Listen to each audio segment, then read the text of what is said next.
because with games like this where you have a super soldier, you forget about the little guy.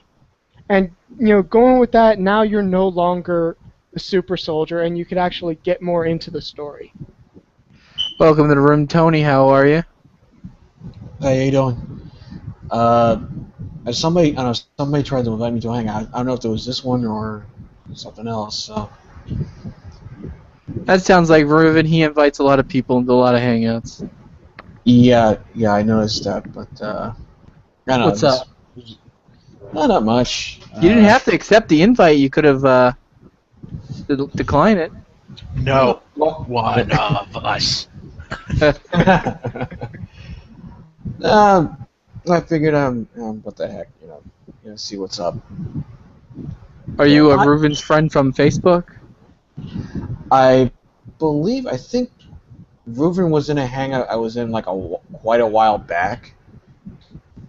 I think it was like some I think what was her name? I think Nadia invited me to a hangout, and I think he was probably in it. I don't know if you know who she is. Yeah, I know who Nadia is. Everyone knows who Nadia is. Yeah. So Reuven just put up something in the chat. Who is a Whovian? He is a Whovian. That's all I need to know. What's the subject you guys are talking about? Oh, we were just talking about games we were playing. Yeah, well, shits and giggles. Yeah, I'm not too much of a game player nowadays, but pretty much the only one game I'm just stuck playing on like crazy. I'm a bit of a Skyrim fan, so. Yep. That's the first game we were talking about. Did you go Imperial or Rebel? Well, the first time I played the game, I went Stormcloak, but right then on. But afterwards, a lot of the times I tend to go Imperial, but right now I'm like screw the whole war. I'd rather do the whole Dawn Guard thing, go Vampire and just have fun with that. Right. Welcome back, John. What did you get your? John had to leave for a couple of seconds to go see some woman flesh or tits or something. You enjoy it? No. Oh, mate. Oh, fuck. Not How worth long it. was I gone for? How long was I gone for? Minute. I'd say about 5-10 minutes at most. I'll tell you what. Mate, there's a fucking hangout full of nutcases. Okay, that sounds fun. Oh, no. Listen, I don't know. I felt that was pure torment. Fun day torment? There's one girl there, I'm not joking, she's in the hangout, she's got some sort of fucking breathing apparatus on her fucking nose. And I actually had to click on a picture to open it up, and she actually started typing in there and saying, "Hi, John," and I went, "Hi." And then I clicked on the picture and I had a look and I went, "Mate, she's come out of a fucking mental institution." They all have. Oh, come on, John. I've been in a mental institution before. We're not all bad. Not like this one. Not like this one. Fucking hell. Oh my god. What were they talking about? Oh, the blonde girl who invited me says, I'm in probation, and I couldn't afford an attorney, so they appointed an attorney for me, and I'm going, oh my god, what are you out on? Fucking, because she didn't say it. I didn't want to talk. I was too scared.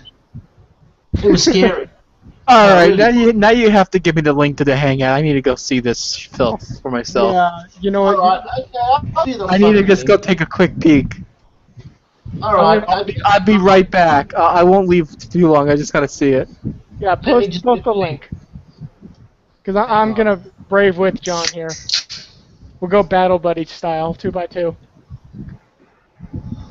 I might fit. I might fit in with them. Oh, Just remember, don't leave a friend behind.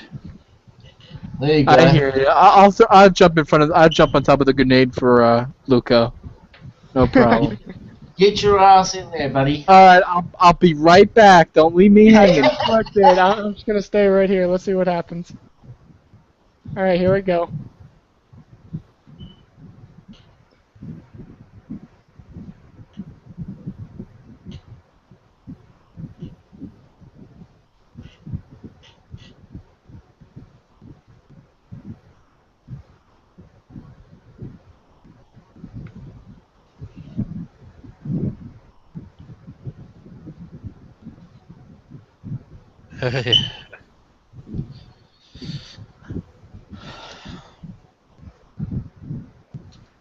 Okay. Apparently, all of the Christian YouTubers now officially think I'm a devil worshipper. Hmm.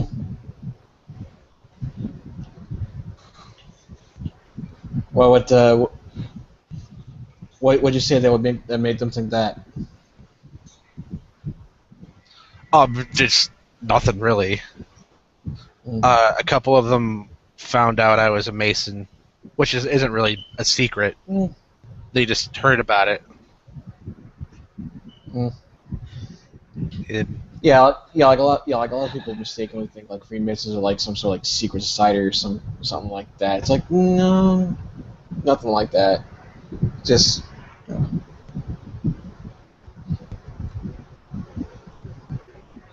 think part of that's probably because they had those like those crazy chick tracks, you know, that basically depict them as like I don't know, like sort of like what the hell is that, like like devil worshippers or some shit like that. So yeah. Wait, what? What did you say? The chick track? What? You know, chick tracks. You know how they always they always tend to depict Masons, like yeah, the preaching tracks. Yeah, Ruben I just put Oh, in the okay. track. Those crazy tracks. You know what I'm talking about, right? Yeah. Yeah, they always tend to depict the Freemasons, as like, oh, they're like, they're devil worshippers or something like that. Stupid, but that's part of it. I don't know what that was. I don't want to know what that was. I'm not talking about it.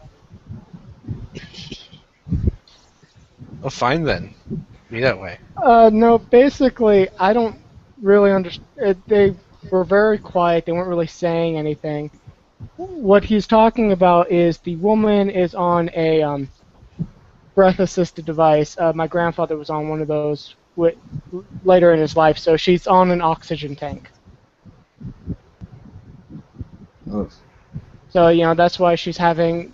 That's why she's not really talking as much. Like you could hear her trying to mumble, but honestly, I found it very painful to watch because she's using an oxygen tank, and personally, that reminds me of my grandfather, and I don't want to think about that. Yeah, And that then sucks. they kind of started joking around like how we were doing here, and that seemed rather inappropriate, so I had to leave. Like, I love John and John, but that just didn't seem right, considering what we were talking about before actually going over there. And now I feel Wait, bad because I was joking around too. is that what it was? Is that what they were talking about? You know what? Honestly, I don't know. When he was saying about the mask, it was just an oxygen tank that the woman was using to breathe. No. Well, that's just John being stupid. John's usually Oh, yeah. stupid. Honestly, I have no problem with it. I make very off-color jokes as well. But it's just, with that kind of apparatus, why are you in a Google Hangout? This is basically amateur film hour here.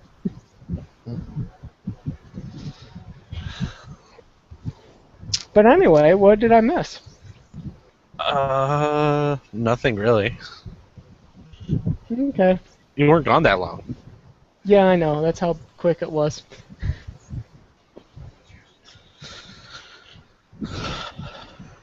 Well, shit. Where the hell is everyone? I know Brother John was on. He just like fall asleep in front of his computer. Well, what was the hangout you guys were in about before coming over here? It didn't have any topic. Like I just started it because I was just wondering who all was on. Well, no, I'm like you guys were all saying you all came from different hangouts. What were those about? Oh, Reuven and J Dubs are in Nephilim Freeze hangout, Oh my God, are you serious? and Why I do was you guys in, torture yourselves? and I was like in his hangout before they got there. Okay, I need someone to say like 3 Hail Marys and what's the other one? Holy Father. All fathers. All father. All Father. Can you All Father in heaven? Can you send someone throw me a couple of those? Yeah, that device is an oxygen tank. Oh man, she wasn't the problem though. I mean, there was this other one there. Why did you leave, man? You left me hanging, man. You Well, left me. Yeah, Okay, John was there. That's why I didn't mind leaving. The other John was there. Honestly, seeing someone like that trying to talk in a Google Hangout, I did not like it because I've seen people use those tanks, and I don't like seeing people that weak. Yeah, she looks pretty bad. Yeah, she honestly looked like she was on her last legs. There was this other woman though, Marie, and oof. Yeah, she must have I don't want to say nothing bad about no one. Anyway, it's John May was right. It's a nut hut. Let's just leave it at that. I will completely agree with that. So how's everyone tonight, Tony? What's your theological and political positions? Well, theological, basically agnostic atheist, and political, pretty much liberal. John May, man. Why did you leave? Why did you stay? Because I wanted to talk about my drug fucking habit.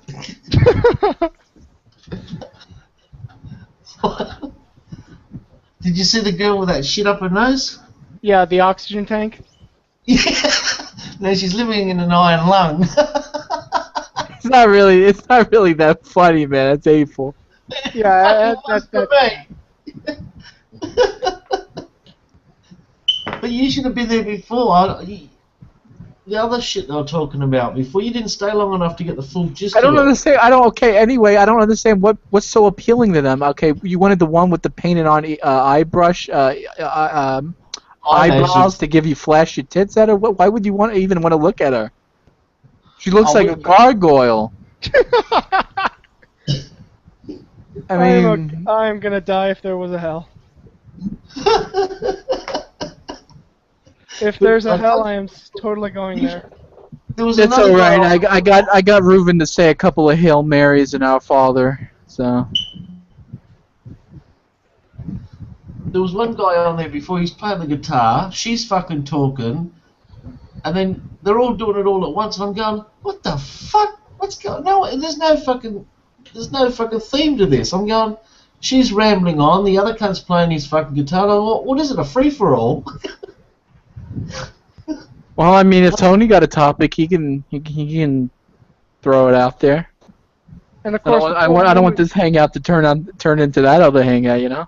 Well, I gotta say, the worst part of it was that poor woman on the oxygen tank. You could hear her trying to talk. It's just like,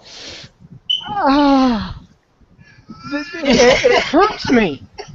Like nothing bad. I feel sorry for her, and I hope that, if it's an illness or anything, I hope she gets better. And if it's just she's getting old, I hope she gets stronger or whatever. I just could not sit there and listen to that. Well, the other girl started rolling up some fucking dope. They were smoking dope before, and I was going, fucking hell, this is weird. It's not really weird. That's what most people do. Yeah, but, rolling up dope, oxygen tanks, singing, fucking rambling on. I know people who are perfectly healthy And they buy the oxygen tank because they say they get high better when they breathe that in that way. Well, You that's know what about these fucking people? Michael Jackson did, and it fucking didn't work out for him too well. Yeah, that's for sure. He had the whole fuck. He didn't buy a tank. He bought the fucking whole oxygen fucking company. Hey, you got to get your stock in somehow. Well, he had to go through the air conditioning system. I think it was costing him $1 million a fucking month to run it all. He didn't buy the bottle, mate. He bought truckfuls. Hey, well, if you do that, then you don't have to keep buying them every week. What, to get that oxygen into you? Fuck, I thought it was for free. He wanted the pure shit. Got a bit greedy. So anyway, Tony, what's on the agenda for you today? Tomorrow? Today, tomorrow. Well, today I did. Well, let's see. I went out. I got to see. Did any of you guys see the movie Dawn of the Planet of the Apes yet? Oh, no, I haven't. Looked good. It's good. Yeah, it's pretty good. I'll be honest, as awesome as it looks, and I've heard great praises from it, it does not appeal to me at all. This kind of movie in my opinion, did not need to exist. The Planet of the Apes, the original one, and even the shitty remake, it was fine. We did not need to know the backstory. I didn't want to know how the apes took over. All Yeah. I know is we blew it up. Well, wait, you seen the previous movie, the one was it Rise of the Planet of the Apes? No, I didn't even see that. Yeah. I saw Oh, you clips see of it. Okay. Okay, basically what happened, basically what it is, how the apes got smart was from just genetically engineered. He was trying to cure Alzheimer's. Yeah, and and what happened was one of the female apes, she was pregnant, and they had to put her down because she got out of her cage and was acting violent, but she was pregnant, and they managed to save the baby, and they named the baby Caesar. And one of the scientists, James Franco, adopts him, basically adopts him and whatnot, and eventually Caesar winds up freeing all the apes in the laboratory, while using that genetically engineered virus or whatever to make the apes smarter. And eventually they'll get free, and they wind up in the friggin' forest, right outside San Francisco. And that's where it left off.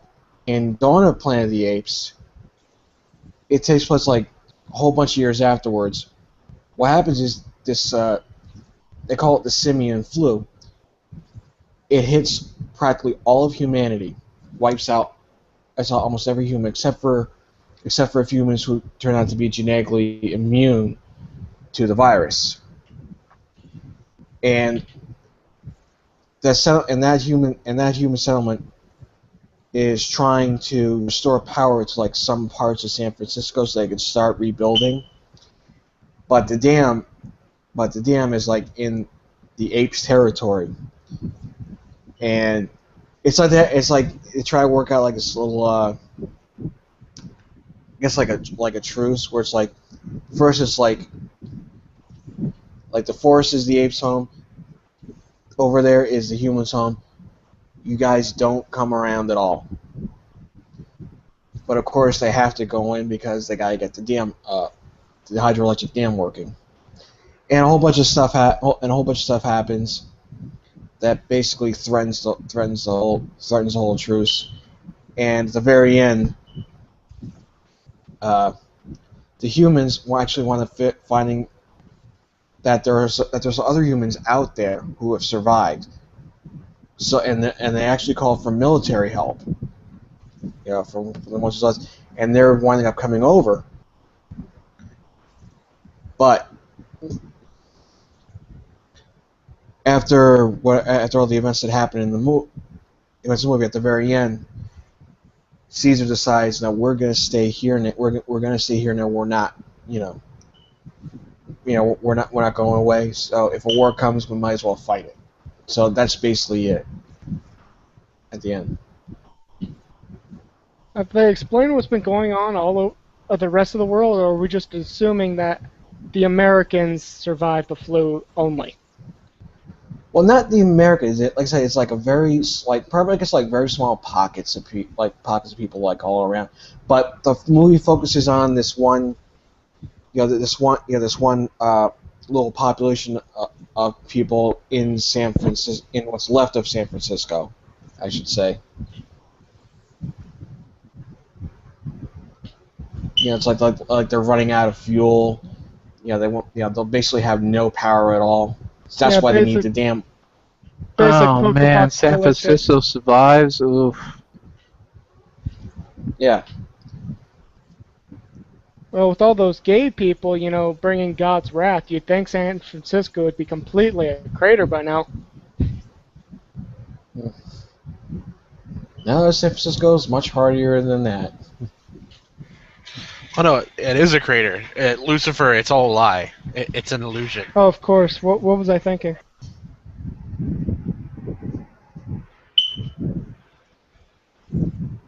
But it was a really good movie. But it was a pretty good movie. Particularly with the apes, the big conflict with the apes was within the apes was with Caesar and. Oh, that's right. You haven't seen the previous one. One of the apes that escaped with Caesar was like this ape who was like seriously. They really experimented on him. You can see like the scars and stuff like that. He has like a big scar on his face. His name is Koba, and he basically stages a coup over to get Caesar out of power. And it's actually it's pretty good. Like the apes mostly they don't speak most of the time. They use sign language, but it's pretty good. Well, that makes sense, given modern apes. Really, that's what they do, and all of a sudden they have vocal cords. They're used to doing sign language and body language, so why would they just instantly use words when they don't have to? Yep.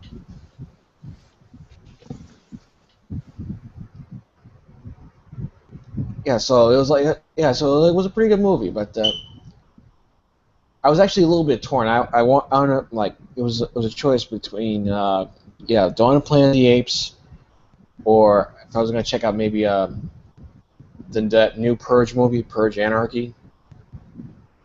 I don't know if that's good, but it's probably gonna be next one I'm gonna see. From what I've heard, that takes the concept of what the Purge was supposed to be and actually brings it to full fruition. Mm. Yeah, because in the first one, it's like it just shows like the Purge from the point of like in a rich neighborhood, and this one is like this is what shows what's happening like everywhere else. Well, the main problem the people had with the original one was you had such an awesome concept. One day, for 12 hours, once a year, you can basically go around killing people, which apparently is the only crime anyone ever cares about. And they use that for a home invasion story. Yeah. Well, actually, wait, you've seen the first one, right? Yeah, I have. Yeah. Well, it wasn't necessarily home invasion. It was that the group of rich kids were basically they wanted to kill this homeless guy, this homeless vet, and they broke into the house just to want to get to that guy. And the rich family and the main character's family didn't want to do that, didn't want to give it to him, so they targeted him as well. So I guess in a way it is like home invasion, but well, compared to Anarchy, where you actually see, as a city what they're basically going through, and this is the Purge Anarchy is what the Purge should have been from the start, at least my opinion. Yeah. I would love I would love to see. Maybe not as like a movie, but maybe like as maybe like a comic or a paperback or something like that, as to basically document like how the purge came to be. Like what events precipitated the necessity to set aside one night to do to allow all that stuff to go on. It's just, I don't know. I don't like the movies just because of the premise. Well, Like just myself. Like if it was real, just myself, I could get it reverted like in one night. Yeah, I mean, I just burn everything down. well, you have to also keep in mind that really there's so many plot holes in the concept alone that are questionable. Like, is it just these heinous crimes like rape, murder, and that? Or what about corporate espionage, insider yeah, right. trading, stealing, just going onto the computer and just transferring funds from the government into your own bank account. Is that legal? Or is it just, I can kill someone? Yay. Yeah, it seems pretty much like you can kill somebody. Maybe you could probably steal. Yeah, you could steal. Uh, And the yeah, worst kill part somebody. is, And the worst part is that's supposed to make the society better. Like, there's no longer crimes of passion now? Come on. I'm calling BS. Yeah, and plus we noticed like in the first movie, that's when the purge when the purge commenced, the emergency broadcast system said that was it like government officials level 10 are immune from the purge. Yeah, that's That's a just, nice little catch-22. yeah, yeah. So it's like okay, so government level 10 officials are immune. What about levels 9 and below? You can My just kill question them is, who all. makes the level? Yeah, right. I'm guessing probably level 10 is maybe the new founding fathers, and that's it. Yeah, I would say so. Yeah.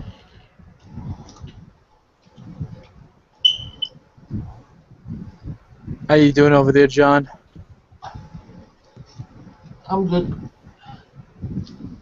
Ah, How's your mental faculties? they're not too good. What can I do to help you? Well, I need a good doctor. Um, Can you recommend a good doctor? Not just any old doctor. well, the good doctors and that Doctor Who. Yeah. Okay. Oh, I was gonna say Dr. Seuss.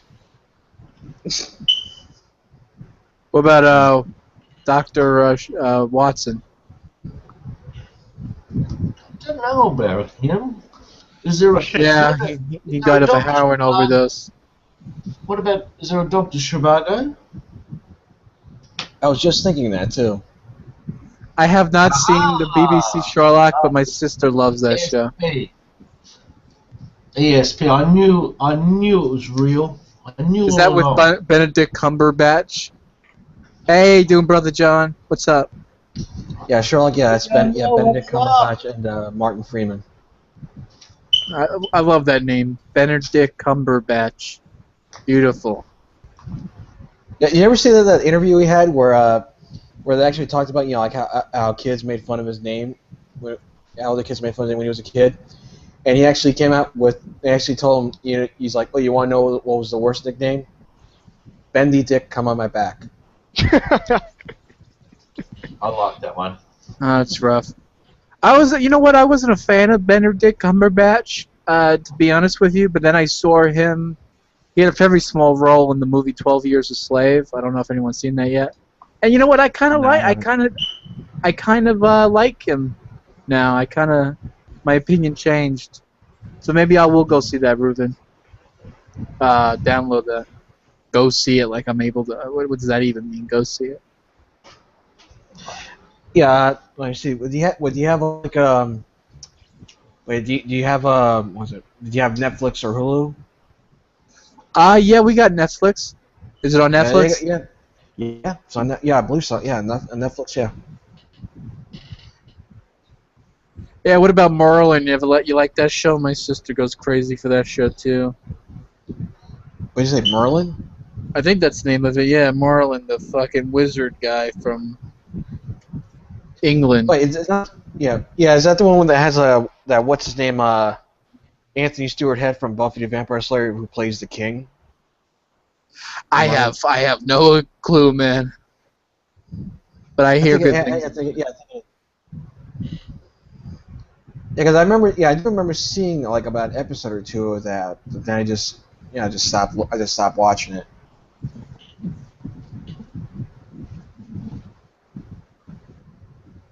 What was that show, Reuven, on CBS?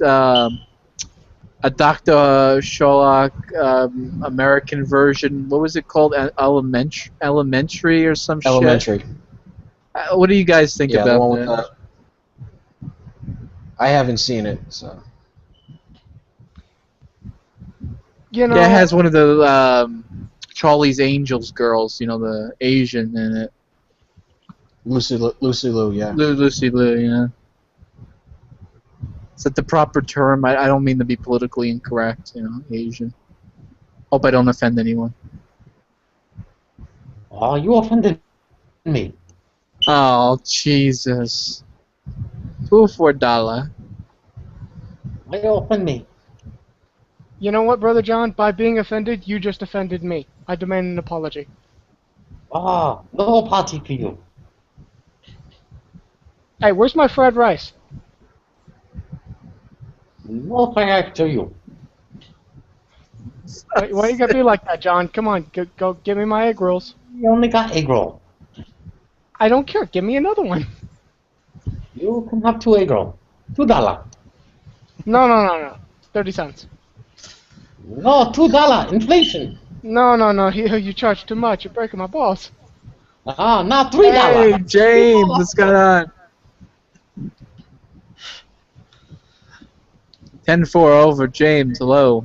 Hey, Can someone hear me, or am I having a religious experience? I heard God when I came in the room. That's all I heard from you. Oh, okay. I said, hello, James, how are you? I'm Peachy. How are you? Oh, hello, Idol Smasher. How are you? We are so gonna get flagged for this. Hello, Ruben. Hi, all you happy people. How you doing? I mean, Tony's in the movies, it seems like. What do you feel about this new trend they're doing now? Putting old fucking movies from the 70s back in the theaters.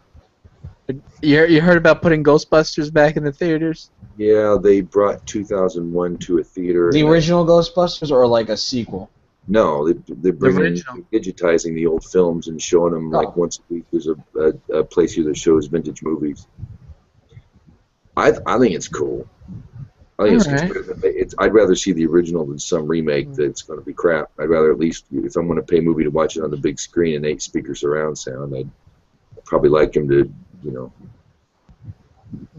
they I were like going to it. make a third one, and God bless his soul, Egon. He died. He's just, rest his soul. But I mean, how is he going to play one of the? I mean, how was he going to play in the movie? What was it going to be? The Marshmallow Man? The ghost. I mean, he was getting kind of big, man. He was a big boy. You know what I mean? Yeah, he was packing on the pounds, yeah. People didn't like Ghostbusters 2. I got it, but Oh, a lot of people didn't like it. as a New Yorker, I'm offended. Really? I won't blame you. I loved it. Oh, Ghostbusters 1 was so good, and then 2 with the slime through the sewers and seeing the Statue of Liberty walking. Oh, God. What, you didn't like that? Oh. Yeah, man, the Statue of Liberty kicks a major butt there. She saves the city. Mm-hmm. What if she's naked under that toga? She's French, you know. Yeah. That is true. Liberty rules all. Liberty destroys evil. So how's your day been today, James? I just finished watching Star Trek, the last Star Trek Enterprise. I've now made it through every. That's one I didn't get to finish a lot of. I didn't get into it, but I've seen them all now. It was good. It was a good series. It was better than I gave it credit for way back when. It was really good. Yeah, I thought it was too, and I didn't understand why everyone hated on it so much. I think honestly, people might have had Trek burnout, or would have wanted more of a Trekkie thing, and they really went on a limb with Enterprise. They did, you know. I liked it. I didn't hate on it, but I was real surprised it was as good as it was. I got really into it. It ended a little too quickly. I think Deep Space Nine is probably still my favorite. I really like that one. I would agree with that as long as we forget everything after the second season. You think? Yeah, I didn't like it when it got into like the semi-religious, like alien in the wormhole. Oh yeah, Kinda the prophets, yeah, and all that crap, yeah. It got real deep. Yeah. Although I Yeah, then did you like. wanted- Oh, go ahead. Yeah, then you had like found out that Cisco was a child of the prophets and all that stuff. I'm like, what? Come on. I think I that did kind of like some of the storytelling stuff. to cop out. Yeah, I did like some of the stuff in the last season. Like I wanted to see what was happening with the war, Yeah. but I like the fact that it was really Klingon heavy. Anytime there's a bunch of Klingons in a story, I really, really, really like it.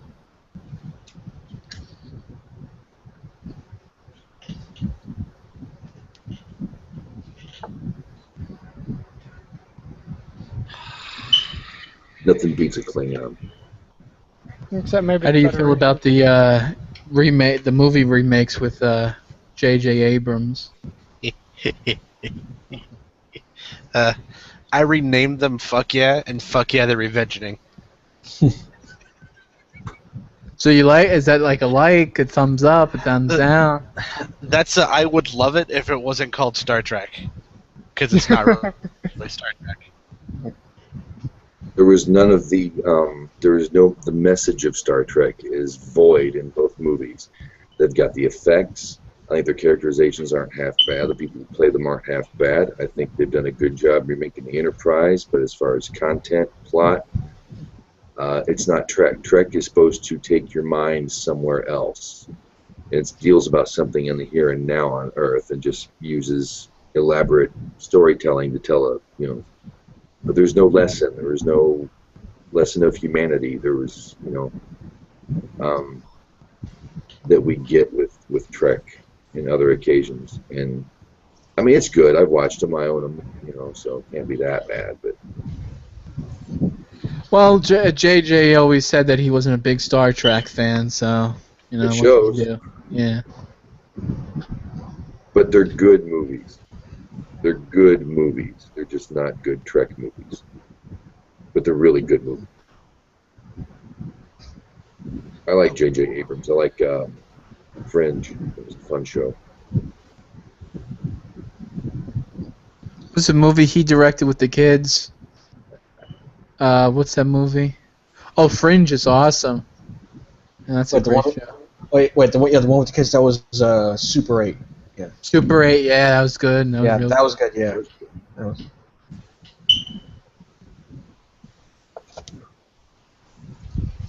To Paul, oh God. I mean, a stunning woman, but she was a really good actress. She was like Superman or something. To Paul was the Jolene Blaylock, is the actress who played the Vulcan on the latest Star Trek, the Enterprise show. And oh God, they had her in one of those tight little suits, and just she made pointed ears sexy, baby. I'll tell you that right now. That's up your alley, John May. Oh, yeah. I got to admit, my favorite episodes from the Enterprise series was for the Other World, the Mirrorverse. Where they go aboard the Enterprise to come. Yeah. Mm-hmm. Yeah, shit. I almost forgot about that. They did a really good job editing that. Because they actually used, yeah, they used like real footage from the show. Mm-hmm. I like what they've done with the series now. If you have Netflix, you can watch the original series, and there are select episodes that they've completely remastered.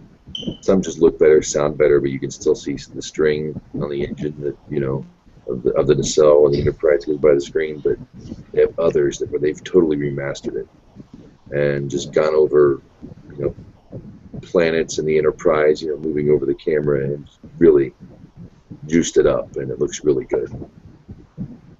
So check them out, all you Trek folk out there. I remember the first time I watched the original series in high definition, because once you go from like the 360 standard definition to the 1080p, you see all that stuff like the strings and things. Yeah, and you can tell William Shatner has to pay.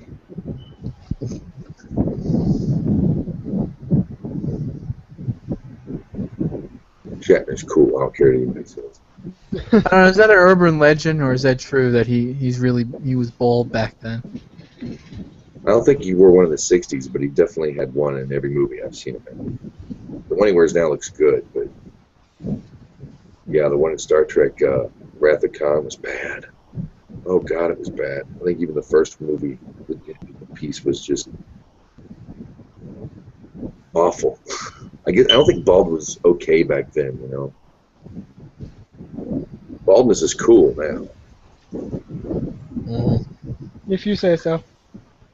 Well, I'm not bald, but it's a whole thing, right? If your head's going bald, I think you should just shave it off and just like own it and look like a badass. Yeah, that's what I did. Yeah, that's what I did. Yeah.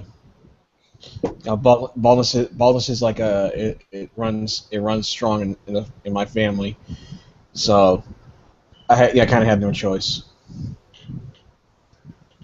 Either that or let my hair like grow out in the size and look like a freaking clown. Yeah. How do they do that in the 70s, where they just grew like they had a normal head of hair? They just had this division in the back of their head that would stick out where their hairline starts. How could they do that and live with that? How could they look at themselves in the mirror with long? Oh, you're talking about like the Hulk Hogan look? Well, but even in the 70s, it was like a full. I mean, I had mine's there, but it was like a full patch of hair, as if Right, it was, it's like a mullet without the top. And it Yeah. take a cutter, Yeah. And that's why I had to stop watching Jesse Ventura. I like him as a person. Let me tell you why, Pierce. I was a Marine for 5 years. I know what's going on. I was a professional wrestler. I know what's going on. I was a 2-term governor, and I made more money as governor than I did spending running the country, running to get the seat. I know what it's all about, Pierce. That's like one of my favorite. That's like one of my favorite episodes. Is Jesse Ventura going off on Pierce Morgan. If people haven't seen it yet, I implore you, go watch it. Oh, it's pure gold. He gets his whole audience to go against him. I hate Pierce Morgan. I hate that limey little cunt. Sorry, I didn't mean to say the C word. I apologize. But that's okay. What, limey? He is. Oh, I just ugh. Yeah, that's me. Freaking smoke alarm's like on its last legs or something like that. It's been on like the same battery for like I think like 15 years. It never got changed. Yeah. So. Cerberus, Yeah, give it sorry, to him, hear Cerberus. that. What happened? Give it to him, Cerberus.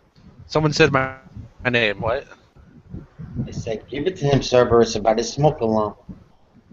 Well, he's not my responsibility.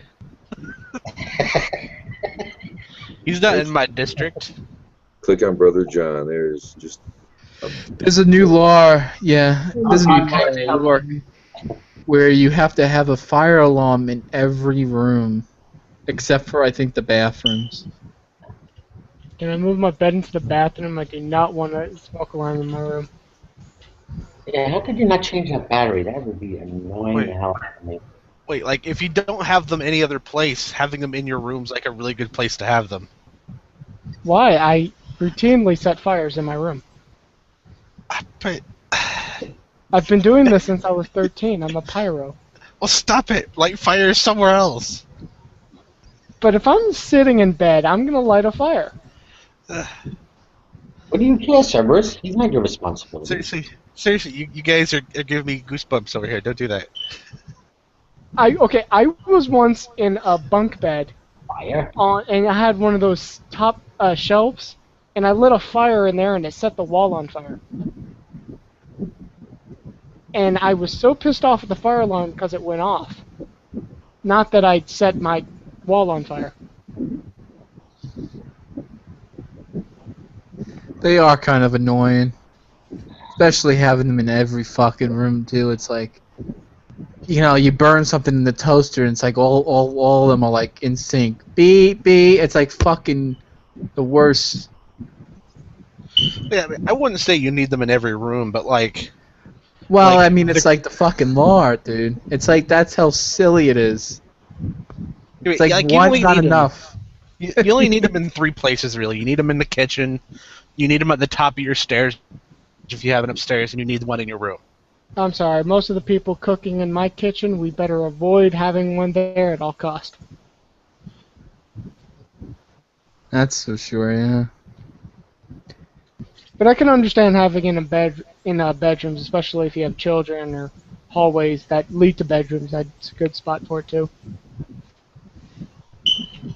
Well, I'm not worried about a fire in my room because, like, I don't smoke or anything like that. So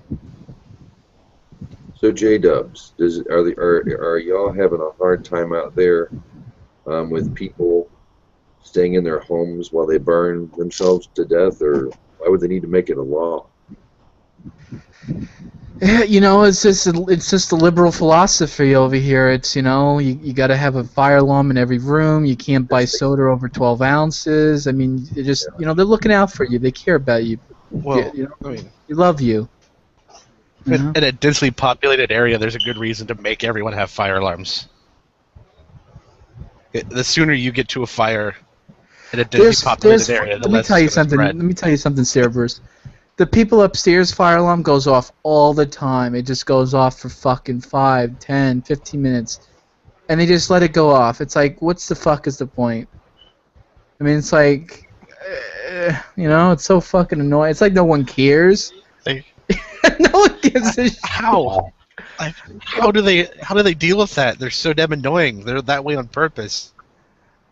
I don't know. They usually like smoking pot, so they're like too lazy to get up or something. I don't know. I can only wonder what's going on.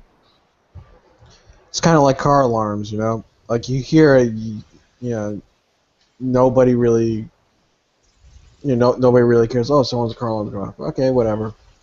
What am I supposed to do? Go outside and what? Stop someone stealing a car? I mean, No, put a sledgehammer to that car. what happened, Brother John? I put a sledgehammer to that car if that car alarm was going on for too long. Yeah, you're annoying too. Yeah. Like, don't they shut off after a little while, or do they just keep on going? After a good 15 minutes, it shut off. Okay. Usually. I'm sorry, if the person is taking more than 15 minutes, he better be dead. That thing is annoying all the heck.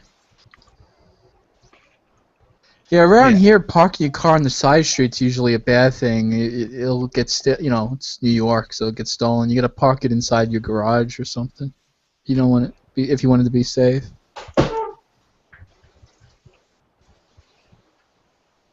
Have you guys ever had things missing from your car? I mean, like, well, for example, my car, I went back to it after working, and the front headlight is missing. I mean, just the plastic cover is gone. Damn. I mean, I don't know. I live in a place where hardly anything gets stolen like that, like a whole car. But I have really good insurance, so I just leave my car unlocked. Man, I saw one of my neighbors. I woke up one morning, I walked outside, and my neighbors' cars were up on bricks, and their tires were missing. I was like, fuck, that's... Wait, that That's actually sick. happened? Yeah, I was like, damn, how did I not notice that? Like, you've never seen the video of the guy hearing the noise and he turns around in his car and like the back half of his car is gone. Then he turns back around and he's sitting on a milk crate holding 2 sticks. I thought that was a joke from Dave Chappelle. Oh, it is just. No, it really happens. It happened to my first car. Sorry to I hear never that. got to drive my first car. I had to leave I'm it in the better than you, brother John. working, living, and they slowly took it apart. Has anybody got anybody by the name of Chris Miles blocked? I have no idea who that is. Do not know who he is. He's trying to get in, but he reckons someone's blocked him. The only person I got blocked is Nephilim. Oh, come on, Neff. Wait, What are you blocking him No. for? Oh, Wait.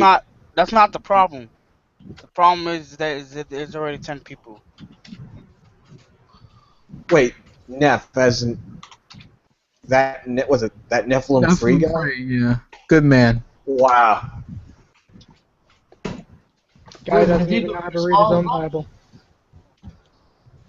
Oh, hey, on. it's Arcane. He's one of the people that think I'm a devil worshiper. Yeah, you're a Luciferian. Oh, let me guess. Is this the old guy making fun of the woman that doesn't know what she's talking about? No, that's the old guy claiming that he's Lucifer. He's a Shriner. Yeah, exactly. Yeah. Okay, I better stop before I start smelling human skin. So Arcane, what did Cerberus do to make him a devil worshipper? Let's hear it. We're putting you on the spot, Cerberus. No, he's a Freemason, and they worship Lucifer. Actually, no. Is there any particular reason why? Is it because they say the word higher power when referring to deities, or No, they say Lucifer. is that true, Cerberus? We're holding your feet to the fire. Nope. It's very true. Not true. Fire! It's very true. Come on, man. You ever read Morals and Dogma by Albert Pike? Yes, Have I you have. ever actually been to a Freemason meeting? No, I'm not a Mason. No. Well, then how would you know? Yeah, I mean, It's Arcane's loaded in been his book. he's been throwing wild conspiracies at me like for the last couple days. It's not a wild conspiracy. It's in his book that all Yeah, you like- Masons read. Yes, Yeah, it's but we in a don't even book, so it use must morals be and true. dogma anymore, dude. Well, I actually do know Masons, and they are required to read that book. Oh wow, this No, they're video not. is kind of fucked up. Yeah, it's pretty fucked up. I agree. Yes, and I was required to read the Bible in Sunday school. That doesn't mean it's true. Ow! Have you seen this video yet, Cerberus? Oh yeah, I saw that like forever ago. That was being passed around the lodge back in the day. So what's the apologetics to it? What's the what do you say? He's talking about the Greek word Lucifer, to be enlightened or to gain knowledge or knowing. No, he's not, dude. Come on. He's talking about worshiping Lucifer, about channeling energy, and the whole 9 yards. Does It's he say Luciferian channeling? worship. You realize the Shriners don't even use morals and dogma, right? Never did. I mean, if that's where you're drawing the connection from. No, I'm drawing this connection from a 33rd degree Freemason, okay, who is instructing the instructors generals to keep the purity of the Masonic religion grounded in the Luciferian doctrine. Yeah, for one thing, it's not even a religion. That's what he said it was. 33rd degree. You disagree Who? with your master? Who said No, that? if I'm not mistaken, don't you only get to 33 when you die? No, 33 is an Unless you're- honorary unless title you're that's given over to you. Okay, but it's given to you after you die, though, after you pass away, right? No, there's 33 33rd degrees for each state, and then 33 of those people go to like DC for like the Grand Lodge meetings. Oh, I see. Okay. Because I think George Washington didn't he get the 33 once he died? Now he got the 33 when he. It was right after. I want to say it was right after he lost that fort. I don't know what that look it up means. He again. lost the fort. What do you mean? It was before the revolution happened. Oh, I see. Okay.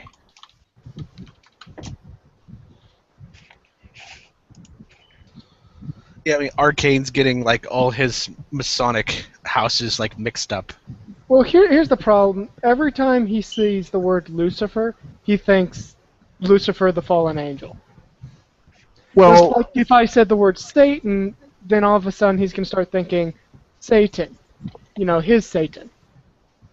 What do you mean by different lodges? Are there actual Freemasons that do believe in the actual Lucifer? I mean, That's kind of odd and a little bit. Kind of makes me... all the York Rite people are Christians, so I mean, they believe Lucifer's real, Oh, I see. Okay, I see what you mean. but they don't worship Is Satan? him. Aren't they the same people? No, Lucifer's completely made up. Well, more made up than the other one. Oh, it's a made-up word. Yeah, when it got translated from the Greek to Latin, they turned it into a proper noun.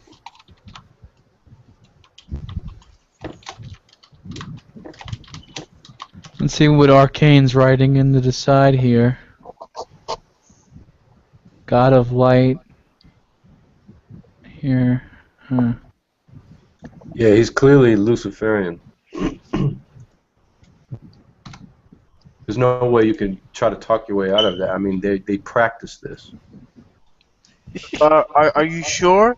Because last time I They heard, admitted it. This isn't some shit I'm pulling up. This is coming from Freemasons. This isn't from ArcaneLogos' mind here. hold on, I'm saying, like, there's different type of people that I heard that are in the, whatever you call this, cult, alright? That believe in different religions, so... Right. But what's it say at the top here? It says, that which we must say to the world is that we worship a God, but it is the God that one adores without superstition. To you, sovereign grand inspectors general, we say this that you may repeat it to the brethren of the 32nd, 31st, and 30th degrees, that the Masonic religion should be by all of us initiates to the higher degrees, maintaining the purity of the Luciferian doctrine. He's talking about once you get to a certain degree, then you can know that at the highest level they actually worship Lucifer, but at the bottom levels they're not going to tell you that. But they actually do tell us that. They just tell us what it is.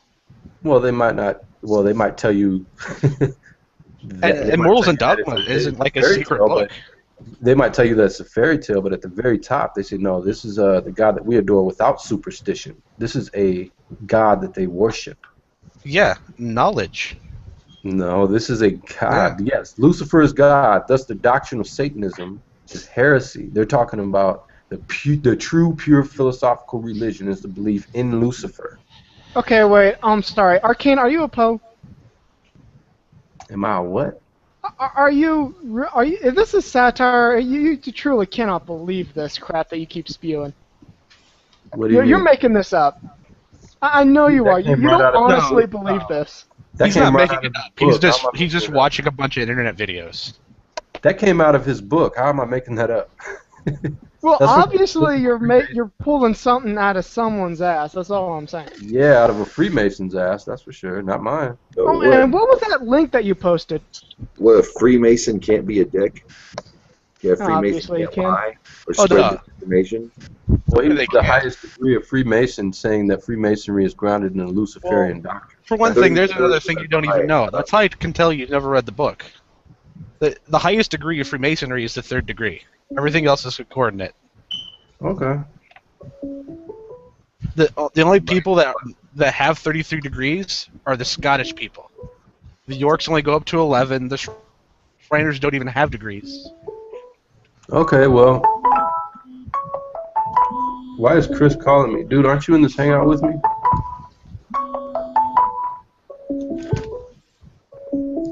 No, he's trying to get into the hangout. That's what I keep saying to you, people. Who's got him blocked? That's why he's trying to call you.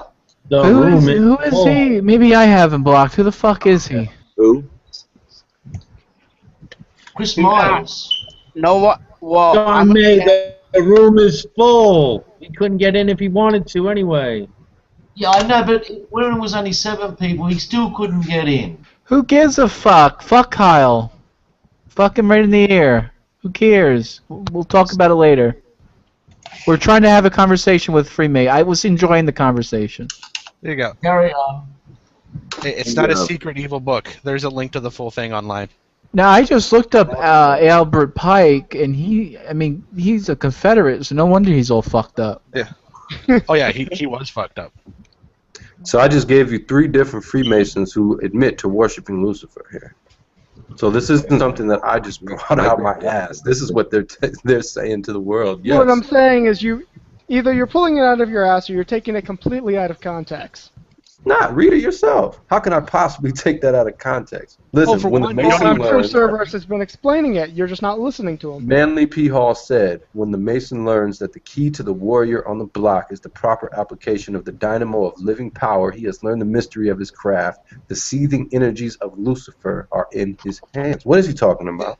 The seething energies of Lucifer, the flowing knowing of knowledge. Oh, is that what you think it is? Do you even know what seething what it means? is. Wait a second. Is the Freemason Lucifer Prometheus? Because Lucifer means bringer of light, and it was named, the second planet was named Lucifer by the Greeks. So, what? Yeah, the morning star. I mean, This it all getting goes off knowledge that. So they're getting knowledge from a morning star. Is that what you're telling me? No, that's there's multiple meanings to the same word. That's what I was asking. If Prometheus, if the Mason view Well, fell from Prometheus. But Lucifer is they don't described in the literally Bible- mean the planet. Lucifer is described in the Bible as a fallen angel. No, he's not. He's never in the Bible. What Lucifer's chapters is never he in the mentioned Bible? Once in the Bible, ever. I study with the rabbis. I know my Old Testament. That's all New Testament stuff. He is nowhere in the Hebrew Scriptures ever. Not once. It's a pagan god. Why would he be in a ethical monotheistic Bible? Wait, now hold on, You're Idol talking about the Smasher. Old Wait, Testament, right? Arcane might be onto something. You see, the original sin was the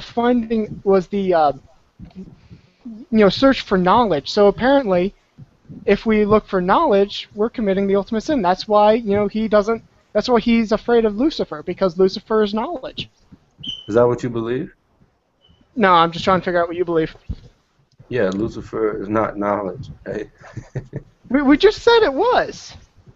Well, you can believe he's knowledge. I don't believe that. You believe he's a fallen angel. Well, what did he do? Why did he fall? Who, me? No, I was talking to Arcane. Why did Lucifer fall, apparently? God found iniquity in him. Isaiah 14:12. How art thou fallen from heaven, O Lucifer, son of the morning? Art thou cut down to the ground, which didst weaken the nation? That does not say why he did. What did he do wrong?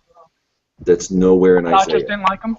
That's written in. It says, "Oh, how art thou fallen from heaven, O day star, son of morning." It's not even capitalized. If you look at the context of that chapter, he's talking to Nebuchadnezzar, the king of Babylon, not Lucifer. Read the whole chapter. Read the whole prophecy.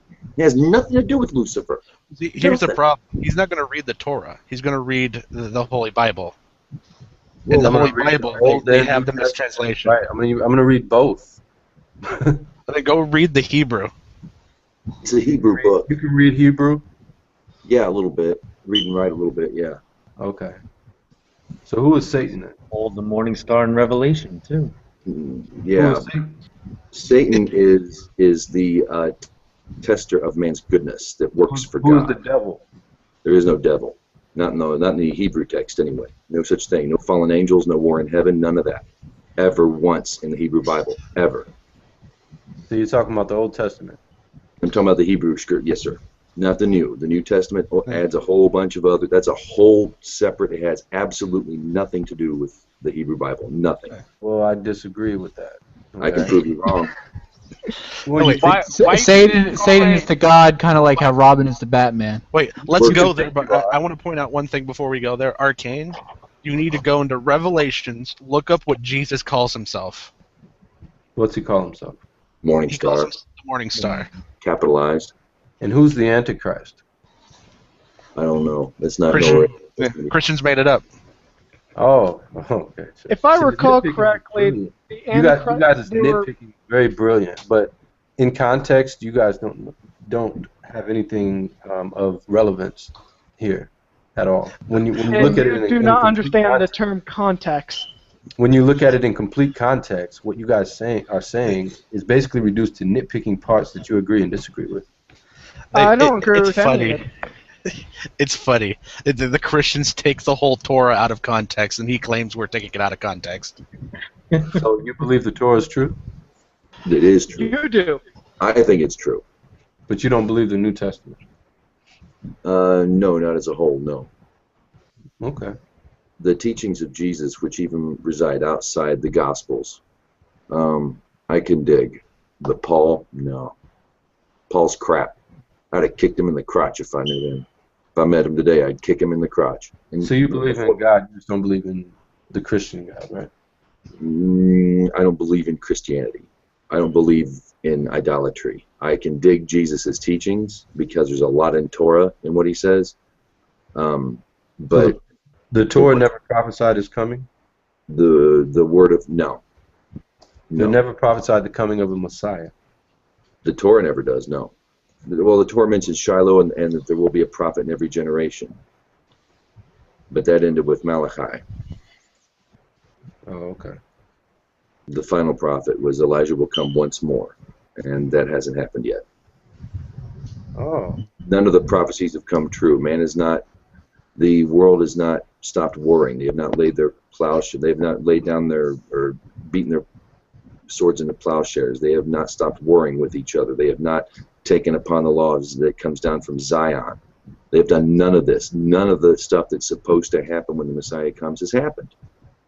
2,000 years of some of the bloodiest, sickest shit going on our planet, and we're supposed to believe that the Messiah has already come, when all throughout the Torah there's hundreds of clues telling you what the world is like when this man is living here. And one of those things is world peace, and that has not happened. No, sir. I didn't say that Jesus isn't paving the way for the Messiah. I'm not saying that if you pay attention to where Jesus is pointing, you won't find God. I'm not saying he's not the Son of God. I'm just saying that he's not God at all. And I will. There is absolutely nothing anybody can say only because the Old Testament says something completely different on that subject. To say, how does the Old Testament prove that Jesus is not God? Exodus. I am not a man. I am not the Son of Man. Hang on a second. I will get the passage for you. Hang on a second here. God is not a man that he shall lie. It sounds like we're getting Noah Hide Nexus a couple days early. It's idol smashing time right now, baby. Hang on. Right, but I like my graven images. How else am I going to look at myself? Exodus. Let's see. Ruvid's got in the comments. Exodus. Idol Smasher's tapped out. He's looking at something else. Yeah, Idol Smasher. Reuven has it here in Numbers 23:19. I was 20. I was close. Yes, God is not a man that he should lie, nor is he mortal, or son of man, some Bibles say, that he should relent. That's pretty right there. I am not a man. And even Jesus said in the New Testament, he's looking at a guy and he says, "You've never heard God speak. You've never looked upon his face." He was saying that to a man. The New Testament was God. Oh, come on. So you're taking that right there, God is not a man, to show that means that Jesus is not God? Are you kidding me? Nor is he mortal. Okay, so listen to what it actually says, folks. God is not a man that he should lie. Right. Nor is he immortal that he would relent. It doesn't say that God is not a man in the sense that God is not Jesus. That has nothing to do with it. Nothing. You took one little snippet. God is not a man, therefore Jesus is not God. Exactly. Jesus was a man. That's not what this text is implying.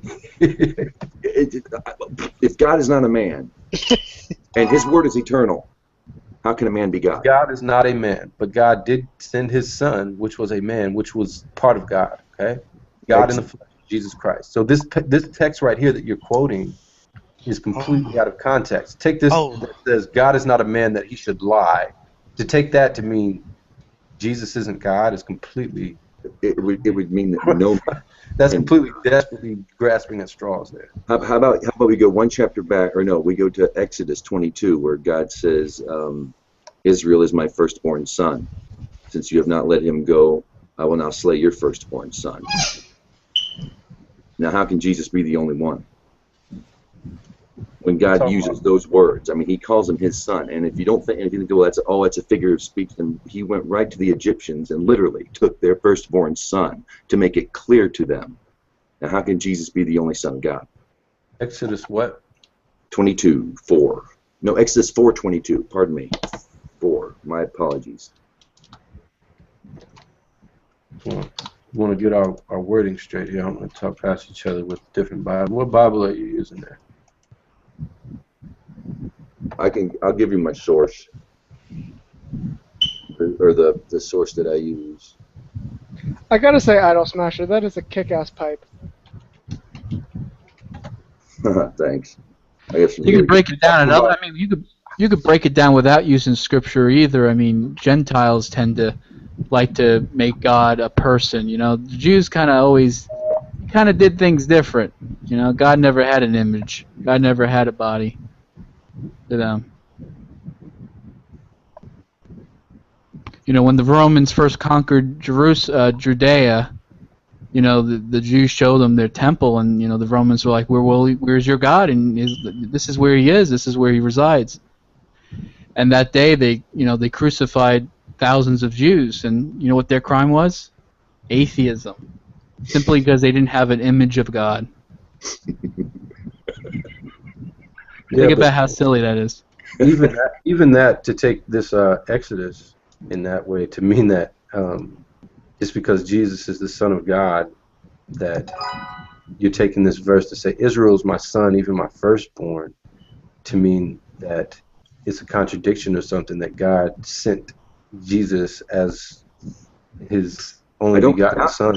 I don't doubt he's sent as a messenger, and he was in Hebrew, so he would fit into that category that God tells us in Exodus. I'm saying that he's not God in the flesh, no more than you are. Well, I'm saying that these verses that you're quoting to justify that are completely weak. How are they weak? Because it doesn't say anything. It doesn't say anything regarding. First of all, the first one you took completely out of context. God is a man that he should lie. No, God is not. To mean that God is not a man, therefore he can't be Jesus. That's nor is he the son of man, that he should do anything man does. That's made clear. God is not a man. That's actually the subject and preposition of the first part. That doesn't mean that God didn't send Jesus as his son. Why couldn't he send Jesus? Well, that doesn't mean that Jesus was not God. Okay? Yeah, actually, yes, it does. We all have God in us. God is not a man that she should lie. To say that God can't come down and manifest in the flesh is completely ridiculous. Well, I'm sure he could, but he says that he's not a man. That Jesus obviously did do that. Huh? Well, he said that he did do that, and he would do that. He would send a savior, did he not? Yeah, Israel. And it's also prophesied in the Bible codes as well. The names of the genealogy code is also a prophecy of the coming of Jesus Christ. So for you to take these as justification for you to say that Jesus was just a messenger, I would say have at it, but it's completely weak. I don't know anybody who would look at these two passages that you just cited to conclude that therefore Jesus was not God. I think that's very weak. Wait, let's go look at those genealogies and show me where Jesus is listed. Because, as I recall, those genealogies trace Joseph, not Jesus.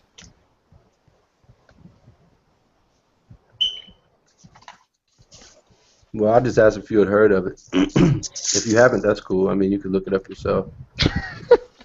I think we just answered that we did. Sure. You see, you don't care.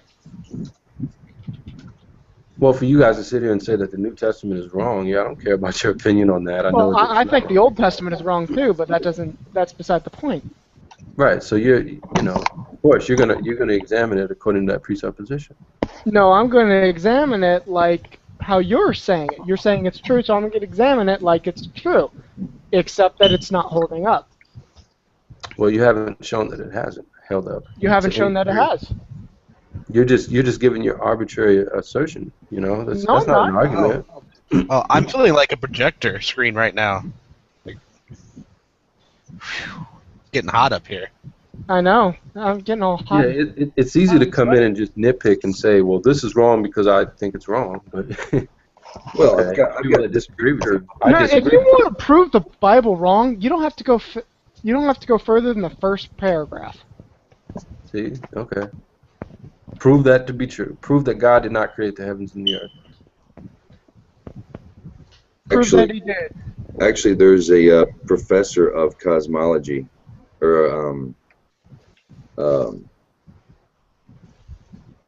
yeah, his name's Dr. Gerald Schroeder, and he uses two things: peer-reviewed scientific evidence and writings from scholars back in the 12th century, and that's it. To prove that God didn't create the heavens and the earth. No. To show how we're reading Genesis 1 wrong. Uses the math, uses all the science, walks you through it, and yeah, the first 6 days of creation are actually. You have to read the whole Torah. Torah is very important to Jewish people. When you learn from Jews, like every little thing in Torah is gold. And Moses says in the next to last, in his last speech, apparently, what he says is if you want to find God in Torah, he separates the 6 days from creation from the time of Adam. It's 6,000 years since the time of Adam, but the 6 days of creation are left off. The Hebrew calendar does not keep those 6 days. It starts with the time of Adam. Well, those 6 days are told from it, and he works out the math. It comes out to 16 billion years. Where did he get 16 billion years from? Okay, if you want to know. Crazy. Okay, Einstein has proven that space and time are related, if not one. That one directly affects the other. If you were living on the moon, your heart would beat slower than a moon. A plant would take longer to grow. It would take longer for a flower to blossom. Sure. Okay. Keep that in mind because I want to go to something else now. Imagine at the time of now we're going to have to look at the theory of the Big Bang here. We're going to have to go with all what science says just for a little bit here. Just bear with me. Imagine that you were there at the time of the Big Bang and you had a laser point and you put information in that laser that says I'm firing this every second, and you beep, beep, beep, beep, and you do that. Now, all these years later, we're here on Earth. All these billions of years later, we're on Earth, and we're picking this laser beam up, containing information that says you're receiving this every second. Is it going to come every second? No. So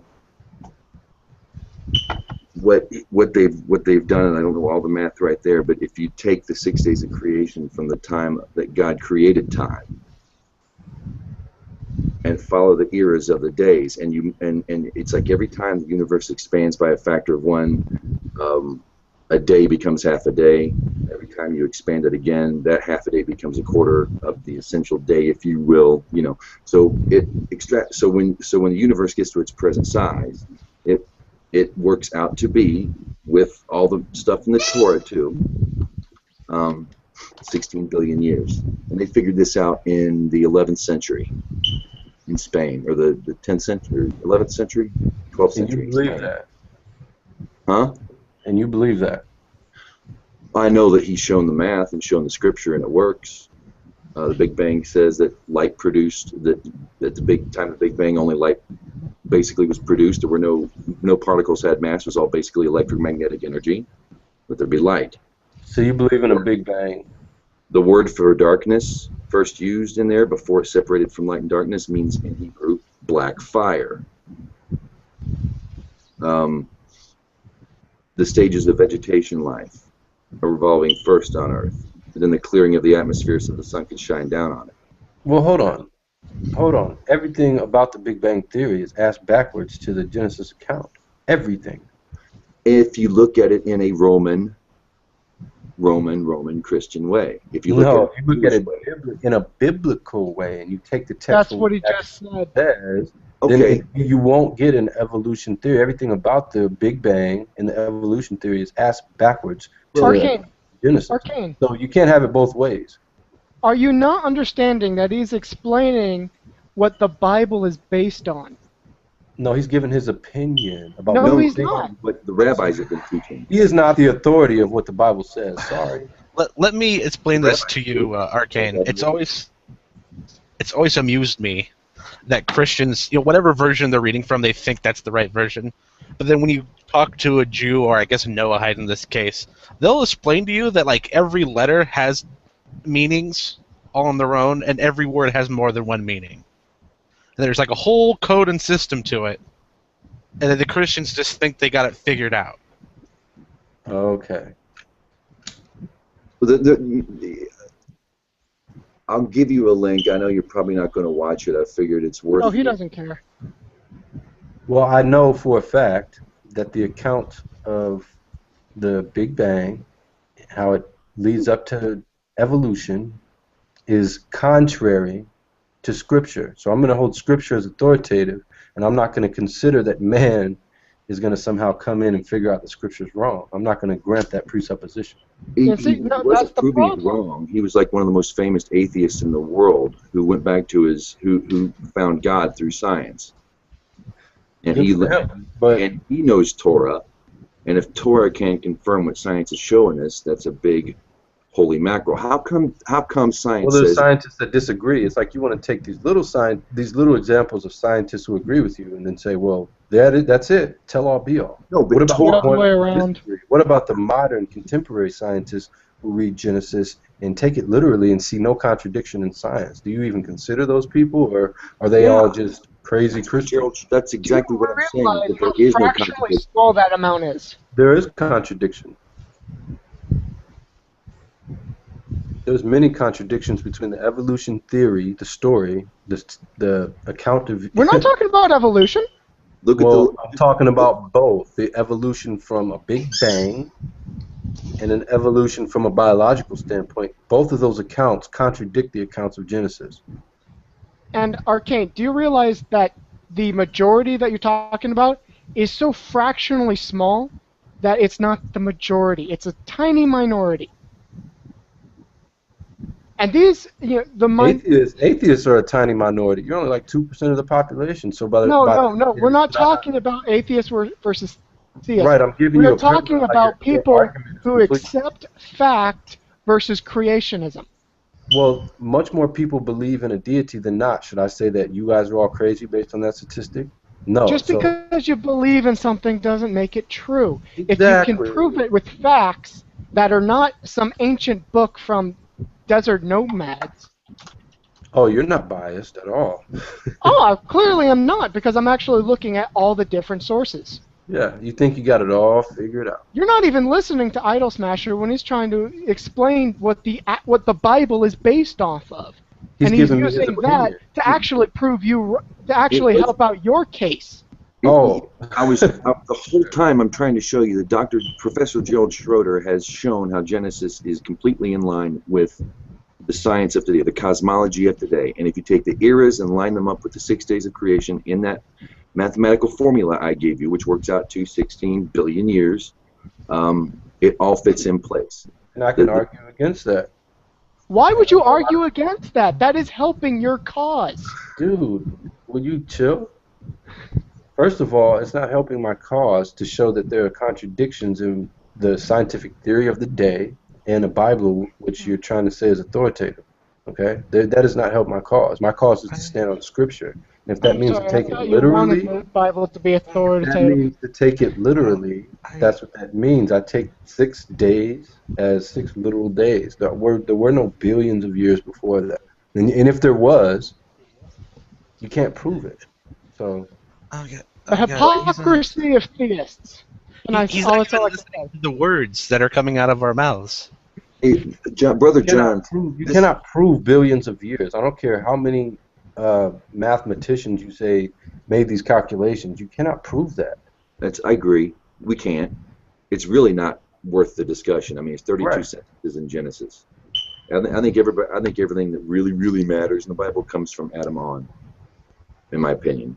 I could be wrong, but I think all the meaty stuff that we can use here and now to elevate the world and make it a better place can be Right. found from Adam on. But here's the question: when Adam was created, how old did he look? 1 second after he was created. Like a man. How old do you think he was? Some people say 20, 40. Oh, he wasn't grown. He didn't have gestation. No, he was fully what you would call grown, I guess. He was also translucent. Right. According He would look like a grown man. some say he was like luminescent. Right. You know, But regardless, though, he wasn't a baby. He wasn't an infant. I don't think so. Right. That would make sense. So, if a scientist today went back in time and examined Adam 1 second after Adam was created, they wouldn't. Don't you think that they would get the impression that he was actually older than what he actually was? He was actually 1 second old, but he looked 20, right? Yeah, he See was. you later, See you later, Tony. Tony. Take care, man. Good night, man. Good night, Tony. Like, are you going somewhere with this? I don't know if he is. Yeah, I mean, if God created Adam, 1 second after Adam was created, he would look 20. We would go with all of our dating methods and date Adam and say, you know what, he has the height of a 20-year-old man. He has the bone density of a 20-year-old man. He has the bacteria in his body of a 20-year-old man. Yet he was 1 second old. And I'm saying that we're possibly making that same mistake when we look at the universe today. God created a mature universe. Therefore, if you come at it with a perspective of Big Bang, evolution, etc., then you're going to miss that point that it was actually created mature with the appearance of age. I gotta ask you this then. Would God not leave a place in the Torah for the scientists to find him in it? Of course, and I don't see any contradiction with the 6,000 or 6 to 10,000 year old creation and the book of Genesis at all. Nor do I see a contradiction in what we have scientifically observed today. We see creatures producing after their own kinds. We see an expanding universe. We see stars that we can't number. All Let's of see these here. things are in the Bible. Let's see Oh here. my Continental God. drift, I gotta get oil, back to tree. prophecies personally. What species was Adam? He was human, buddy. Which human? Homo sapien, Homo erectus. Oh, so you want to take an evolutionary classification system and put that on the Bible? Yeah, you can't do that. Adam I'm just was. being a dick. Oh, of course.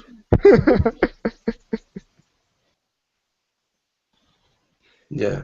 You see, all up until, the time of Adam, we can't really figure it out because we don't know. We weren't there at the Big Bang. We can only go with what's on our floating rock in space. However, Or we could use the word of God. you can stop talking and let me finish. And what's on this rock is the proof of evolution. We've seen it and happen. We see the evidence of it, and we see it happen in the lab. You're the saying, Bible. but I got this book. That's the problem I have. And you know what? You can go with your book, and if it gives you a philosophy code to live by, that's great. But there's a time and a place for that, and the time is not when we're talking about science, when we're not talking about fact. There's nothing scientific about your evolution story. Except that it's not a story and it's proven fact. Well, So you've actually went back in time and seen some kind of chimp-like creature produce a human, right? You've seen that?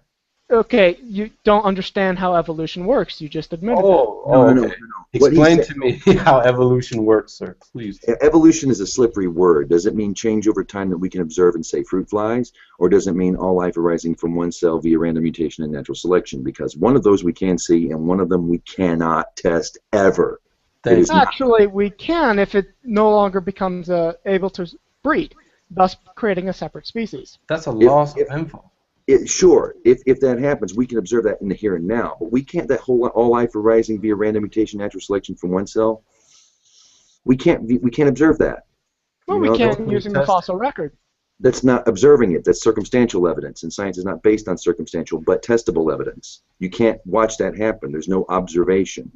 It's a great You're theory. observing what had happened.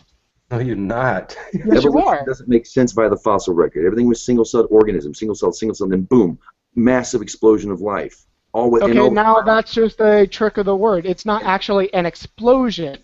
Well, it actually happened over a great deal of time. Right, Come but how on, come all the man. phyla in there have eyes that exist today? Eyes just pop up. There's no evolutionary account for eyes. We actually do Yeah, see there the is. evolutionary tract. No, it's a fact. It's a fact, dude. Don't even try to argue against it. They know it happened, even though No, they weren't there. if you have evidence to prove that it is not a fact, please show it forth. It's been disproven time and time It again. No has matter what never I been tell you. disproven. That is No why matter we what I call it tell the you. theory of evolution. No matter what I tell you, you're an atheist. Evolution is your only option, so you have to defend it. No, with no, your no, no, dying no, breath. no. Atheism and evolution, they're not the same thing. Well, an atheist, his only explanation for origins is evolution, buddy. No, I could believe in intelligent design. Not in being an atheist, you can't. Yes, Yeah, you you can. No, you can't. It could be Yes, you seated can. by. It could be seated by an Intelligently intelligent. designed by aliens. Right, that would be your creator. Yeah, but Yeah, that that's not isn't- atheist. It's, But it's no, still no. not. Yeah, it's still atheist because your aliens would not be gods. They would be your god if they're your creator. No, if they created humans, they're not gods. They're aliens. They just happen to have created humans. No, It's like if we made some sort of intelligent creature, that wouldn't immediately elevate us to being gods. We'd still be humans. if you created, let's say, a sim game, for example, and you gave, we're in the future and we've got all this technology, and you created a simulation of simulated people or whatever, and you were just, they're in the computer. They have no concept of you, okay? They would be having the same argument that we're having right now. Well, God exists. He's just not bound by the constructs of this computer. Well, no, there's no creator. Everything within this computer is just natural. I don't think that has anything to do with what I said at all. That is a completely Yeah, it different does, topic. because, dude, you're talking about if aliens created us, then they wouldn't be considered gods. Well, if we created, No. created a set of aliens people, in the right, physical if we created a universe, simulated that would be people, like. we would be the creation. We would be the creator of that creation, i.e., Does that mean that we're gods? to that creation. Yeah. Well, It would to stop them at the maybe, word but intelligence. you're making an argument that God isn't really a god. That God is just greater than us, and maybe not worthy of worship at all. I'm saying God is the creator of all things. Yeah, but aliens would just be creators Okay. of us, not all things. Right. Well, if you Yes. want to say that, The word is So they're intelligent. not gods. well, there's only two options here: either life was created or it wasn't. Wait. Give Idol Smasher a chance. He keeps on getting cut off. The thing is, Sure. when you say intelligent design, all it means is that the process of life is a deliberate process, and Right. there's a lot of evidence for it. It's not provable. It's just a theory. It's an idea. There's evidence. People see it. There are scientists out there who will say this looks to be the work of intelligence. This cannot be explained naturally. I think I that look at it there like are this. there are observations that can be interpreted as evidence for that, but those same observations can also be interpreted differently. Exactly. The be facts evolution. don't change. The facts don't change. Well, here's Ever. a fact. Here's a fact. Okay. Life can't come from non-life, as far as we've observed. There's a law of biogenesis. So, for you to say, No. aliens could have done it, whatever, that's still, no matter how you slice it, if there was a creator, Biogenesis is not what I'm talking about when I'm saying evolution is a fact. Life coming from life is evolution. A biogenesis is the study of trying to figure out where life began. Life Right. comes from something. Life Right. originated The point somewhere. is, both And processes are the supposed conclusion of a biogenesis so far is, I don't know. right, but both processes, according to an atheist, are unguided. No, by definition, abiogenesis A means biogenesis is I don't know. The conclusion of a biogenesis is there's no idea. Could be God, could be something else, could be aliens, could be lightning strike, could be spontaneous. No idea. We also actually have proof of concept for abiogenesis from organic materials coming from an inorganic. So far we have organic materials, we don't have self-replicating. We have proof of concept. So we have the building blocks, but we don't actually have life yet. Right, but that's a very big step. It has to be unguided. Abiogenesis has to be unguided. Intelligence is not allowed in the hypothesis. Right. Well, until you can That's find why it'll never, until ever, you find ever, evidence ever of work. intelligent being. Ever. How can DNA, how can that first cell, if you want to look at evolution, how can that first cell eventually Well, I don't create a know. life form that would be able to observe itself? The information in that one cell, the DNA in that one cell had enough information to eventually extrapolate into an intelligent creature that could observe it and decode it. and you said it's not by chance, that there's no intelligence behind it. See, evolution might work, but it stops at that. You see, that's an argument for ignorance. We do not know. Until we don't know, we can't really say that it was a god or aliens or whatever. Well, answer me this. If evolution is a proven fact, what is the mechanism by which new genetic information gets created and encoded into the genome? You see, what you need to do is you need to actually find out what evolution is. Evolution is dependent on the genome, correct? I'm not an expert on evolution, so Neither am I. I'm a chemical engineer. I'm going stop here. So, like, if you want to find out information, it's pretty easy to hunt down. Right. Well, whoever was claiming evolution to be a proven fact, they should know this information. Evolution is dependent on a genome. You know what? I'm actually going to post a link. You can look it up yourself. He's a well-known guy. You probably have heard about him. No, well, I was addressing you since you made the claim it's a proven fact. Back up your statement. What is the mechanism? I am. I'm right now doing it right now. If you would give me a second. Okay. If this link has anything, if it doesn't have anything to do with what I'm asking for, Actually, it will probably have to do with evolution generally. Yeah, you're probably just going to send me some overview. If you want to find out information about evolution, there's plenty of places for you to look. And if you don't want to look there, then that's on you. I've never had an answer to this question. That's because you never cared, apparently. No, I've cared. I actually used to believe in evolution until I found out you guys don't have these answers. Well, just because you don't have the answers doesn't mean you can say it's not true. Well, in this one instance, I can because we actually observe information coming from intelligent sources. We never see it coming from unintelligent, mindless processes. Evolution is impossible. Transmitted information has to be intelligent. Information itself can be, but when you transmit the information, I just want to be clear so nobody will. Go ahead, man. Well, the origin of information itself cannot come from an unguided, unintelligent process.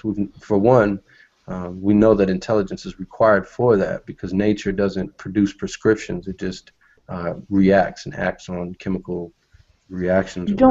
Prescribed for how things ought to be.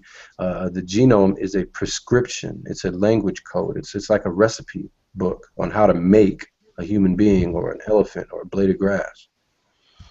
Okay, do you understand the concept of creator of the universe and how it's not, it doesn't exclude abiogenesis at all? Well, from my standpoint, there's only the creator created everything, including life. Oh yeah, I know you believe. From a scientific standpoint, life coming from non-life is impossible. It's physically impossible. I mean, I know you believe Jehovah come down and just fiddled with everything, but I mean, abiogenesis only excludes that specific type of godly behavior. Well, the whole point of abiogenesis is life coming from non-life. That's what happened in Genesis, though, wasn't it? No, abiogenesis does not exclude life coming from non-life. God is alive. He's the living God. He's not dead. Okay, he's not. That's fine. Right. He's not rocks and chemicals. Okay, he's an intelligent being who lives. I don't think that has anything to do with what I said, but sure. Well, yeah, you're talking about. I understand what you believe is God. Abiogenesis is the theory that life comes from non-life. If you say that. No. Abiogenesis is the theory that life started. From non-life. Period. The end. That's all it is. No, it's a theory that life came from non-life. No, it's that life started. But we don't know how. So it is the study of trying to figure that out. Wow. Yeah, you can start with a presuppositional argument and then work your way back. That's what abiogenesis is. It's a fantasy. How is that? You just said that it's life started. There is no presuppositions. The only presupposition is life is here, so it must have started. Boom, abiogenesis. No, it can't. But it does not include. It does not include. Trying to figure that out. Just because we haven't seen it doesn't mean it's not possible. Obviously, it happened, and he left. He's not much into the arguing over each other. Yeah, that was kind of rude. I was talking. I do apologize. It's not that. It's hard to avoid it in Google Hangout, really. Totally, especially with 9+. You got guys making statements like that. It's kind of kind That's of all. pointless. If you're going to sit there and lie about a commonly known theory as a biogenesis, saying that it's We're not, not lying. We're not you are lying. lying. If you You're think either that lying lying about or a ignorant. biogenesis is a bad thing, then you should stop right now. You're either lying or ignorant. I could say the same thing about you right now. So a biogenesis is not the natural process of life arising from non-living matter. No, it is life starting. We just don't know how it happened. Okay, well I just posted a link to Wiki. Click Study on is that. trying to figure Exactly that what out. it says. And if God created life, then that is what the natural process was. But it's not from non-living things. I don't know what you're talking about. God is alive. Therefore, Well, right, Genesis, not God a is Bible. supernatural, so alive is kind of, but I guess you could throw that idea out if you wanted to. No, I mean it's quite clear that the theory of a biogenesis is the theory that natural processes gave rise to living matter from non-living matter. I mean that's pretty fucking well known. It's not like I mean, what's the point of even denying Non-living that? matter, natural process of life arising from non-living matter. Yeah. Right. Okay. Yeah. How does So God that created it. exclude It's God? not non-living matter that created it. It's a living being. No. All right, Doesn't matter. the stuff that God put together to make a human, was that alive before it became alive as a human? No, God had to breathe life. No, the end. A biogenesis. There you go. That is so retarded, dude. Seriously, that is so Okay, retarded. well the thing is, he believes in magic, so he's allowed things that naturalism, which is what he's describing, is That not would allowed. be the non-living matter that was composed to make a living being. By a living being, bruh. It didn't just formulate itself. Doesn't matter what it was by. It matters that non-living matter came together to create a living being. It actually does when you're talking Or turned about into a a living living being. A living being taking inorganic or taking non-living material and making life. It still started with life. Okay, you have a god creature that assembles this stuff to make a life. Yeah, that's not life from non-life. Hello? Yes, it would be. That is technically What? life from non-life. You're just adding No. an element. Oh my It's God. technically Okay. not God alive. That's The pretty material God used to make a human, was it alive before it was a human? Answer's no, which you said earlier. God So is that alive. would be, and I'll just read it straight from the fucking thing, the natural process of life arising from non-living matter. Right. Now, if it was a natural process of life arising from non-living matter, then your belief about it would be that God took the non-living matter and put it together to make a organic creature. But that's human. not. First of all, it's not a natural process because No, God it is isn't. not. If God exists, Are you gonna then cut me off? whatever Because let me process He respond to your did. point. I think it's pretty You, clear. you can make your point, but you need to actually, before you I have a problem when you straw man me. You've been Okay, strong and that's what you're for doing. the last 10 minutes. Clayton, you're over like over straw man. Clayton, let's take a deep breath. In and out. Take it easy. Oof. Okay. Yeah, the point that I was making is this, okay? God is life. Okay? He's alive. He's not dead. He's not some natural process. If he I took agree with that. if he took dirt or dust and created man, that process was not a natural process. It was a supernatural process. Therefore, it doesn't categorize as abiogenesis by any stretch of the word. If So God you trying to exists- argue this point is really silly. Wait. If Where does God it say? exists, Where does He it say is natural. supernatural This is or, really or silly. natural in abiogenesis? And another thing, somebody said something about magic. I want someone to explain to me Yeah, just what is ignore what I magic. just said. What is magic about an You just intelligent? completely ignored service. Okay. Yeah, If I had a God point that I was making that you don't want to hear, evidently, because you don't have an answer. Yeah, What is like magic projection about onto an me, dude. intelligent You just being? I've completely been ignored trying my to point. say, What's magic about an We're intelligent addressing it, being so. creating things? What Okay, is magic about that? He's referring to me, so I will answer to that. You said it was supernatural. I define that as magic. So you're saying that an intelligent being creating things is magic? Well, no, Well, that was my question. What's what I'm magic saying, about an magic intelligent being is something that is, I've never really had to I never really had to define magic before. Yeah, but you're using it. Right? Well, yeah, as supernatural powers that we do not see. You know, miracles, stuff like that. Right. So 100 years ago, this hangout would be considered magic. No. Yeah, because they didn't have the technology back then to understand what's happening right Difference now. of They didn't have cell technology is phones. not something that is not possible. If you pulled out a cell phone with high-speed internet on it 200 or 100 years ago. Arcane's absolutely correct on this. If you take technology, like magic was often technology. And it could be used, it could be Somebody, described as like things we don't alchemists. understand. Alchemists were usually just some people with some limited scientific knowledge, and everything that they did was considered magic. And then it was kind of turned into a sort of pseudoscience alchemy. But, like, how are you defining magic? Well, Things that are magic is basically not possible. Things that well, are I would not say possible. that magic is things that we don't yet understand, dude. That Okay, could so that's also your be definition. that could also be magic, something we don't understand. Look, 100 years ago, if we pulled up in a freaking Yeah, totally switching sides here. I agree with Arcane. yeah, like It's okay. just like the people in the far off jungles, right, who've never seen civilization. If we pulled up in a freaking S2 Hummer, you know, they'd be like, wow, that's some really advanced technology. But to us, it'd be a regular everyday thing. So 100 years ago, a cell phone, someone could say, wow, you're talking to somebody in India? That's magic.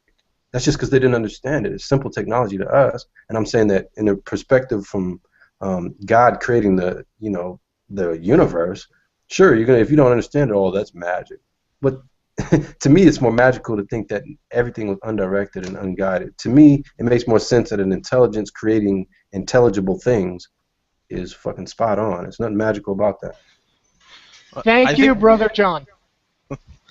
I think from here on out, we should avoid the term magic and just replace it with David Blaine.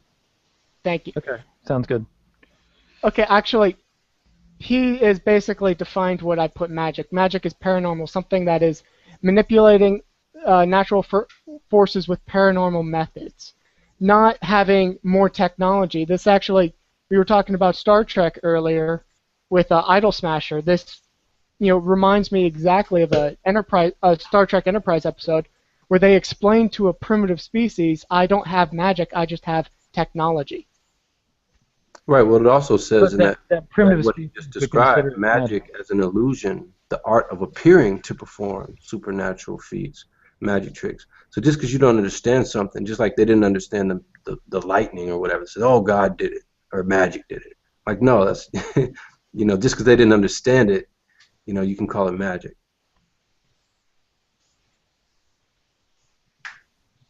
But I don't see anything magical about creating things. I really don't. I mean, that's just my personal opinion. I think abiogenesis would be magic. Evolution would be magic. So something that is explained in natural terms with if in the least and I don't know is magic, but someone going poof and now we have life and the universe is not magic. No. Yeah. See, now you're making a I don't cartoon think of either it. one of them is really magic. Now you're making a cartoon of it saying, well, poof, there goes... No, it's an intelligent Well, source. forgive me, I was indoctrinated at a young age and that's what they used, cartoons. So, well, I don't know how you got that. If you read- Indoctrinated in what? Atheism or Christianity? Christianity. Well, actually, Roman Catholicism. Okay. So to me, frogs and lizards turning into people. Okay. Poof into people. That's not what evolution predicts, Arcane. Or fish. Okay, I'll be fair. Fish turning into people. Okay.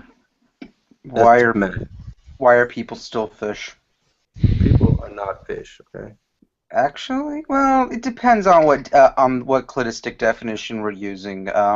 As far as we're concerned, we and us, pretty much every other four-limbed tetrapod creature and lobe-finned fish have a common ancestor in the Sacropterygi clade. So What was it? Sacropterygi means lobe-finned fish. So some lobe-finned, that was an ancestor. Lobe-finned fish. No, what was the ancestor specifically? What was it? His name was Fred. I'm giving you a clade. I'm not giving you a specific fossil. You have to understand that. Well, I'm saying, your whole approach to this is question begging. No, it's not. Sure it is. You're saying human beings are fish because And we I'm trying to classify human beings as fish. trying to show you based on the cladistic model why scientists believe this. Right. So okay. So as long as you say it's a belief, I'm fine with that. But if you come off Well, and say, yeah, if you come off and say, well, I human never. beings are fish, and Well, and okay, what I mean by that, and I've explained this to you as well, whatever clade you came from, you are a part of. So if human beings are part of the ape clade, like if other ape-like creatures, were our ancestors, we didn't just come from apes, we actually are apes because we are a part of the ape clade. but what That's if we how. didn't? What if we came from Adam and Eve? They We're were not apes. apes. Either, If we came okay. from Adam and Eve, we would not be apes. We would be humans.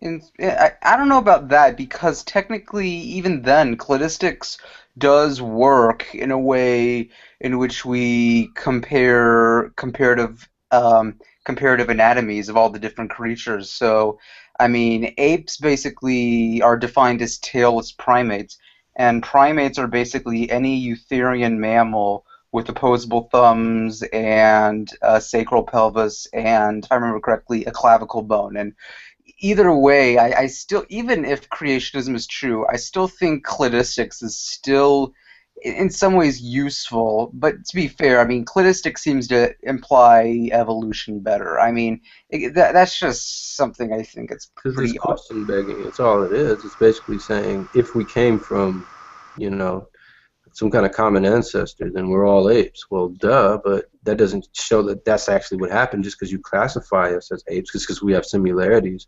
I mean, there's so many similarities between cars, but you wouldn't say that all cars are the same. But okay, come on. Again, this is another thing I've explained. Cars are not living. They cannot pass down genetic material. But there, you're close to going into question begging again because regardless of if humans can reproduce and cars can't reproduce, the concept is the same. You're seeing similarities between humans that we see today and and similarities between chimps and apes and shit. And you're trying to say, based on these similarities, we can classify them as the same. Well, I could just as easily say, well, based on the differences, I can classify us differently. I can distinctly distinguish between humans and an ape or a chimp. Well, So that's you don't. Well, question begging. the whole point of classification is that there's not going to be any differences. It's that what's the frequency of similar traits, and obviously in the case that's only cladistics. If you get into phylogenetics, we actually sequence the genomes of all these different creatures. We now base them off of how closely related they are genetically, and you see the cross conformation. And to be fair, Begs the question. but again, okay, and I'm actually going further into that though. Even on the short scale, I mean, we use a model of common ancestry for very practical purposes. I mean, and I just did a video I released this earlier this morning where I explained how we have one example is this. I think it was in the 70s. It was some lab either in China or in Russia. There was an accidental release of a influenza viral strain, and the viral strain is believed to have evolved in several cases and you have all these different descendant strains, and they've all occurred in different geographical locations at different times. But using a phylogenetic model, we can trace it back to the original strain that was the accidental release from the lab. Now, why is that important? And it's because, if you find the closer related strains, you would use similar medications. So if there was an if there was an influenza outbreak that were to happen right now, and they didn't know, they didn't know much about it, they would try to find a strain of the virus. They would try to find a strand of the virus. They would sequence it, and then they would compare it to the databases that they already have of all the different, extant evolved viral strains. That's still just begging the question. But I'm already showing that's the pragmatic purpose. I mean, once if you know one is like a very close cousin of another strain, then you would use similar treatments because not all treatments are going to work on all the same influenza vaccines. That's my point I'm trying to say here. That still begs the question. I mean, I just gave you evidence of Jordan basically believes that if you burn a Britney Spears album a million times, you eventually get Christina Aguilera. No, I've never said that. To be fair, That's pretty much all the blabber that I just heard just now. I mean, well, you're you know putting me to what? sleep, man. Come on. Do you have a point? Well, yeah, I just going off like it was a 4-minute diatribe. I timed you. Well, it's a hard thing to explain. You know, it takes a little while. You have to understand that. And to be fair, your incredulity of the subject doesn't automatically mean your preconceived beliefs are correct. Right. You could or burn that I'm wrong. Britney Spears album. I never said that, and to say Christina that is a Aguilera. straw I got man you. and is a completely Perfect. Okay, what happened? He got raptured or something? He was removed from the I guess he was one of the elect. Oh well, Yeah, you know, that's all evolution has is a bunch of question begging, man. That's why it's pointless to go into the details. I'll just call you on the fallacy straight up. You're begging the question. You're assuming that all of this stuff that we see happening today has always happened. So you're saying basically we see similarities between creatures, therefore we can trace this back and see that the similarities are from evolution. That's begging the freaking question. Someone could easily say that all the genomes were designed and similar creatures would show similar traits and they would adapt similarly. It's same with viruses, same with the whole nine. That doesn't explain the origin of anything, dude. It's begging the freaking question. Same with creation. You know, if creationists said, you know, look, the similarities between chimps and humans in the genetic code, and there's so many differences, therefore God did it. It's still begging the question either way. Well, let's frame the argument like this because people are getting bored of the evolution. Why do you think God has to be so simple and uncreative that he couldn't make this beautiful, complex system? Who said he couldn't make a complex system? You're saying it's not true, so... I'm saying what's not true? Evolution.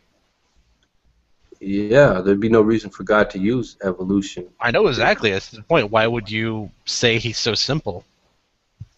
So simple? Yeah, he just poofs it into existence, and I don't mean that like trying to be smart way. Literally that's what it is. Designed each and every genome. I wouldn't say that that's just poofing it all into existence. Yeah, from God's standpoint, he spoke it into existence. We don't understand how he did that, but to say that it's simple just because he didn't use evolution, that's pretty awkward. What's wrong with the idea that God created life through evolution? Well, there's several scientific ways as well as biblical objections. Let's stick with biblical because because it's like having your cake too, Clayton. You have two choices: either God did it or he didn't do it. That's it. Right. You can't have both. No, you can have evolution and still have God did it. No. He's the creator of the Genesis chapter 1 clearly tells us how he's the creator of the universe. You can't have that and evolution, and he didn't do it. Not only that, dude. Wait.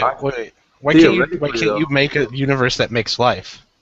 Well, theoretically, though, it wouldn't make sense based on what we see. We see digital coding and micro machinery inside the cell. It makes no sense whatsoever to say that God would create this amazingly intricate digital code and then let it randomly evolve itself into everything else. If he created the first code, he could create all codes. I can tell you don't know what digital means. Sure, yeah. DNA is not a digital code now? I'm just saying it's not. The word digital. So DNA is not a digital code. That's what both of you are saying. It can be made into a digital code, but no. it's molecular. No, it's a digital code. Do you know what digital means? No, you don't. So there's not your a ignorance 4-digit code. So DNA is not a 4-digit code. Pull up your dress. Okay. Gotcha. Deny science all you want to, guys, but it's a 4-digit code. The only one who's denying it is two digits? It's 4-digit code. Sorry, quaternary. ATCG is a 4-digit code. It's not a 4-digit code. It's an analogy. No, it's not an analogy. It's an actual It's four-digit. absolutely an analogy. And atheists must say that, though. They must say, it's not No. really a code, it just kind of looks like it. No, Wait, they're- wait. That wasn't even my point. Whether it's a code or not, it's not digital. It is digital. No, Sorry. it's not. Look up digital. Any definition you want anywhere. Look up genetic code. There's a genetic code, but it's not a digital one. It's 4 digits. ATCG. It's a chemical code. Exactly. 4 digits. Oh, okay, you mean Yeah. Well, you said exactly to chemical, which is not digital. wait, There's wait, four- you mean digital as in like there's digits? That's what you Yeah, think it is? four. Okay, well then that I can give you. 1, 2, 3, 4. Like there are Those are- digits, but you're Okay. when you say digital, you're making the insinuation that there's like a computer chip hidden somewhere in the human body, and that's just not the case. That is actually the case. Sorry. No, That's not what digital means, dude. There's trillions of computers inside your body as we speak. no, it's not. Yes, they Do they are. Oh connect to boy, do we Wi-Fi? have the second coming of Prudence? I Oh, almost man. gave you your fucking point, and then you just squandered it. Damn it! Well, oh It just God, shows that talking you with guys you is haven't looked hard. up this information. You get all your info from Talk Origins or some shit. You don't actually look No. at the information. Just, I mean, before you continue, Arcane, just go anywhere you want. Type in the word digital, and just read what it says. I would also that last point though. You said I was still question begging. I was actually providing you the evidence, and I was providing you a specific model. How is that question begging? Well, I explained it after you got booted. Well, yeah, I heard that. You still didn't explain it well because I actually provided the goods. I gave you a specific pragmatic model, and you just refused to accept it. We've gotten rid of the evolution. No, it's begging the Or at least we're question. trying to. It's begging the Alright. question. No. Okay, As far hold as- on. Prudent, Arcane, everyone else is getting really bored of this. I say we get last words in and we move on to a different topic and refuse to come back to this for the rest of the night because everyone's getting bored. For sure. Did I just kill the conversation? I think you just did. I think we can move on now, though. Okay then. So, Arcane, what have you been up to? I'm not talking, religion or anything else. Just what's been going on in the world of you? Just chilling, man. Waiting for school to start back up. What are you taking? Philosophy, man. What you think? It's a good field. Yeah, philosophy is science. Not bad. So what are you planning on doing? After school, of course. Well, I teach martial arts, so when I get my PhD, I'm gonna open my own philosophy/martial arts school. Yeah, that's a good question. What style? Well, I'm a mixed martial artist as of late, but I've done a little bit of everything, really.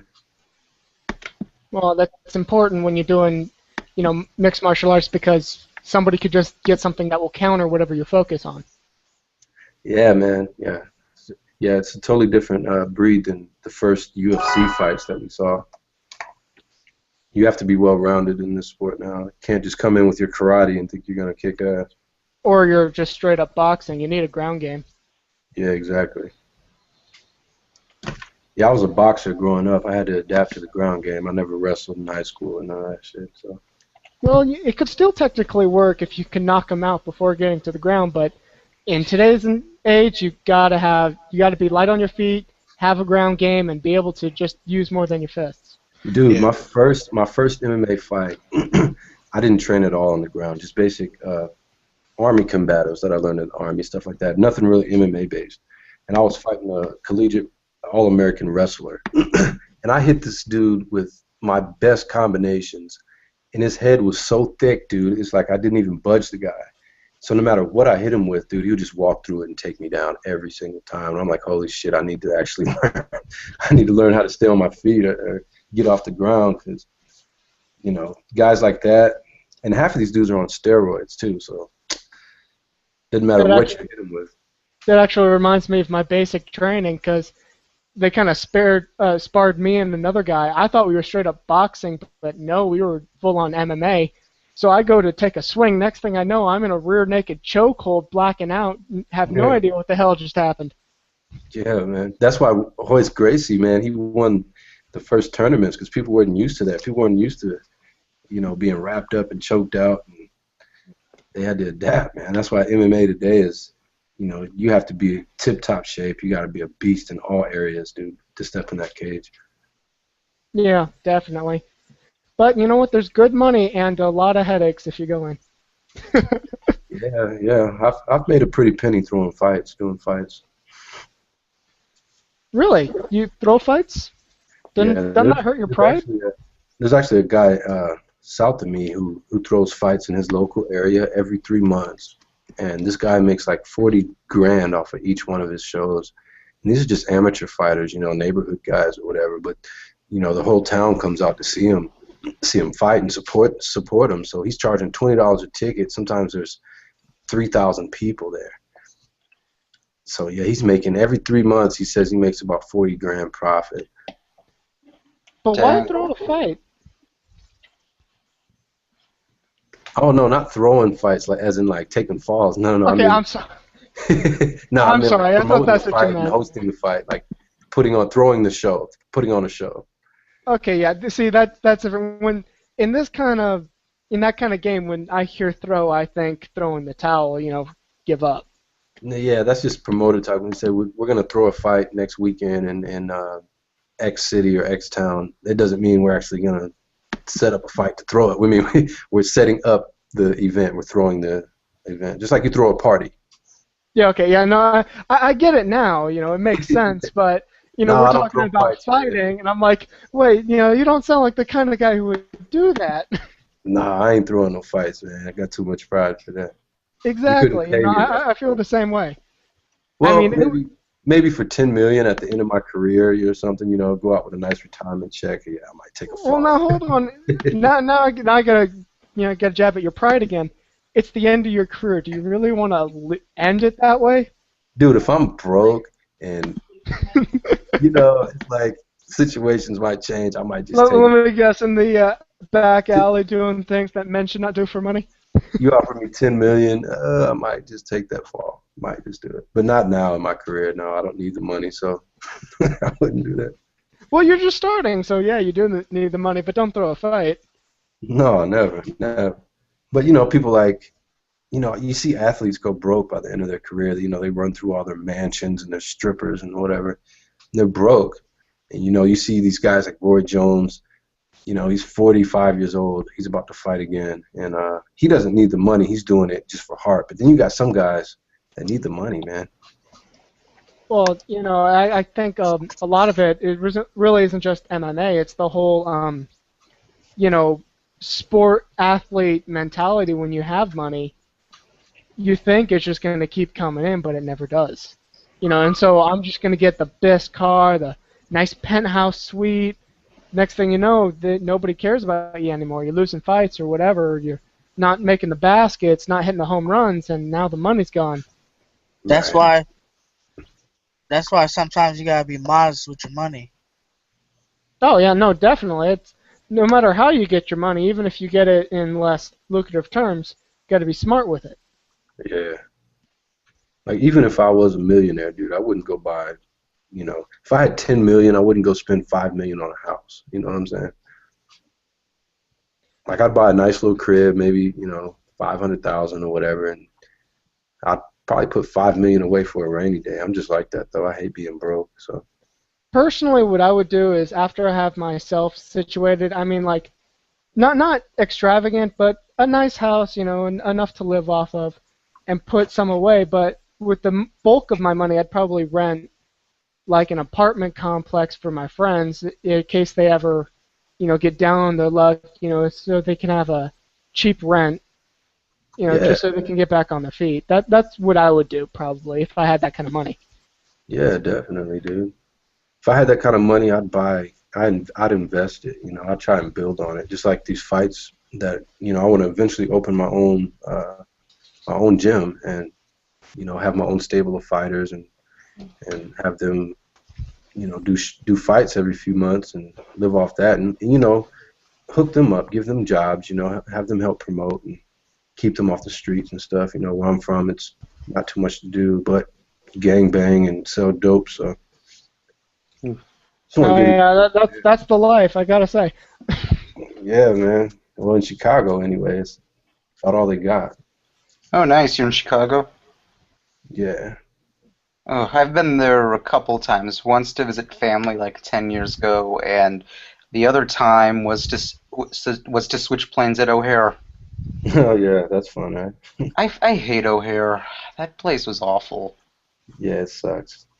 You know what they do? I think they deliberately like misled me. Like they kept telling me, "Oh, I had to switch planes," and they tell me like, "Okay, where do I go to get to the next gate?" And they kept giving me the switch round. They would say, "Go here," "No, go here," and it's like, where am I supposed to go? You're not helping me out, people. Yeah, they need to do something about that. It's ridiculous up there. But That's Chicago's just piss such a poor big customer city, service. man. Yeah, but anyway, so Prudent, what's been going on with you? Not much. I'm also waiting for school to start. And your major? Psychology. I was a biology major for a couple years, but now starting, this fall, I'm gonna be a psychology major. Why the change? I just lost a little interest in biology. I can understand that.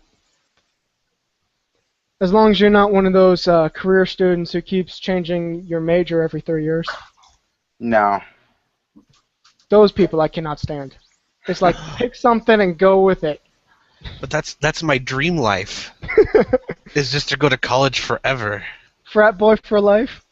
Yeah. No, not even that. Just I like school. Well, no one ever said you didn't have to, keep learning, but don't spend your entire time in college. You're squandering your life away. Yeah, but college, it's always fun. Like the undergrad year is supposed to be fun. If you ever go to grad school, then that's when that's when the work stacks up. From what I hear, you don't really have as much social life. I'm a gamer who lives at home with his parents. I don't have a social life. Oh, nice. Yeah. I was gonna say though, let's see where. Oh yeah, I go to Arizona State University, and it's actually funny. Apparently, there's always a lot. There's always a lot of issues like with frat boys. They've actually had one chapter that got like banned from the school last year because they kind of did a racist party on Martin Luther King Jr. Day. It's not exactly something the school's proud of. So they had a impromptu ghost party. Lovely. Yeah, they basically had apparently one frat group, I guess, decided to do this racist thing where everybody was wearing blackface, like for Martin Luther King Jr. Day. Oh, that is bad. Yeah, it didn't exactly go over very well with the dean. I don't know. That's always the thing. Like Arizona State's always, they're always stereotyped as those awful, that awful party school. I mean, I avoid that crap. I don't really care for any of it, really. Well, maybe on the weekends you probably could hang out there, but. I don't know. There's some fun stuff to do. I mean, I went to a few football games last year. We actually had a good team. Okay. Actually, yeah.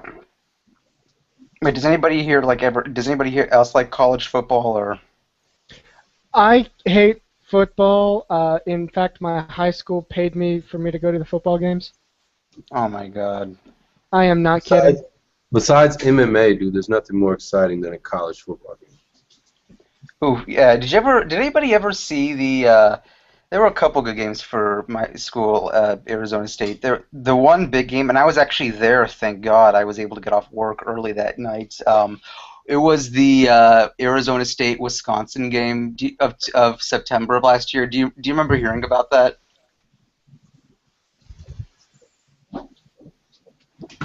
I know you're not talking to me. I have no idea what the hell you're I talking think about. Arcane was mentioning that. The reason why I mentioned that was the game that the refs screwed up and they didn't keep track of the time, and then the time ran out on Wisconsin. Oh yeah, I remember that. Oh, that was awesome! I couldn't believe that. Yeah, he should have lost his career if not his life after that. That was pretty bogus. Well, it was good for us at least. I know. I was probably. I'll admit, maybe it was a lot that was BS. Maybe Wisconsin probably could have won that game if it wasn't for the stupid refs. But I'll take the win. Yeah, and college is different than the pros. They're not as strict on the reffing and that kind of thing. So, yeah, that sucks. Yeah, I just couldn't be like how insane like the. I remember I was sitting across from the student section and they just. I think some of them like ran onto the field afterwards. They couldn't believe what had just happened. But yeah, I was happy. I was happy to at least get a ticket for that game. That was something to remember.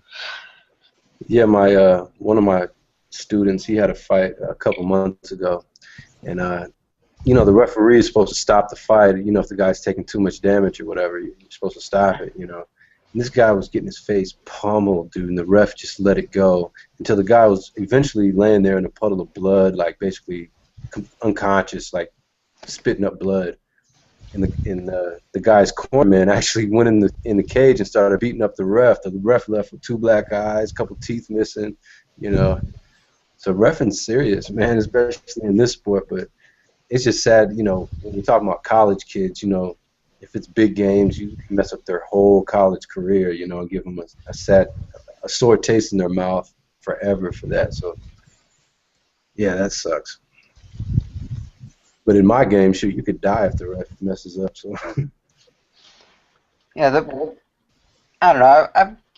The fighting sports or the contact sports are fun, I guess. I'm not really too much into MMA. I think what makes it different from like traditional boxing is that with boxing, there's a little bit more of a rhythm and a science to it, and it's more regulated. Whereas something like MMA is just, it seems like it's just built off of every bit of our testosterone wet dreams.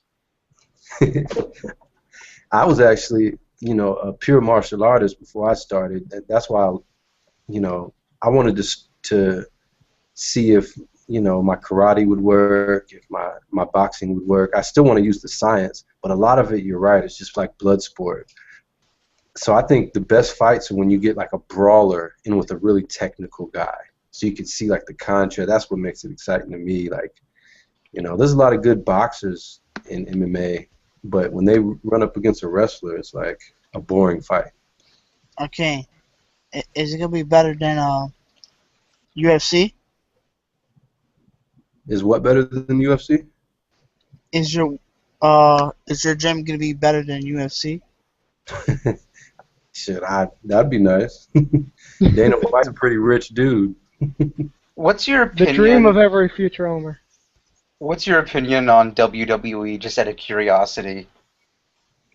I think it's awesome entertainment. I think those guys are, they do some pretty cool stunts, but it's not real life by any means. I know, but I actually remember this because I had it was a weird class I took last semester. It was like the history of race and gender in sports, and one of the weeks we had to cover WWE, and it was funny. Like we had to watch a few videos. One of them was like they were interviewing all these fans, and they're just like, "Yeah, I don't really care that it's fake." I mean, that was like their entire reaction. Like they knew it was fake, but it's like, "Yeah, I don't really care." Yeah, it's more just for entertainment value, man. You like to see some huge buff guy get hit over the head with a chair and thrown off the ropes. I liked it when I was a kid, but when I got older, I got more into boxing. I'm like, well, real blood looks better. So. Yeah, they have this. Although one of their big complaints was that WWE tends to be their biggest complaint is that they're a little sexist. Like, I don't really. It's hard to kind of explain. There were a few examples, and I don't remember them specifically. One of them was I forgot, like this one guy this one girl like who was dating like the star, like he was one of the big stars of WWE. Like she was always kind of subjugated to a lot of abuse, like on camera, like regarding just regarding the overall entertainment value. It was kind of a little sad to watch, honestly. Yeah. Yeah. I'm not a big fan. I like real contact. You know what I'm saying? It's like, to me, it's like watching like soft porn or something. It's like, come on, it's like it's not the real deal, you know? Yeah, just come on, choker, come on. Yeah, right. It's like not the real thing, man. You know, I like the real stuff. I think Honestly, go ahead. I was just gonna say. Actually, no, I'm done. It's fine. I think I'm actually gonna have to head out right now. Oh well. All I was gonna say is the reason why I don't like it is, if someone hits me with a chair, I'm killing him. Like, gloves are off. If he hits me with a chair, that means he's trying to kill me. That's why it's not allowed in UFC. Yeah, I know, right? It's not real. Well, you know, like I typed in the chat, it's soap opera for men. Right. And there's, unfortunately, people who, to coin a phrase, live or die by it. And they're not even the ones who are, you know, the actors. They're just the fans. Yeah, those are the But they guys take who it watch so the hockey seriously. fights. Yeah. Wait, there are things in There are other things in hockey than fighting. Yeah, right. Yeah, I heard of a rumor that they might introduce something called a puck. Yeah, it's the most racist sport in the world. A bunch of white guys skating around with sticks chasing a black puck. Yeah. I'm glad you said that. Here's some racism for you. I've never seen a black guy skate. Like, You're right ice about skate. that. Honestly, I think it would be scared if they started, because they'll probably, you know, just start, you know, beating everyone's ass, and people are like, oh my god, why didn't we teach these guys before? Have you ever seen a black hockey player? I'm pretty sure there's a few. I've never seen one. Like, I know there was one in the Mighty Ducks movie, but he was a kid. Yeah, in the movie. Yeah, the chubby kid. Oh, yeah. Wait, was he black? Yeah. Honestly, it's been years since I've seen that movie. Awesome movie. Oh, definitely. The sequel's not so much. No. Yeah, you see black people in golf. You see black people in baseball, soccer, tennis. I've never seen one playing hockey. Well, then again, they all wear face masks. It's kind of hard to see them. Yeah, I'm gonna look that up actually. I want to meet this black hockey player. Arcane, can I ask you a question? Arcane, you hear me? He's too busy looking up hockey players. I'm black, by the way, for those of you who don't know. I'm not on no racist shit, okay? That's okay.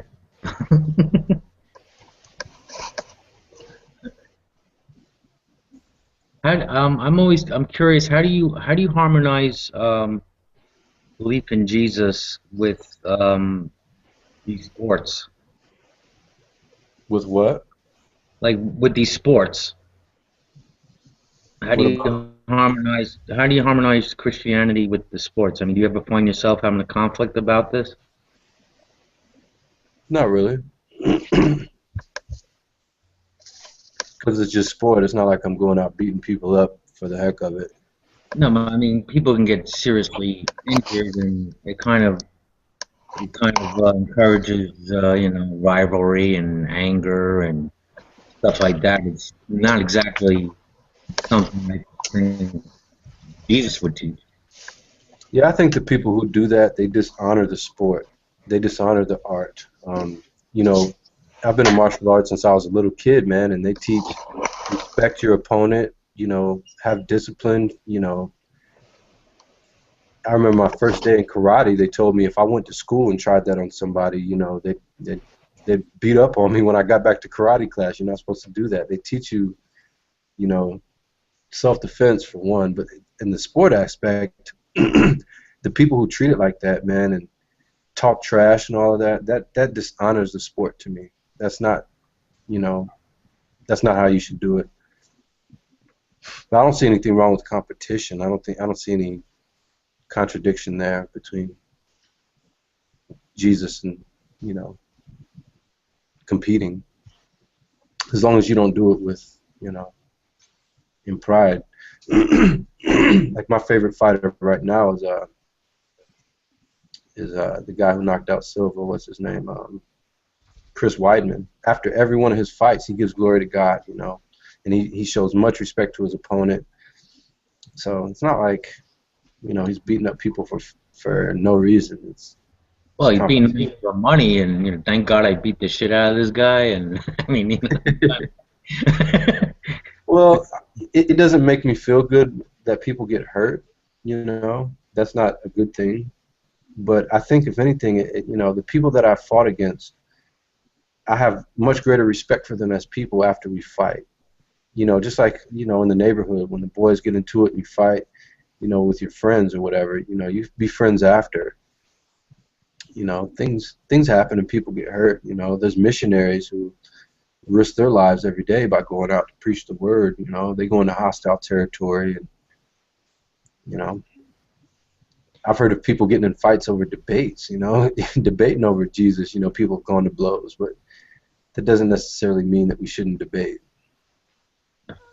Actually, I really like that about you, Arcane, because I get the same thing when I was actually practicing martial arts myself.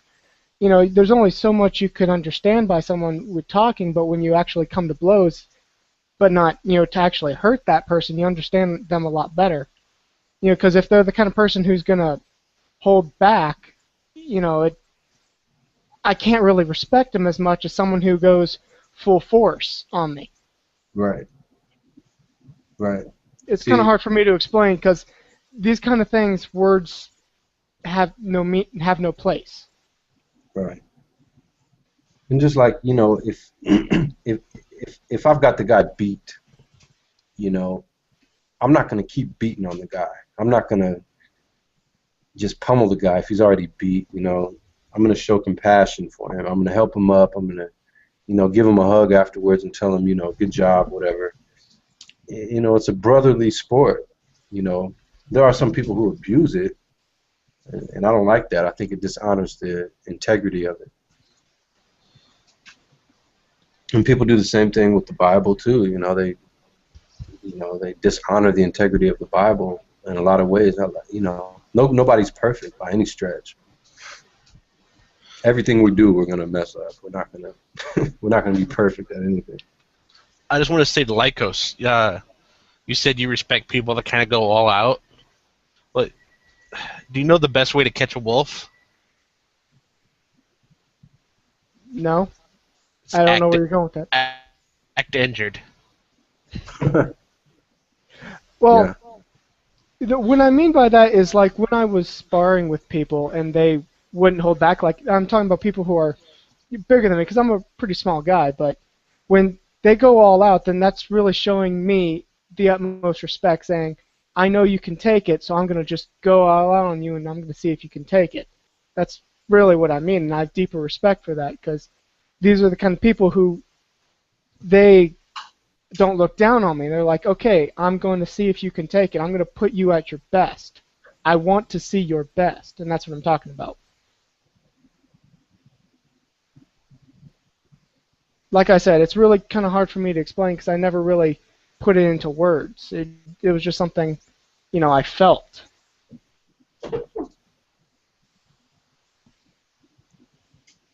Yeah, I think every boy should get in at least one fight in their life. I think every boy should take at least one butt whooping.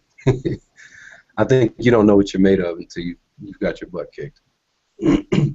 That is a fact of life. Yeah.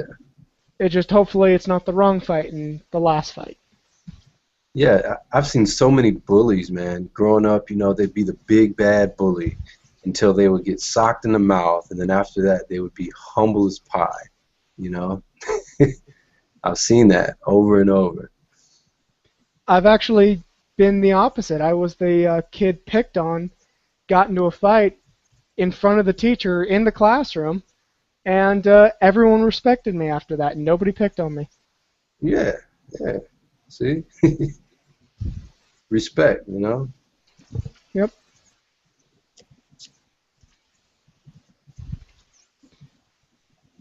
Arcane, if we ever meet in person, remind me. I'd like to actually spar with you. You sure about that? I don't know. I might not take it easy on you, man. You said some I pretty would hard. rather you not, even if I get my ass kicked. That's how I understand people. Yeah, I was actually gonna upload a couple videos of me sparring. You should. Having the channel like the Great Debate is fine and all, but if that's your entire channel, it's gonna get old. Is that really all we are? Just talking about this? No, no, we got other interests. Yeah, that's the only reason I started the channel, though. Really, is to talk about this. No, I started this really just to rant and talk about feminism.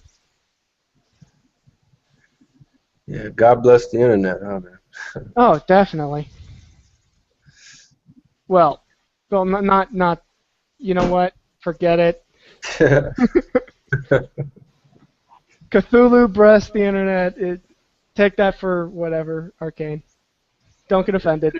Internet's awesome, man. It could be used for a lot of good, but it could also be used for a lot of bad. So I just, I figured if I'm gonna be on the internet, I could at least try to bring a positive message. There's a lot of bullshit on the internet. Yes, just look at Alex Jones. Yeah. Well, I take Alex Jones with a grain of salt. A lot of the stuff he says is true, but I think the way he goes about it is fanatical. Yeah, no, honestly, yeah.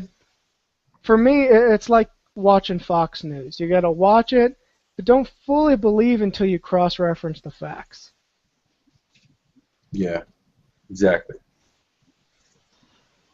Or you can do what I do with Fox News. Turn it on and pop some popcorn. Well, actually, I really don't have an option. My father loves Bill O'Reilly. He only watches Fox News. He is a right-wing conservative, praising God on his bended knee every day of the week. That kind of guy. Yeah. You'd probably like him, Arcane. Who was that? My father. Oh. You said Bill O'Reilly's a good man, John? What are you smoking? I gotta say, he's not fair and balanced. He's opinionated. That's all I'll say about him. It's really the best thing I could. He's not fair and balanced. He's opinionated. Yeah. Yeah, Bill O'Reilly. He's I don't think very highly of him at all. I think in the position that he has, he abuses his position. Well, I honestly think that kind of thing's inevitable. Yeah. Which, honestly, I fear for the people who are on YouTube, because eventually they will do that. And you actually have seen, there are quite a few people on YouTube who have gotten high on their own image, and they get consumed by themselves. Yeah, that's true. Yeah, he was kind of a prick to Colbert, wasn't he? That was hilarious.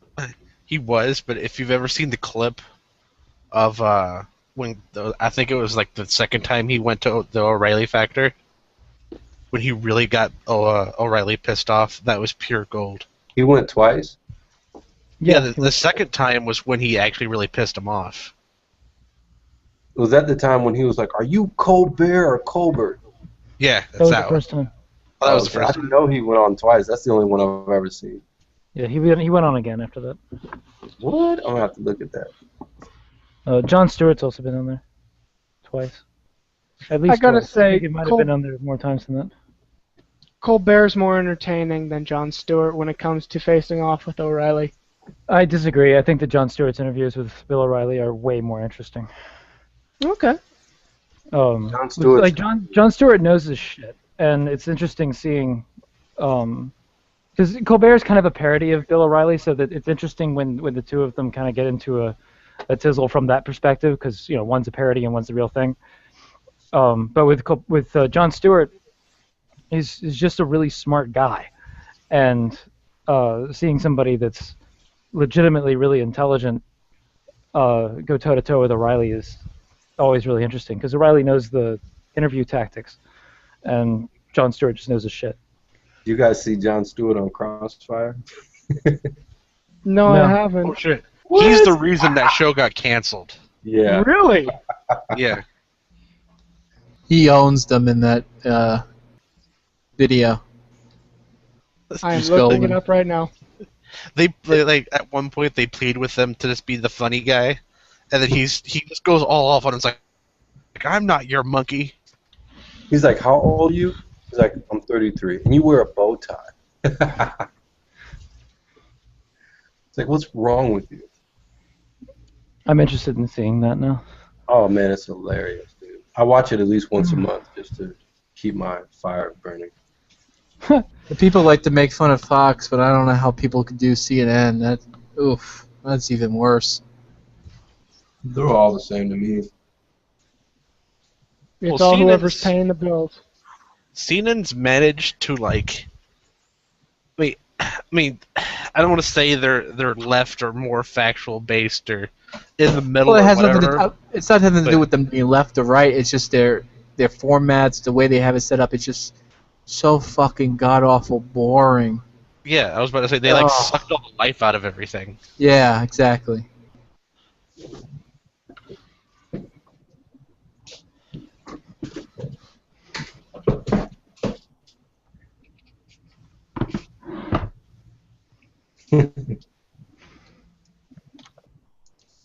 Anybody else? What are you up to, Peter? How are you? I'm looking at Mortal Kombat. You excited for the new Mortal Kombat 10 coming out? No. No. Oh god. Straight I'm up not no. excited for Mortal Kombat X or the new UFC from EA. It's just not tickling your asshole the way you like it, huh? The graphics are very low tier. You're a graphics whore, huh? Has to be top notch. No, I mean like if you look at it, it's not. It don't seem 2014. I hear you. Still got a couple of years to go, though. Has anybody read The Giver? Yes, it was required reading back in high school. I do not remember most of it. I read it. Okay. Who liked it? I thought it was stupid. What? Is that one of those sexual novels? No. Because there's a movie. That would make it so much better. There's a movie coming out based on The Giver. Yeah, Oh wait, is that for some reason I'm remembering them like looking at an airplane? Is that book? And then being like all shocked about it. No. Okay, what am I thinking of then? The Giver is, I don't know what you're thinking of, but The Giver is like a futuristic book. It's a Speaking science of fiction. airplanes, what's up with that jetliner crap, man? The Malaysian one? The second Malaysian one? Yeah, but what's up with that? So, wait a second. See, I don't follow the news. I just hear about it, in passing. So there was a first airliner that kind of like disappeared, right? Yeah, and then another one from the same airline got shot down by the Russians, apparently. Come on. How could we not find that plane? Was it the Bermuda Triangle Guys, or something? can we Maybe Did they the find first one didn't really disappear. Someone just stole it and then used it to pull this stuff this time. Shh! It was the Masons. Well, how come they couldn't find it?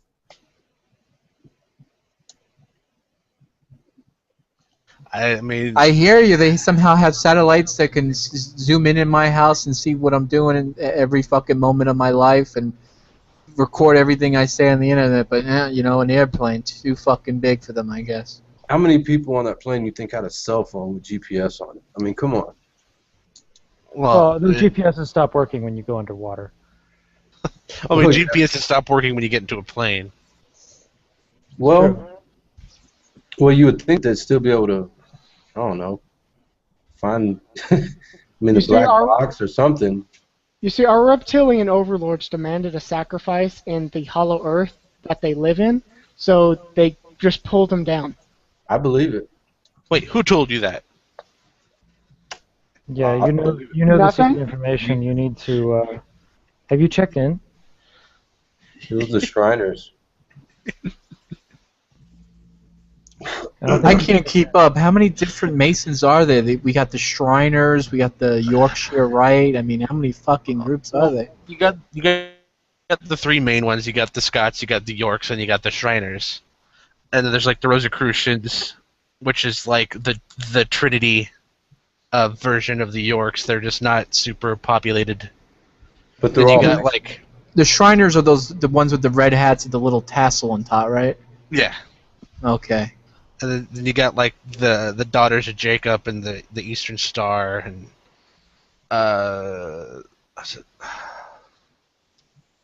Oh God. Okay, my book has a whole list of them. I need to look it up. So why is there so many different Masons? Is it just because they just can't decide on what's the proper way to worship Lucifer, kind of like Christianity? They can't decide which way to worship Jesus? No, outside like the three major ones, they're mostly just like social groups. The three major ones all have different directives. Like the Yorks, they focus on like structural building, engineering, that sort of thing. The Scots focus on education. That's why it's called the Scottish College. And the Shriners focus on health. All right. Okay, Okay. Sounds interesting. We lost Arcane.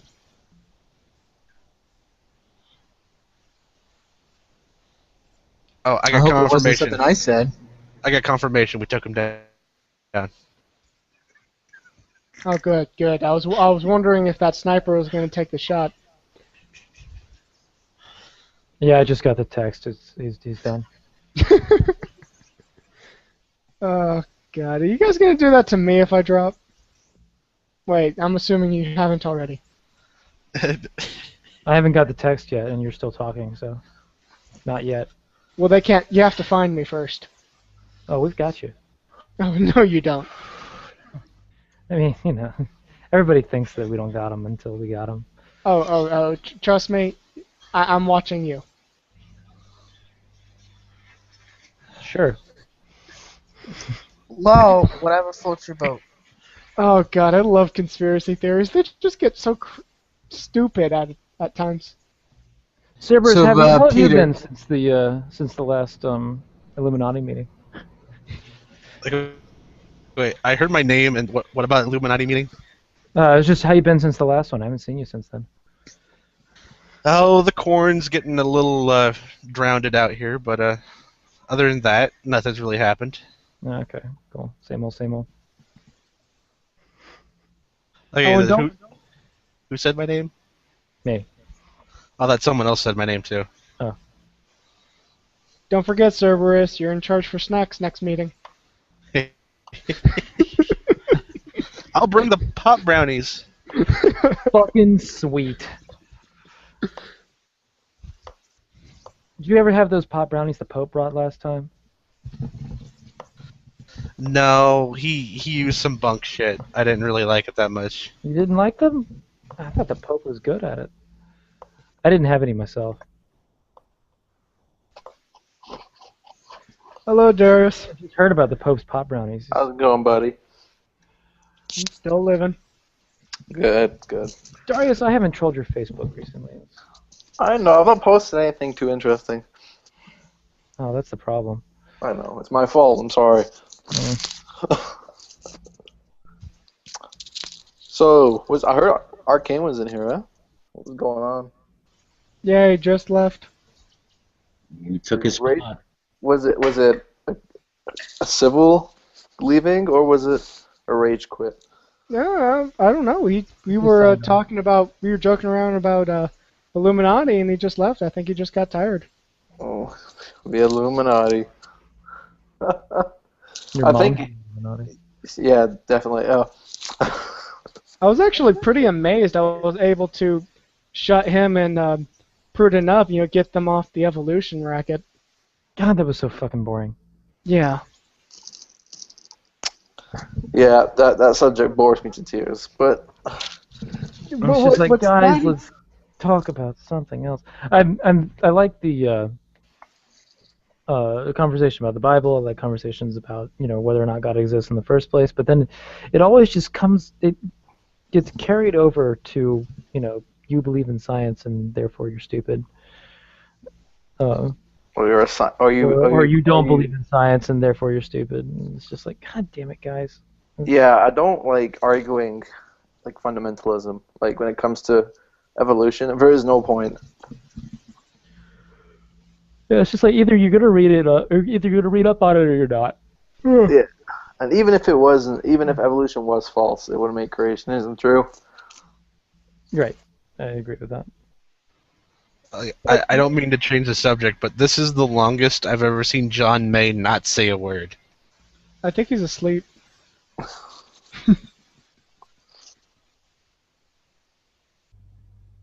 Reuven's in the chat with me.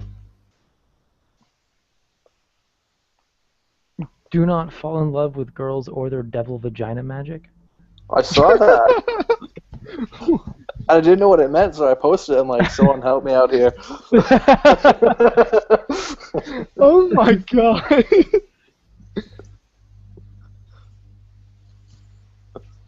I think I got two comments two completely different comments. Tell me what it meant. It means that some men think that falling in love with their dick know how to use their dick to try and control someone. It's like thinking their dick controller. What? Wait, no. Yeah, see, I lost you at the second time you said dick. Okay, I would think it's the same thing. Some men think falling in love with their dick, use the dick to try and control someone. It's like thinking with their dick controllers think like that.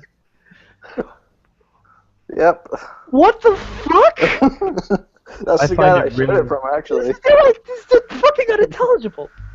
I find it really disturbing that people assume that all men personalize their penis. That to me sounds like a very strange thing to do, and I think anybody who assumes that we do, or that all women personalize their vagina or something, I think they are frankly bordering on psychopathic.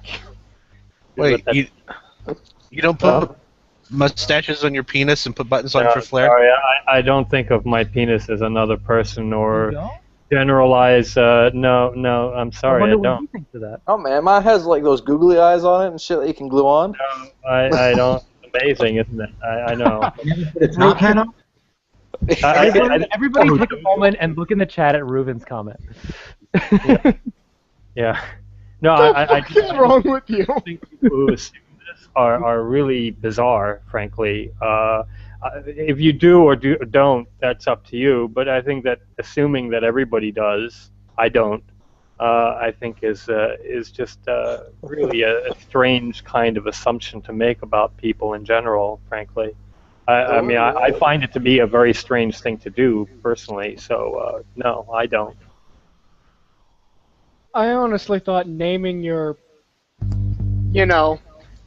was a childish thing that people always joked about. I didn't know people actually sincerely did that. Well, that's what always puzzled me. I mean, do people really do this? Do I people really contemplate? I call mine Polo. Occasionally, the most of the situations where I've heard in which a penis has a name, it's been named by the girl. So. That's true. And yet somehow this conversation somehow better than the creation and evolution debate. Ugh. It is much better. It's much better. That's the only time that I've ever heard of somebody having a serious name for their penis is when a girl names it. So it's not men personalizing their own penises; it's women personalizing their penises. Yeah, it's still I find it a very strange thing to even contemplate doing. I don't know. Maybe I'm too serious for my. If the girl wants to do it, I'm not going to stop her, to be honest. So. No, I won't stop her from doing lots of things down there, but that's besides the point. I can still comment on it if I think disturbing and strange and whatever. Okay, Nathaniel, would you not tattoo a $100 bill to your penis so your significant other can blow $100 every night? No. No, sorry. I find no compelling reason to do such a thing. Because that joke is awesome. Yeah, no, I really, I just, I can't fathom the. One day, young Padawan, you will find a way and a reason. I know somebody that got kicked out of the Navy because he tattooed all aboard on his penis. Are you kidding me? It was one of the best tattoo ideas I've ever heard of. Yeah, I can't imagine getting any sort of tattoo, let alone down there. So no, that wouldn't be for me. You Well, can't a imagine tattoo getting I a can tattoo? understand. No, no, I can't. Why not? I think the idea is very silly. This is gonna turn into a debate on whether people should have tattoos on their dicks Oh, or not. that's exactly what I'm turning That's into. what's Why? gonna happen. What's the problem you have with tattoos, man? What's your issue, dude? I didn't say I have a problem with tattoos. I just said on me, I don't find it compelling at all. No, you clearly just hate people with tattoos on their Yes, dicks. that's absolutely it. I think it's very Exactly, discriminatory. he said it. I think the world Also, should be faggot. divided into sneeches with stars upon their bellies and you know Thars. It's live. stars Here. upon bellies of thars or whatever, however Yes, else. stars upon thars. Yes. So that's how I believe the world should be divided. There you go. Really? So you're not going to get a tattoo on your hand, one that says, love, and another one that says hate? No, sorry. Oh, it's so typical. That's like a criminal saying. I would never do that. Get it out. I just don't get any tattoo. I mean, look, if others want to, it's up to them. Get facial tattoos for all I care. I just personally think it's very becoming of me, and I don't find it attractive on me in any way whatsoever. What do you feel about piercings? I feel the same way. Okay, I I can do. agree with you on piercings. You know, there was, when I was in Santa Cruz in 1996, tattoos and piercings were all the rage in the late 90s. You know, the whole tribal tattoo thing and piercings. And I was walking down the hallway of some professor at the English department, I think it was, and there was a cartoon cut out on a door, professor's door. It was two guys in an old age home, like really old and wrinkly, and they were covered in these like tattoos and piercings. And one guy looks at the other and says, "I see you were an idiot in the '90s as well." So yeah, I kind of have that sort of outlook on it, I suppose. The 90s is only 20 years ago. These guys are old and wrinkly. Yeah, well, no, yeah. To comment on the times at the time, so. Yeah, I don't find it very compelling. Okay, I want to lawyer up here, and I'm looking over here. It says you can't make cuts in the flesh or etch a tattoo on yourselves. But what Well, about I'm an brands? atheist. Can you Well, brand yourself? It's a good question. I don't think so.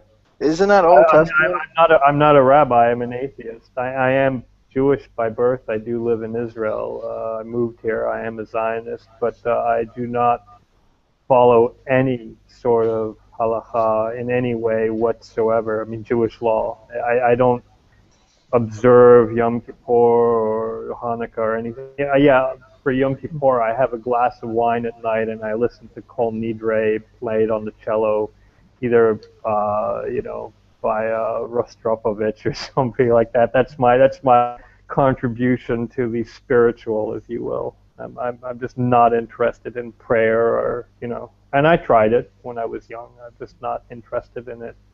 What's the motivation to be a Zionist if you don't have any of the belief system? Well, Zionism was founded by an atheist. Theodor Herzl was not only a Zionist, was an anti-theist. But not only an atheist, an anti-theist. He hated religion. He wrote screeds against religious people.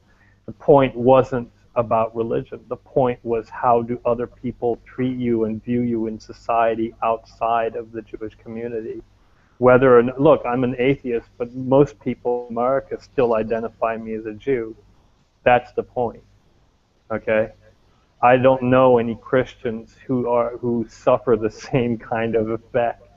If a Christian says they're an atheist, nobody goes around saying, "Oh, that guy's still a Christian." Okay. No, Christianity doesn't have the race identification in addition to the I religion. know. I actually don't believe in the racial identification. I believe it's a cultural identity, which is different. Um, and I am for preserving cultural identities. I have no problem with that. Whatever the cultural identity is, it's Hindu or Muslim or Jewish or certain Christians have, certain Catholics have a cultural identity, etc. Mostly in Europe, etc. But some in America as well, and then some Anglicans. I have no problem with this whatsoever. Um, it I just don't believe in any supernatural. I think the whole notion is absolutely silly, and it comes from our naive past and our ignorant past where we didn't know any better. Um, you know, that's my view. So yeah, Zionism was a place for uh, Jews in the sense to reclaim their identity and be in a safer spot or a safer situation overall than where they were before. There were lots of reasons for it. And it wasn't World War II that started Zionism. People really don't know crap about this. It was actually Theodore Herzl was a journalist who witnessed the Dreyfus Affair and the pogroms in the streets of Paris during the Dreyfus Affair. This was in the late 1800s. It had nothing to do with World War II. So it was a political movement which originally had nothing to do with religion. And in fact, religious people of it as a blasphemy because you could not redeem the land of Israel without the coming of the Messiah. And Chaim Potok wrote a very good book about this, about his own youth, called The Chosen, which was made actually into a very good movie. He was the son of a liberal, left-leaning columnist who I believe worked for the New York Times and was pro-Zionist, during the years of World War II, and he became friends with a very ultra-Orthodox son of a rabbi in Brooklyn who was completely anti-Zionist. Most religious people opposed it at first, completely. They were decried as blasphemers and all the rest. And most Zionists, in fact, were leftist and were socialists and communists. This was a movement started by the socialist and communist ideology, in a sense, and the anti-theist and atheist and agnostic movements of the late 1800s and early 1900s. So it had very little to nothing to do with religion. I just felt like clearing that up. There you go. Since you asked. Who knew? Well, no, I did, and one of my points for joining Hangouts was to educate people on this complete reversal of this rewriting of history, which really pisses me off in a sense. It was only after 1967 when Israel conquered the West Bank and Gaza and Jerusalem especially, it was taken as a religious sign by many religious extremists, and they became very supportive of Zionism and then turned to religious Zionism. Sorry, there's a siren in the background.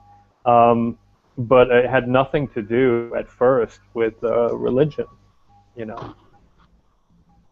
You're all right over there? No animals shooting rockets into you? You're all safe? No, it's like a cop. I'm in Haifa. I'm all the way up north. But Okay. Mute it for a second. Okay, so the animals are in their cages over by you. That's good to know.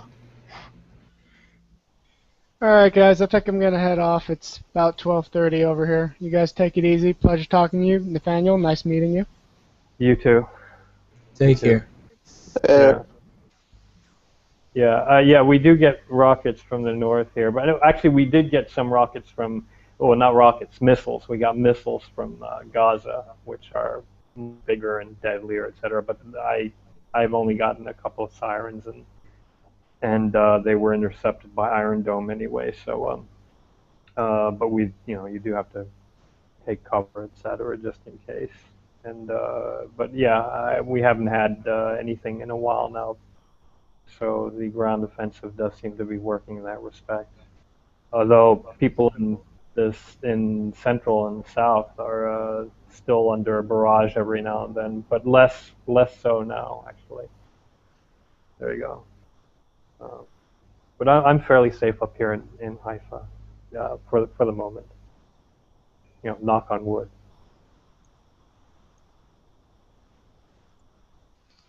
Yeah, I don't know if Brother John's gonna say anything, but he linked a video he showed earlier today that I think really illustrates the history of the area, like really well. Um, okay. Well, if you can link it to me. Oh, he put it in the chat. Oh, I see. I see it. I see it. Yep, I see it. Sorry, I wasn't watching it completely. I've been going over I've been sort of living on Twitter and the like since. Um, oh, I've seen this. Yes, it's wonderful. Richard Dawkins linked this 2 weeks ago or something. I retweeted this actually. Yeah, I've seen this. It's sort of like that, but it obviously it's kind of simplified. My major was English and history, and specifically I did point of interest on the Crusades, and so I know quite a bit about the Crusades in this area and the Middle Ages. And I'm not an expert, but it was my focus in history, my bachelor's. So yeah, it is a bit simplistic, but it is funny. I did retweet it.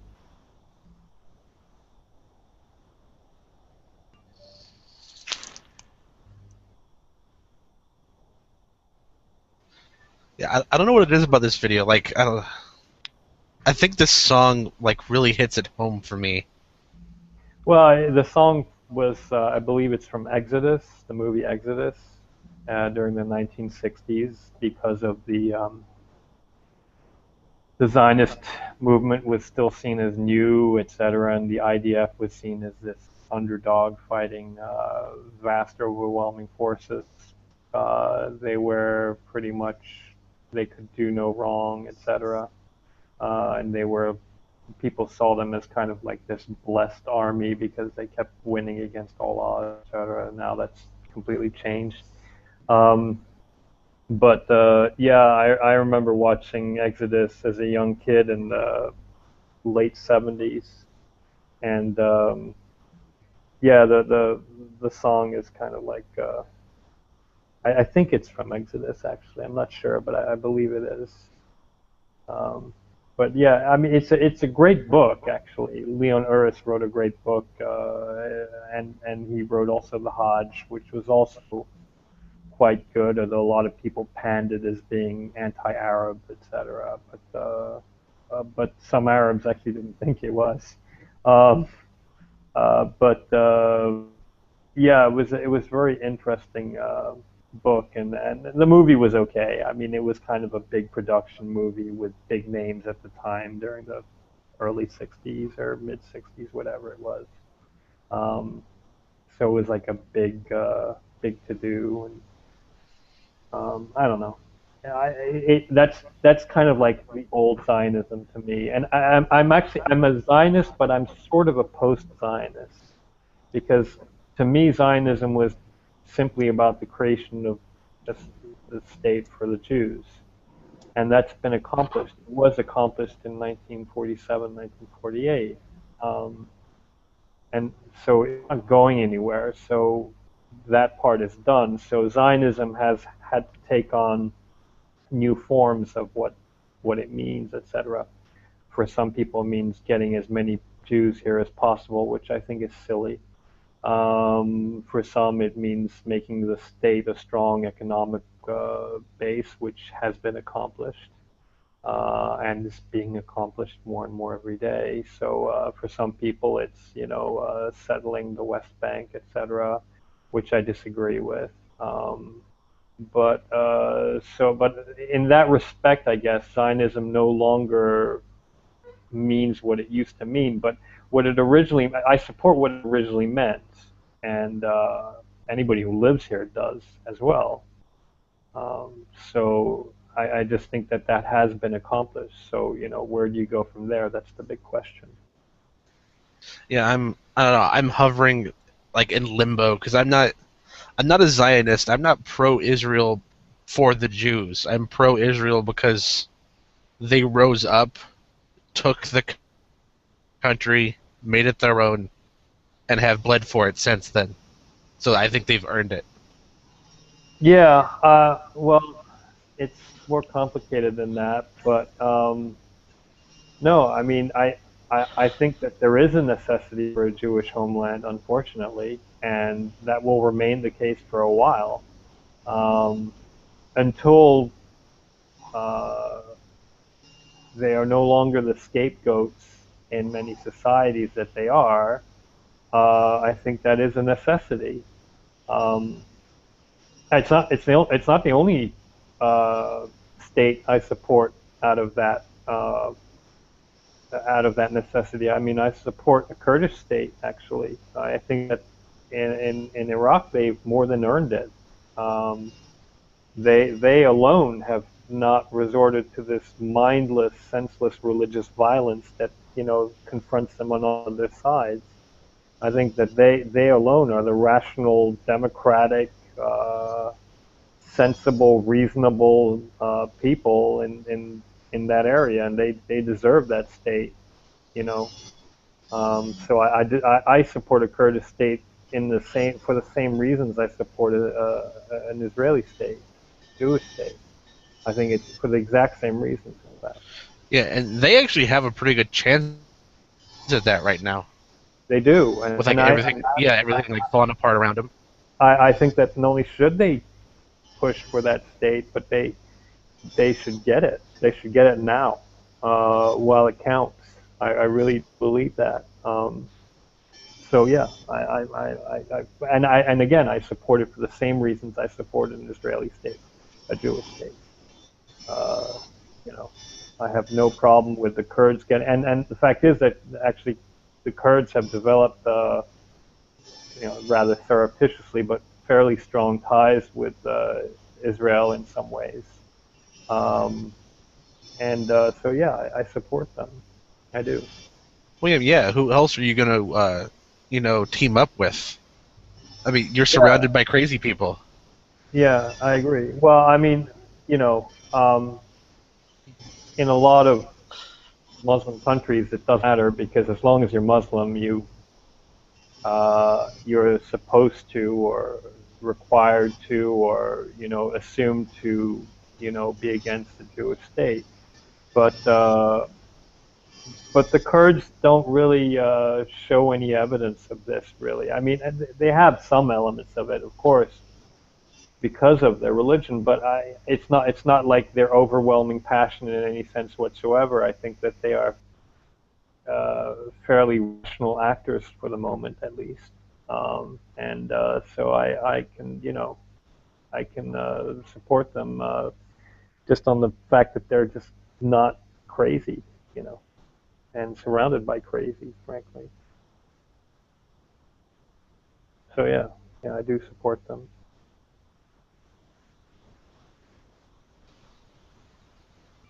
Okay, we beat that subject to death. Yeah.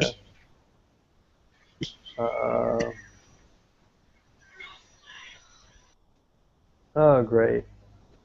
There's more war up in Syria, but nobody, which is only a few kilometers from me, but nobody's talking about that right now. Sorry, I just get updates on Twitter and stuff. Anyway, so yeah, there you go. Anyway, I do have to get back to work fairly soon because it's 10:30 here, which means that I have like work. It's a work day. But Ruben invited me, so I figured I'd come and see what it's like, etc. All right, take care, man. It's good hearing from you. Thanks for dropping by. Was that Brother John? speaking? Yes, thanks for dropping by. Okay. Oh wait, I'm looking at uh, your map here.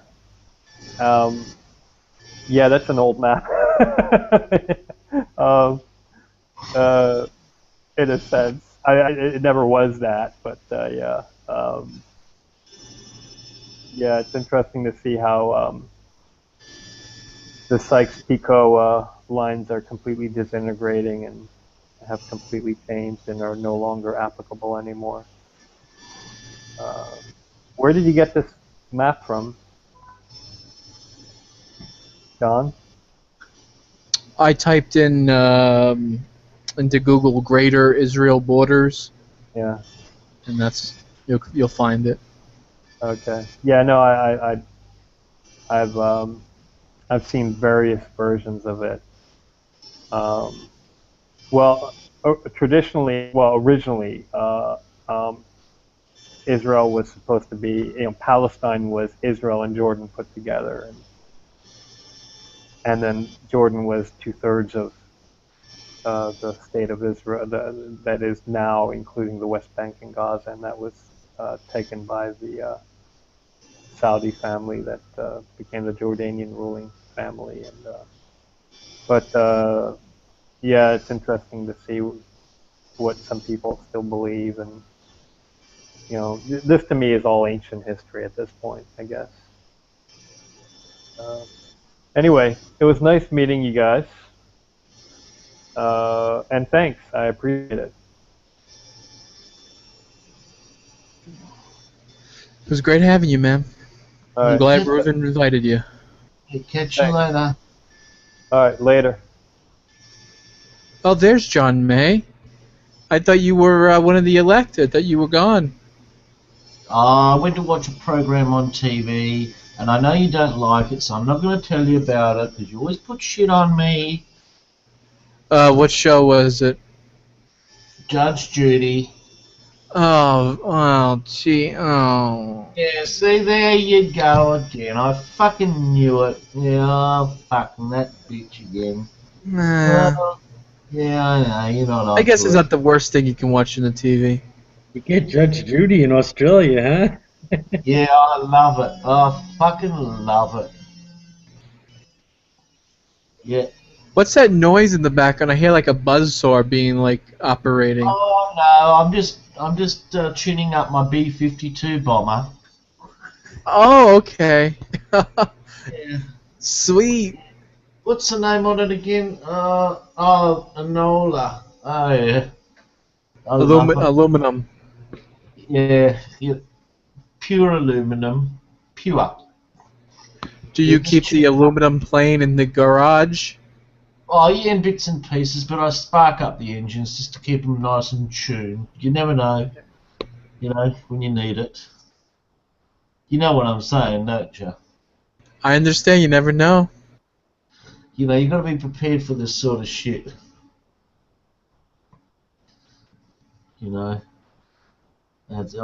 I've turned the engines off at the moment, but oh no, hang on. Yeah, they're cooling down now.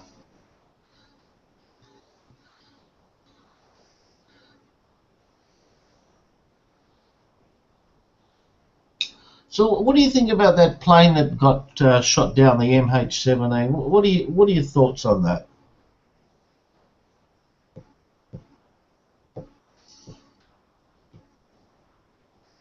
I say it's a Well, not big everyone fucking talk at once. conspiracy.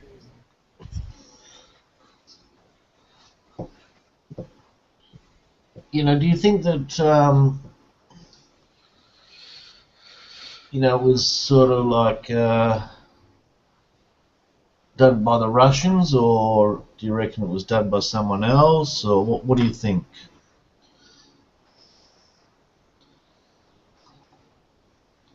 Well, I thought they had a recording of the rebels talking about shooting it down.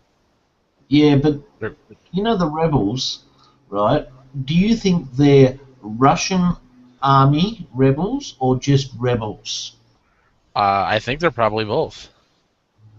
Well, you can't be both. Yeah, you can. Well, Yeah, it's an organization. You could have from both. well, okay. I'm Because sorry, I you was know, playing around with Medicam. What are we talking about? What happened? when you've got like say rebels, right? Like I could become a rebel, right? Speaking of rebels, let me grab up one of the greatest rebels there ever was. No one's going to issue with me with say a Russian uniform and a Kalashnikov and boots and fucking hats and give me all the fruit. You know, like they've got to get them from somewhere. You know, it's not like they've got a local army surplus store going, oh, let's dress all the rebels up in these sorts of uniforms. You know, so that's why I'm thinking that they're actually Russian army, but without all the fucking stickers on their bodies. What would be the point of Russia doing that? Well, they want to take over the Ukraine.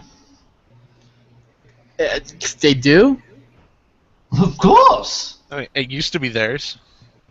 Oh yeah, that's a big word. It used to be. You know, it's like I gave someone a fucking present, but I want it back. I mean, what exactly happened to start this whole brouhaha in the first place? I mean, they would have forced Ukraine to adopt the euro. And that was going to destroy their country. Their country's already destroyed. Who fucking cares? No, they had a big gas bill because Russia's got a lot of gas, and Especially Putin plays it out all the time. yeah. Well, anyway, they haven't paid their fucking bills, right? And they actually owe Russia $2 billion. So Russia cut the gas off. And Is that true, Reuven? Is that what happened? That's what happened. Hey, It's the first time I hear about that. Okay, they cut the gas off. Go ahead, John May. Yeah, I'm just going to go grab some me smokes and I'll finish off the conversation. Hang on a sec. That's true. I mean, there's a lot more to it though than that. Like, it wasn't that they were making them adopt the euro either. They were. I mean, they would end up having to, but they were trying to join the the European Union. You're not good. Bad news bears. And I mean, of course, Russia doesn't want a Western state like right next to them. Yeah, I mean, God forbid, look, what's that fucking shit country? Lithuania, God forbid. Aren't they in the euro? I don't know.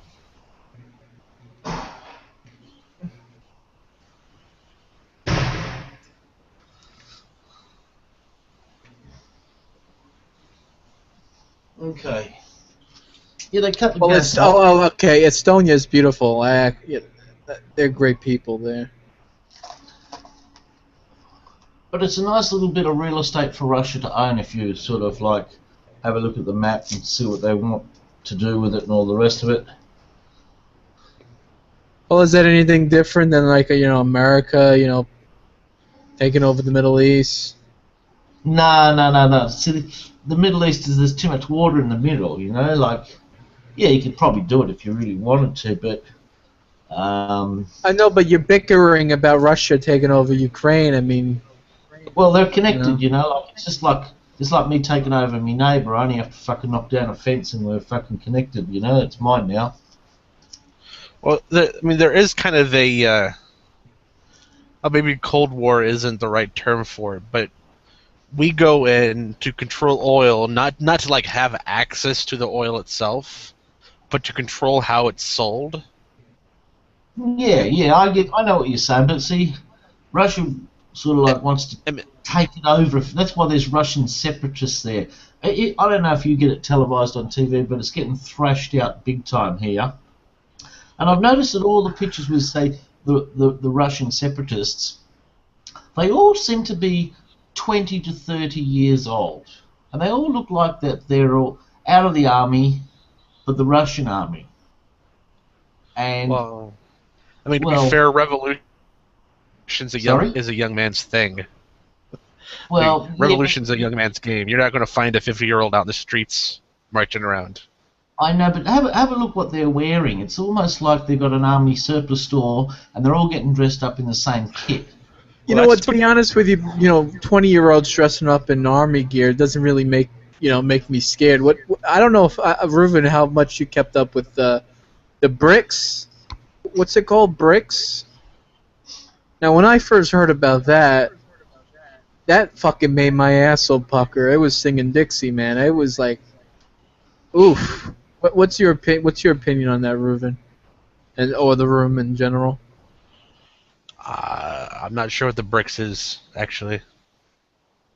I mean, it seems like they're like Brazil, Russia, India, China, and South Africa. That's what BRICS stands for, and they're a union to kind of rival, anti-American alliance. Now, what are their goals, Reuven? To like get a new dollar standard and not use American money anymore and shit like that, right? Trade differently. Yep. This is what took out. I mean, in my opinion, Gaddafi and Saddam and stuff. I mean, when you start talking about dropping the USD, oof, you get a fucking hole in your head. You know what I mean? All for it. Oh yeah, you for it? Fuck America, I guess. Yeah, sure. Yeah, it's nothing to do about fucking America. Well, I think anything that breaks up the country faster is definitely a good thing. That's for sure.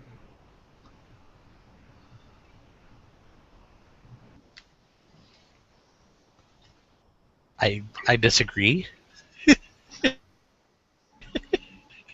I mean, okay. If my choices are America or China, I'm going with America. No, I mean, that's what they're wanting to do it. I think they want to have a gold-backed currency. Yeah, but I've told you why that's exactly. a bad idea. I think that's what's going to happen, though, Cerberus. I think America the federal government, kind of needs to collapse. We kind of need to start all over, a fresh slate, if you get what I'm saying. Yeah, I mean, I wouldn't say we need to collapse, but we definitely need. Once There needs to be a shift. Once the federal government goes, the $16 trillion that we owe will just disappear. Everything will be okay again.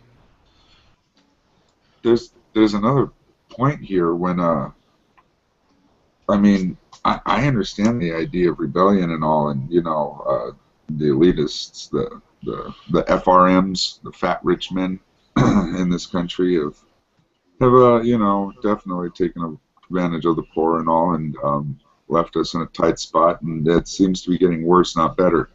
I don't know how y'all feel about this, but that's about how I feel. The thing is that what I hear is, anything that breaks up this country, the sooner the better. And then I hear, if I got to choose between America or China. Look, it doesn't work that way, because when the economy breaks, you don't have enough resources to get to China.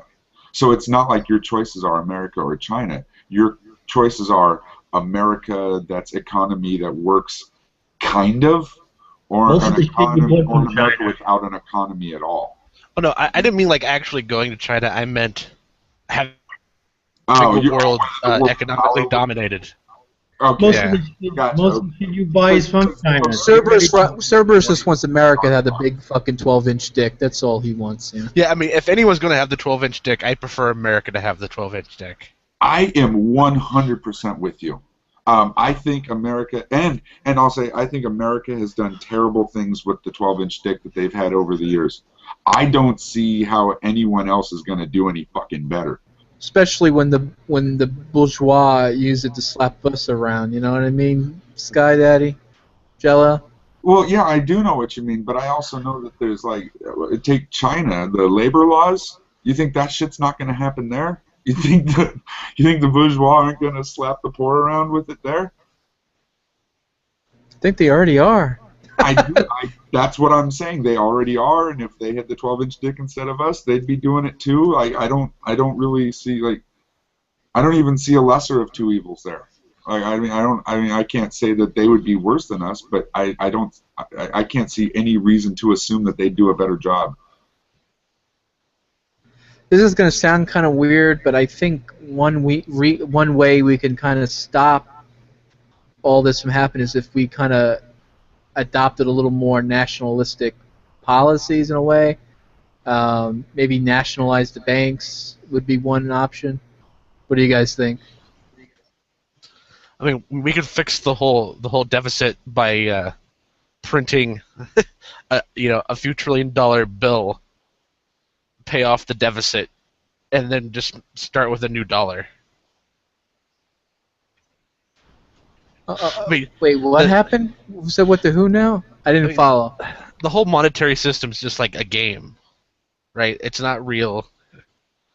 And, Right. I mean, that's what we should. I mean, that's what we should do, right? I mean, we should just tell China, okay, we don't owe you nothing anymore, and that would be the end of it. And what are they going to do? Start a war with us? They can't do that because then they don't have anything to sell to us anymore. No, see, this is the whole point. Like, it's a game. I mean, we could pay them back and have it not matter.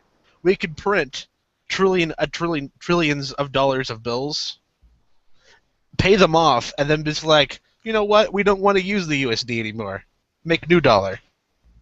Oh, that's fucking rough, Cerberus. I just fucking got it. That's fucking ape. That's fucking ape. You base it. Oh man, give them all the dollars we print and then just fucking quit it. Hit it and quit it. I mean, that's how arbitrary the money system is. It's just. Oh, that's fucking rude. That's fucking hateful. Like $1 billion coin somebody was. Finally, John wakes up. Hit these guys over the head, John. Oh, when you play fucking Monopoly with these cunts, fucking hell, you'd be fucking rolling sevens out of a fucking 6-sided dice. I don't think that would work too well because the new currency would then be completely untrusted because we might try and pull the same thing again, and the value. Yeah, but our dollar is not backed up based on trust. I mean that's the fiction that gets passed around. Our dollar's backed up because people have to use it.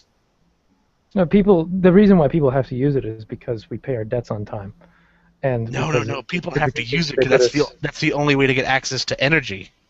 Right, people have to use it because it's the law. You get arrested if you use anything else. Or you get bombed. I No, meant on the national it's talking about worldwide. Yeah. Oh, okay. Yeah, you don't use it. Well, I mean, what happens at a local level happens nationally, right? No? I think you're talking about internationally, aren't you, Service? Yeah, I'm talking about internationally. Yeah.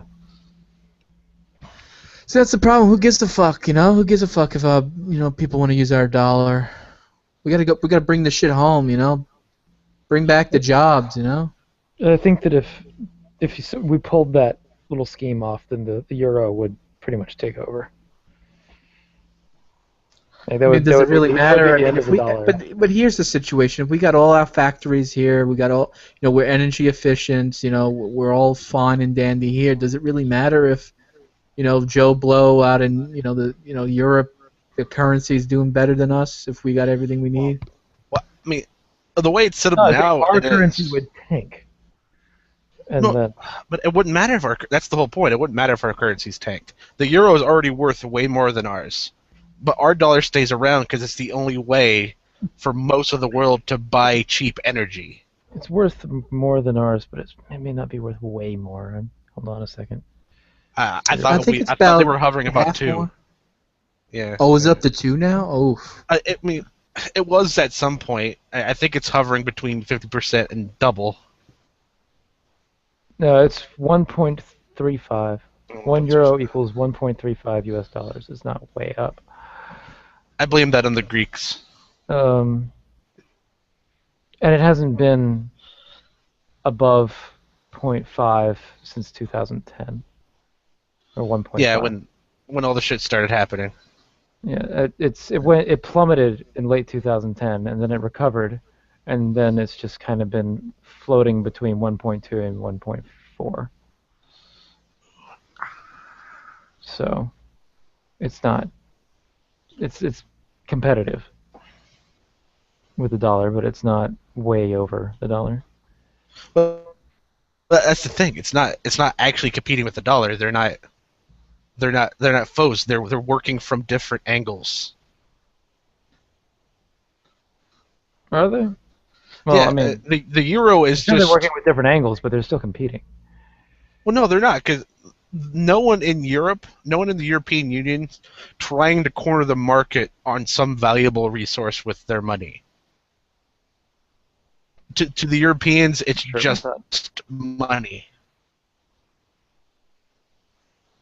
On the global scale, the USD is backed by energy, no matter how much the dollar's worth. Oh, I've never heard that before. Sorry, that yawn was my fault. Was it? I don't know if you caught it or not. I yawned on camera and then you. Oh, I just did too. So. Yeah, No, keep- Mike. Not I'm allowed on to do that. so I can't see you. Where's the internet police when you need them? Where's the what? The internet police. Oh. Well, they're there, but we need them. We need the internet police. Oh, he's doing it again. Fucking hell. What do you think, Brother John? What do you think is the one of the what type of fix you have to cure ills in the United States? Sorry, I'm kind of tired. I'm slurring my words here. A year of jubilee. Yeah, I hear you there, brother. Yeah. I hear you on that one too. That would be great. Just prohibition against usury. Perfect.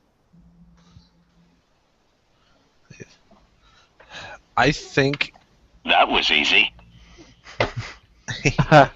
I think it could be very simple. Take back all the money you gave to the banks, give that money to the people that owed the money, and let those people pay off their loans. It's good. That's a good one. I like that. I don't understand that one. Well, we just bailed out the banks, so. I never got that. I mean, we gave the okay. money directly to them for some reason. Yeah, that's the thing I don't get. Okay, there's people who owe mortgages, right? Money on their mortgages. Instead of bailing out the people who need to pay the mortgage, we give the money to the banks. They need it more. I just don't get that. You've got to get it, because if you pay off the people, then the people get to keep their homes. Yeah, I guess that's just evil. The banks get to not only take that money, they also get to repossess those homes. Man, that's so awesome. Doesn't that sound so cool? Well, I mean, when you say it like that, when you say it like that, Yeah, I wish I was just too fucking big to fail, you know? Oof. The idea that you can fuck over people and then get paid off for it. I want to own a prison. But that's the beauty of it. That's the beauty of it. I love it. Own a prison and do like they do. They campaign to make more things illegal and to keep other things legal. Oh yeah. Let's toothpaste illegal. Let's also make it illegal to not have toothpaste.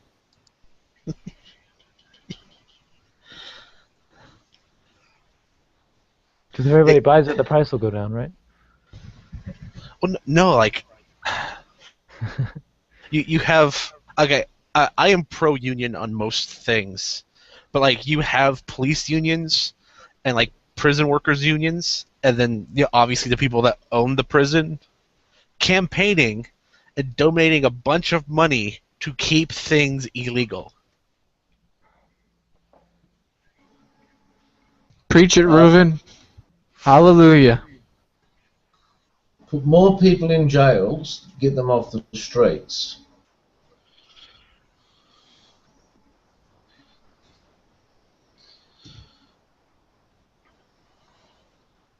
It's hilarious to see Reuben type, am I right? I hear you, brah. I say bring back the burqa. That's what we need. Bring back the burqa. I love the burqa. Everybody should wear a burqa. Fucking love it. You ever saw the episode of Curb Your Enthusiasm with the burger? No, is it a good movie? It's a TV show. No, no. Is it Larry good? David is great. Larry David, the creator of Seinfeld, no one knows. Jeez. Yeah, yeah, yeah. Horrible in here. I know the show. I don't remember the episode. Great show. Funny as shit. Yeah, it's good. I love the season when they adopt the black family. Remember that season? One of the best.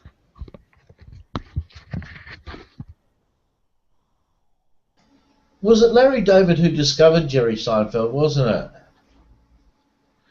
it? Discovered him? No, Yeah. I think Jerry Seinfeld was just doing comedy shows. Yeah, I know, but he was doing comedy shows, but wasn't he the one who got, seen his comedy shows and got him to do the movies and all the rest of it? What? What is the deal with sandwiches? What is the deal with sandwiches? They're not made of sand, and they're not made by witches.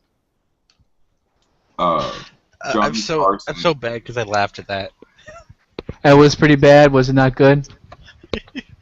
I mean, all his jokes are bad, but they're funny because they're bad jokes. I thought I kind of had his tone down. I guess I didn't have his accent yet. Whatever. I'll work on it. Johnny Carson gave Jerry Seinfeld his start, just like he did everyone in the 70s and 80s. Say that one more time. Who gave who their break? Johnny Carson, the Tonight Show. Johnny Carson Right. gave Jerry Seinfeld his big break, just like he did Ellen DeGeneres and just about everybody in the 70s and 80s. Oh, okay. Everybody being So it was fucking Larry David who fucking got him out there then. Larry. That's it. Larry David was instrumental in Jerry Seinfeld's career. I read that somewhere, but I forget exactly where it was. But Johnny Carson gave everybody their big breaks. He was a stand-up comic before he did the Tonight Show, and he loved stand-up comedy and he loved magic. And he was always going around watching magicians and watching stand-up comics, and he would have them on his show. And you always knew whether or not they were going to be back on the show, too, because if Johnny would give him a nod and say, come on over to the chair, or he'd just wave them off, we'll be right back. Okay, I'm going to drop a comedian's name, and I want to know who knows about him. Lenny Bruce. Nope. I've heard the name before, but that's about it. Yeah, Reuven knows Bruce. I would suggest people going and finding like his acts, like what little there is to find. Because Lenny Bruce is like the original like edgy comedian. I never really found Lenny Bruce funny, to be honest with you. Maybe that's blasphemy, but just doesn't do it for me. Bruce was hilarious when he was going insane. Like, the less funny he was on stage, the more I crack up when I hear it. It's like I almost sound like a complete tool. His last couple of years, he would just stand on stage and read court transcripts. Like, that shit blew me away. That's hilarious. Like, Yeah, I mean, totally humorless. There was not one joke from the moment he would hit the stage to the moment he would get booed off. Well, I think that was the whole point. The charges they kept on bringing up on him were the joke. Right, but he's reading it's to his audience. Yeah. Like he was wrong forum, dude. Wrong forum. Well, no, the audiences liked it from what I saw. No, he would get booed off stage. That's not. Oh, really? I'm sad. It was sad. He is what made comedy what it is today.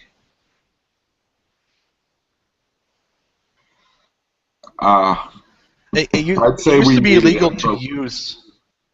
We needed him, but we needed Red Fox too. Well, yeah, I mean, Red Fox came along. Anyone? Yeah. Sanford and Son? Oh yeah, that's the. Who doesn't know Sanford and Son? Come on. I like you, sir. Oh, definitely Sanford. But yeah, it used to be illegal to be edgy. essentially. Man, it used to get you liked. People used to like edginess and stuff. Even Marilyn Manson got really popular with his talentless ass.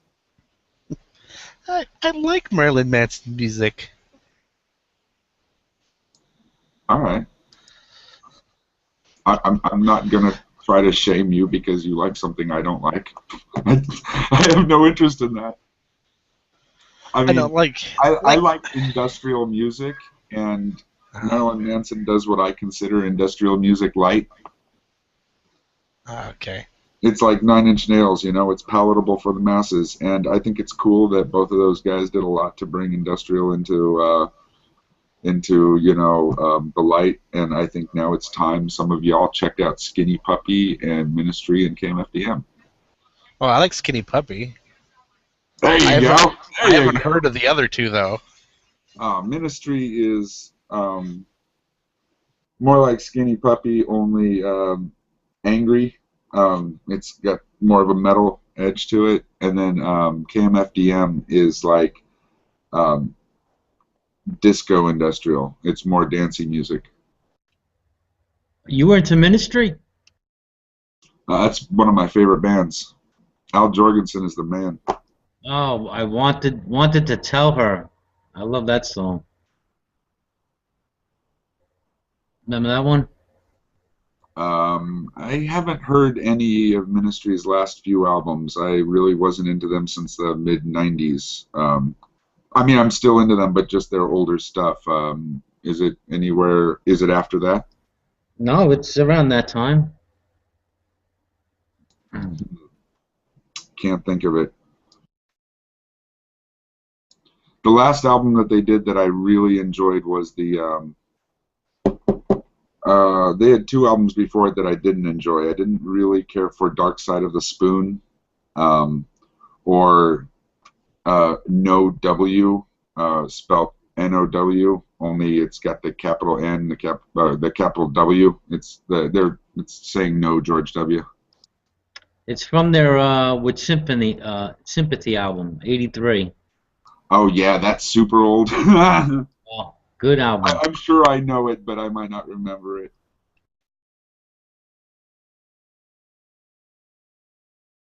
But they had a really great remake album. It was all covers, Ministry cover-ups. Did you hear that one? No. The latest stuff I didn't get into, but there's a link to the song.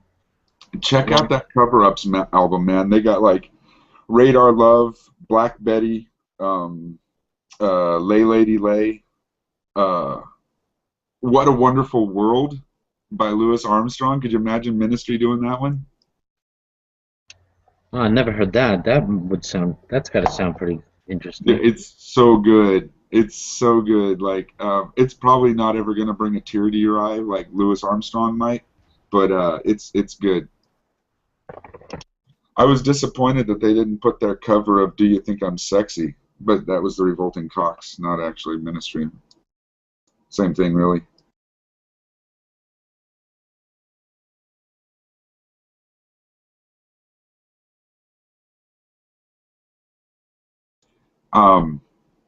Is Reuven the only guy in here that's into Hebrew, or do more of you know the language? I mean, J-Dubs is a Noahide. I don't know if he knows Hebrew. Does Turkish count? Yeah, I barely know English. English. Oh shit. Oh, that's right, Yiddish. Yeah. That's what I was gonna say. I really like Yiddish. I wish more people would speak Yiddish nowadays.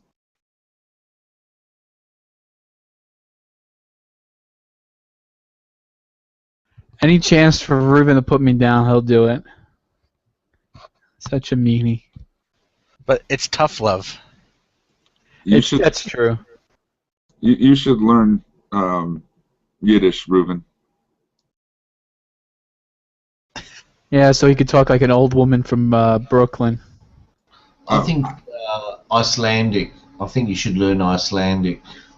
No, Yiddish is awesome. You ever heard it? It sounds dope, man. Like I know I'm Meshuggah, and No, that's a word from. Icelandic. Once you hear that, you'll love it. Icelandic is fucking brilliant. If you ever listen to someone who's speaking Icelandic, it's like it'll blow you away. I just want to point out that Icelandic on my list of languages to learn is somewhere near the bottom. We'll put it up the top. What's Meshuggah again? I think that's what, pain in the ass? Nah, it's like soft in the head. Okay, yeah. Yeah, crazy person, right. I think J Dubs would be excellent at speaking Icelandic. You know, he's got that right accent for it. You know. I kind of got a New York twang to myself, so I think I'll go with Yiddish. That with a little bit of Oh, Icelandic. baby Moises. Oh, baby Moises in the basket. You know? Farewell. I know a few words. Let me see. There's shiksa, I believe, is like a girl. Whore, isn't that whore, Reuven? Girl, whore. What's the difference? Oh shit! This is going out live. That was a joke, you assholes. Man whore. Oh, so yeah. Okay, so it could be both. Like, if you were a Jewish boy in love with a shiksa, she could just be a nice girl. But if you were a Jewish mother, and your son was in love with a shiksa, then she's a hua. I want to be a whore. A hua. Yep, a hua, a whore. Yep. Yeah, New York would say hua. I don't know where the hua comes from. Maybe Brother John knows, but we always say hua over here. She's a hua. Hua. Throw me into the wolves. Hua. Come on, you could do better. You could do better than that, John. Say it. Hua. Hua. There you go. All right, there's another one. Such a hoa. Aloha! That girl is such a hoa. Why are you going out with her? All right, there. See, there was this song by No Effects called "We're the Bruise," and it's about sharps, skinheads against racial prejudice or whatever. It's about Jewish sharps kicking the shit out of racist skinheads. So they do a lot of Yiddish in that song, and I'm trying to remember it. Stompin' Shakers. What's Shakers? Or Shakers? Shakers? You know that one? Reuven?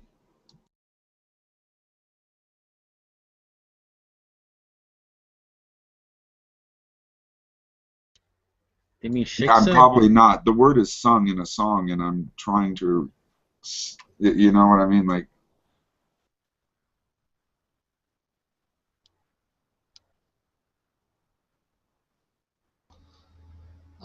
I think I've got to crack open a beer. What do you reckon? See, the thing with me, Reuven, though, I know languages. I just know like a couple of words here, a couple of words there. You know what I mean? That's all you need to know.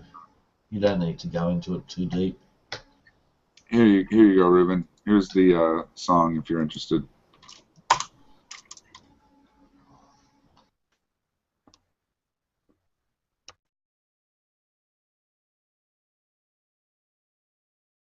Whoo! That's quite a word. How do you pronounce that? Shake? Sheikser? Scheitzer? I could barely read. Oh, it means abomination. Oof. That's rough.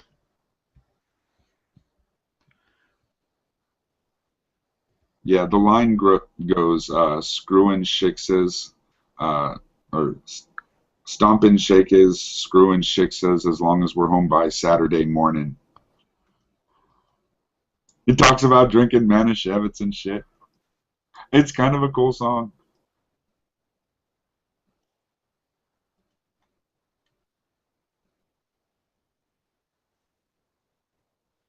I've never really been into this type of punk, to be honest.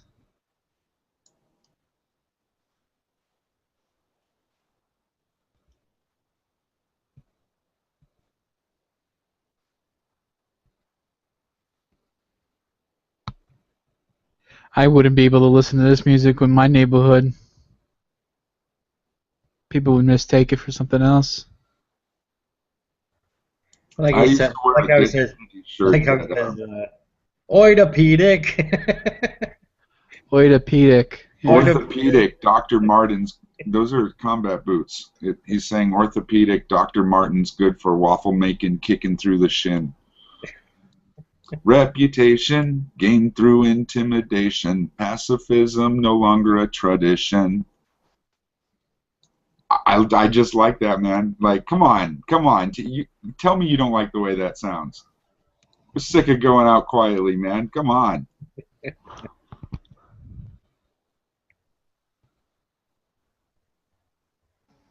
Oh, I've got a couple of Corollas here. Is that okay?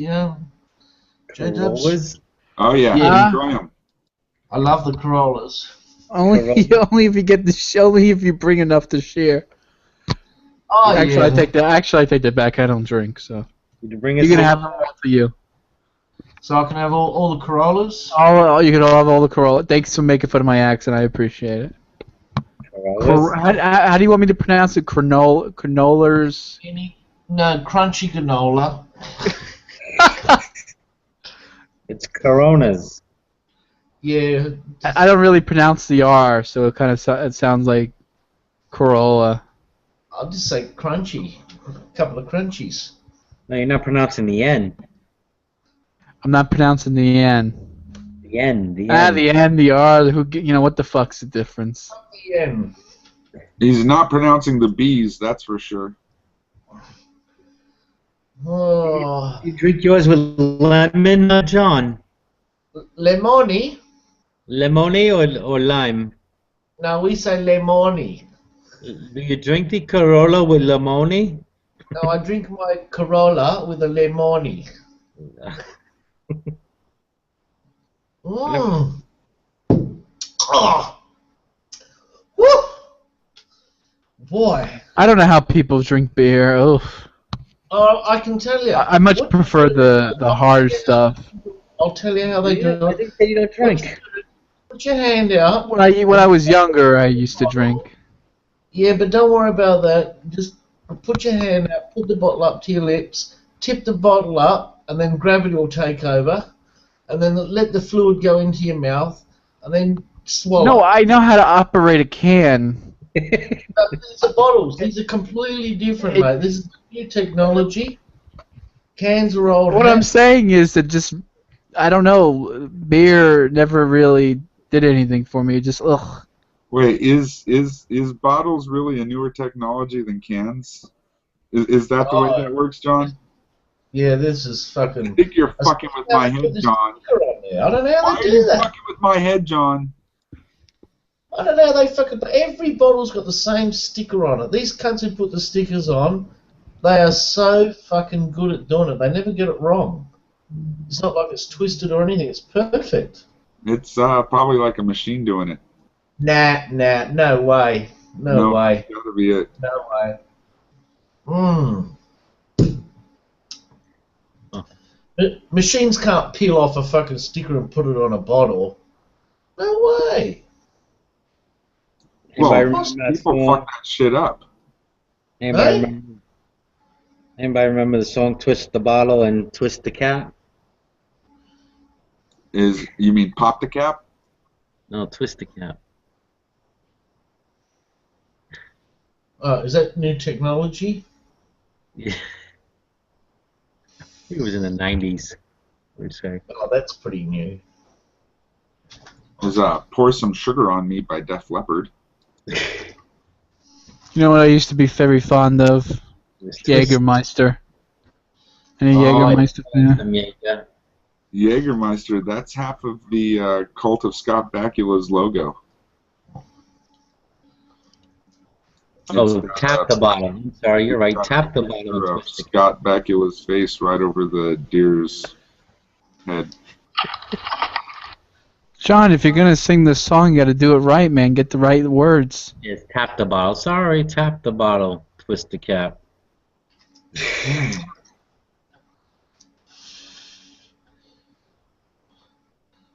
I don't know what that is. Is that like some sort of Freemason thing you have to do before you join or something? Tap the bottle, pull up your pants leg, drink a beer. No, you don't have pants on when you join. Huh? Oh, I said no, you don't have pants on when you join. speaking of which, sir, I listened to that interview that some fucker did with you. Oh, Sasha? It was awesome. Thank you for that.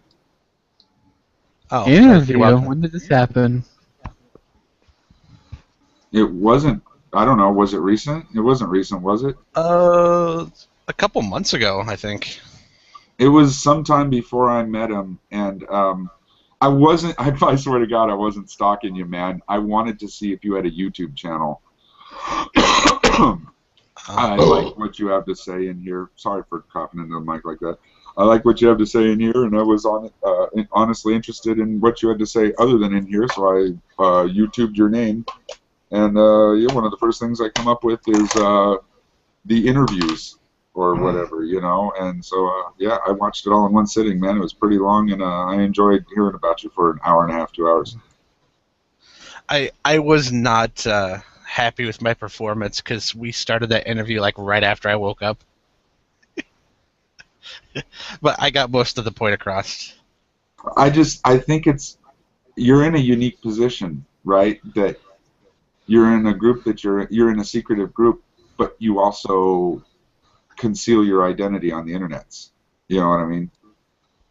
So like you might be able it's that you might be willing to say something that you might not be willing to say if I was your next door neighbor. You know, like if I had a closer relationship to you, I might not have gotten any of that interview out of you. You know what I'm saying? Like that kind of thing? Oh, yeah. Yeah. I mean, if you were my neighbor, I'd probably bring you to the lodge and convert you. No way, they're all Satanists. Yeah. I just love that. I'm sorry, like that's one of my favorite jokes. I was a caterer. I found out my boss was a Mason, but I didn't say anything, and then because he didn't like say it, you know what I mean? I found out on accident, and then it turned out we had to deliver a meal to a lodge. And I'm like, I'm not going. They're all Satanists. And he was like, and he looked at me like he was shocked. But see, yeah, shit, like 80% of the Scottish Rite's like Christians, so I mean, you slapped him in the face. Oh yeah, but you know, the thing is, at the time I was reading Robert Anton Wilson, so it was a lot of fun to me. It was a joke, and I don't believe Satanists worship Satan. And the only people that believe that I know of in Satan are Christians, as like a dude. Yeah. Just out of curiosity, they have the Scottish Rite. Do they have like something called an Irish Rite or something? They probably do, don't they? No, they don't. There's an Egyptian Rite. Okay, the Egyptians got one. It's not actually Egyptians and the Scots, is it? No, I that's mean, just like a term they use. Okay. There really isn't an Egyptian Rite anymore. Oh, okay. Well, see, you know what? That was just. I should not be answering questions. I don't know what I'm fucking talking about. I apologize for that. They should have a left to right. That's what that would be a good one. There used to be kind of a fledgling rite. Okay, it went through 2 stages. There was a rite that wasn't necessarily Egyptian, but it was mainly Middle Eastern before the shrine got started. And most of the Middle Eastern countries decided to chase all the Masons out, so that rite died. It just died off. Holy shit, Rufus got the Irish Rite, and they got a fucking website. That's fucking badass. Now, wait a minute. Did they have an Irish Rite? Did they chase the Masons out before or after they had other people to build stuff? Oh no, that's just the arms of the Grand Lodge of Ireland. Oh, they're not like separate. Well, no, I mean each country will have their head lodge. But they're part of like a Scott Rite or something, or I don't know. See, they have a Trinity College, so they might actually be York. The oh, they're different York. rites are Okay. just the like the rituals and shit that you uphold to, right? I'm sorry, what was that? The different rites have more to do with the flavor of it. It has more to do with the rituals you uphold and the traditions, right? It has nothing to do with where you're from.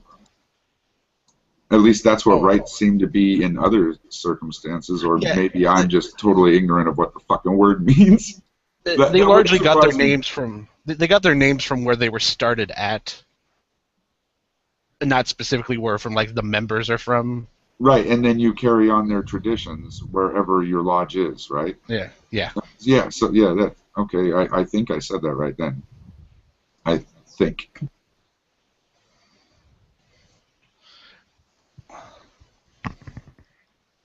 I have no idea what it means. I put it up anyway. Fuck it. It's kind of a busy picture. Looks like a Star of David in the middle, sort of Jewish. Let me see. Can I blow in a picture? Oh, okay. Looks like it's Latin. C. Talia, Junger. It's like Beetlejuice gonna pop out if I finish this incantation. What is this? Let's see. I can't read upside down. And what is that letter in the down middle, in the bottom middle? What's that shit about? There's like one letter by itself. Well, Reuven brags that he's a polyglot, so let's see if he can figure it out. Remember, we are on camera, so I wouldn't do anything too dirty. Huh. What's a polyglot? Someone who speaks several languages. I guess there was no point for me to rub my nipples while you said that then. I think technically to be a polyglot, Reuven, you have to learn, I think, a minimum of 7 languages, right? Wait, he says No? it equals many tongues. Do you have that much room in your mouth? And does Pig Latin count? That's a good question. Oh, there was I forget what movie it was, but there was like it might have been Spaceballs. But he's like, I shall conduct the sermon in the new Latin. Oh yay, oh yay, all yay. But doesn't the colloquial definition of polyglot, Reuven, usually mean someone who knows several languages? And if you break it down even farther, several means 7. Right, so several as in 7.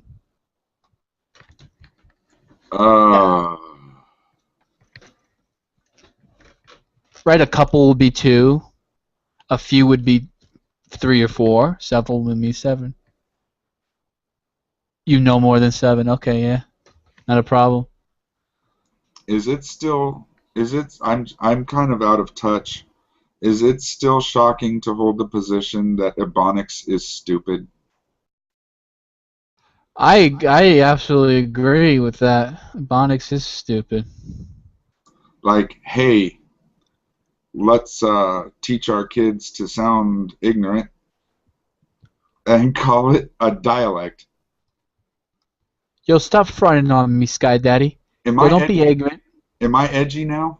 Am I edgy? You're just tripping, son. Stop fronting. Did you escape the hospital today? Oh, now you're making fun of Michael. Come on. No. That man is a very Go nice, deeper. polite guy. And he said one of the most He is such a nice guy. He one of the is. most condescending things I've ever heard in my life. I don't need God to not do terrible things, but there certainly are lots of people that do. Well, I mean... Well, I mean, how dare you? You know? How come that you're so much better of a person than everybody else? I'm evolved and tolerant, and all those, you know, fundamentalist Muslims and Christians, they're just so dumb, you know? Like, if they all of a sudden didn't believe in God, they'd just be raping and murdering. That's what that says to me. And I think, fuck that. I think people are good on a whole because that's what people are. You know, I think people want to help each other out. I think people want to do good, and I don't think you need a God to not kill people. That's ridiculous. In fact, I think it's easier to kill people if you think your God has commanded you to do it. What do you think? God and country. God I first. I kind of like the translation Reuven gave me for the words. If you can't comprehend these things, you know enough. I like that. Thank you, Reuven.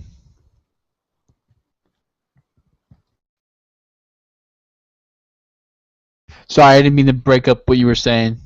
I apologize. No, I think I finished it. I think that was pretty much it. I was just getting off on a stupid rant that I don't think anyone was interested in joining me on.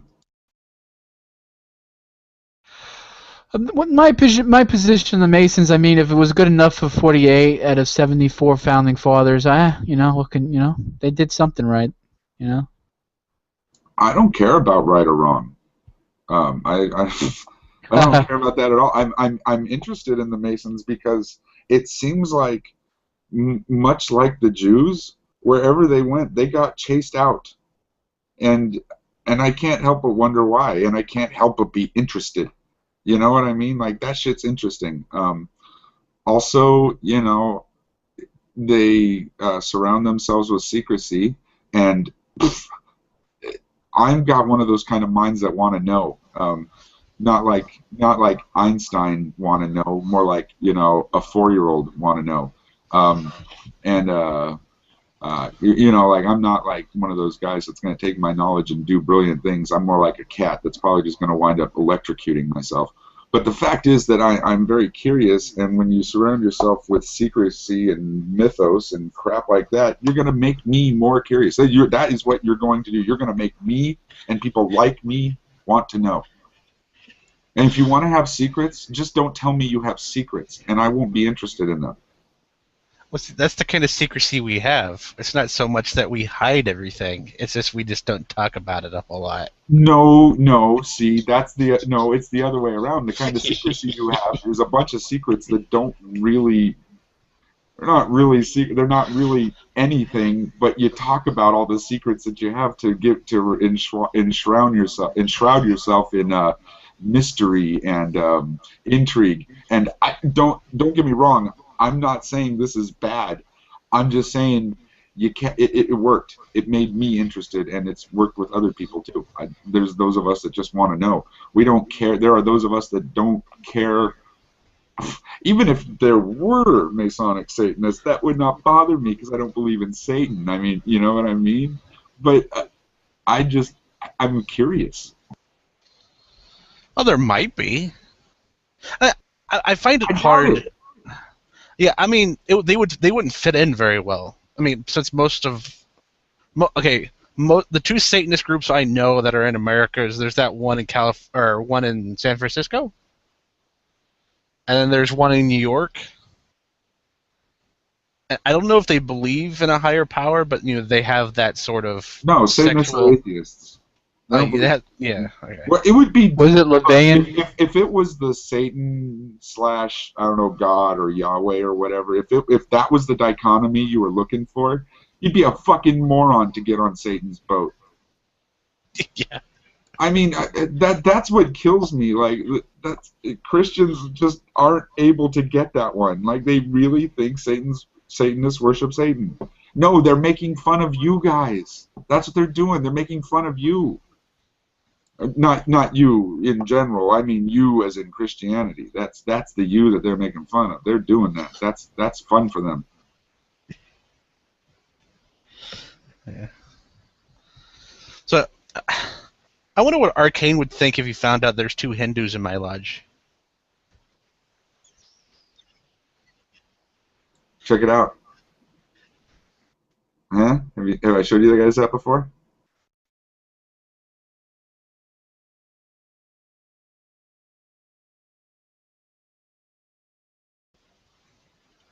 I don't know if it's my screen or what, but I'm not seeing anything.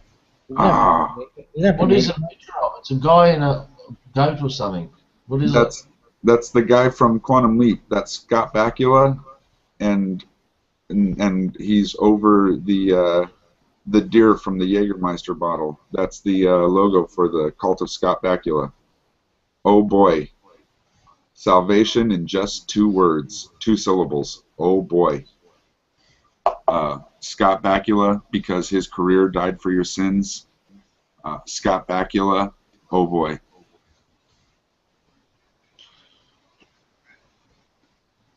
It's a cult my nephew started. I would direct everybody to their website.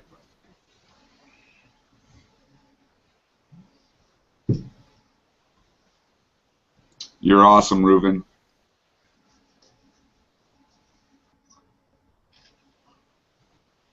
Yeah, check them fuckers out, man. Actually, you know what? These are the keg cups that they're glow in the dark. This is what you get at their parties, and then there's one of those readers that'll take you to their website. Oh, okay. I'm just reading what Reuven said here. Oh yeah, and Reuven, the lodge that was put in Jerusalem was the first one back in the Middle East since they were chased out. See, there you go, chased out. How is that not interesting? Doesn't Freemasonry have to do something with the temple too? Isn't that the origins? If I'm not mistaken. Well, it's not the origins. It's the origins of like the building tradition. Okay, that makes more sense. Okay, right. And I remember reading that they have the Jews and the Christians have the name for the master that came to build the temple. But if I remember correctly, Was he like the first Freemason? Is that like folklore for you guys? No, he wasn't the first okay. Freemason. But like the original ones didn't have names because it was like a whole different thing. It's changed I a don't lot. know. I heard so many wacky things for Cerberus. I can't I can't keep up. And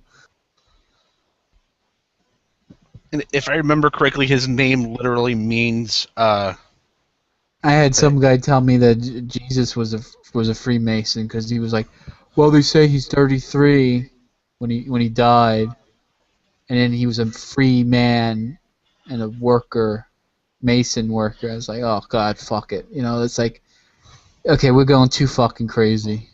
He wasn't a Mason worker. He was a carpenter. Yeah, but I've heard people try to fucking wiggle that shit around. Like, try to, well, it's not really carpentry. It's more like stones. Like, he was more like working with stones. You ever hear this? You ever hear people that talk like that? I've heard lots of different things. That's why I actually can deal with Arcane so well, because, like, since I've gotten on the internet, like, back when the internet became a thing. That would be so fucking weird, though, if Jesus was the first Freemason or something. That'd be fucking awesome. That would be hateful as fuck. Hey, Reuven, what's that video you posted? What's up with I'm kind of an Andy Kaufman fan. Can you tell me what's going on in that video so I don't have to watch the whole thing? Oh, that's right. He doesn't talk. He types. Nah, sorry, I can't. Okay. All right, I'm gonna have to watch it.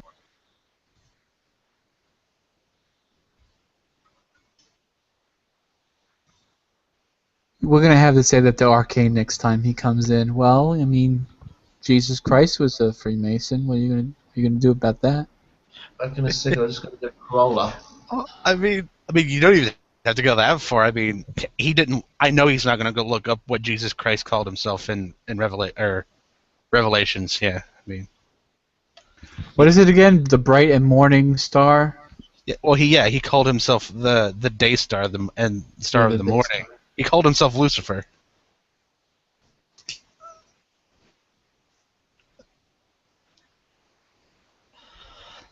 Yeah, I wish that conversation like with Idol Smash and stuff, we started talking about messianic prophecies and stuff. I wish we would have went on that conversation. Because we're going to debate Christians. Let's debate Christianity. Forget the evolution, creation debate. Yeah, I can understand. I can understand why Idol kind of semi-rage quit, because it was like it was good, the messianic debate. It was kind of interesting, and then it's like, for fucking, what was it? How long was it, Ruben? Like an hour we spent talking about evolution. Oh. How'd you know I was a Kaufman fan, Ruben? Like, you handed me we're at Sky Daddy, and then the YouTube link, and it's about a guy visiting Kaufman's grave, and now I'm almost in tears. And I'm kind of curious how the hell I looked the movie The Man on the Moon. That was pretty good, Jim Carrey. It was really good, and it was kind of accurate too. Now, see, you're gonna hate me. I don't like Andy Kaufman. Other than the prank he pulled with the messed up television, that was awesome. What's that guy that used to smash watermelons on people? Gallagher? Yeah. Yeah, I like him. Wait, He's kind of cool. Gallagher. I'm a New Yorker. I say Gallagher. I'm help you. Gallagher. Gallagher. Gallagher. Gallagher. Gallagher. You know what was hilarious? You know about his brother? His brother stole his act. His brother put on the fucking it's not a beret. What the fuck kind of a hat is it? Anyway, he put on the hat and fucking started touring around smashing watermelons as Gallagher. Oh, I thought we were talking about Andy Kaufman still. Oh no, talking about Gallagher.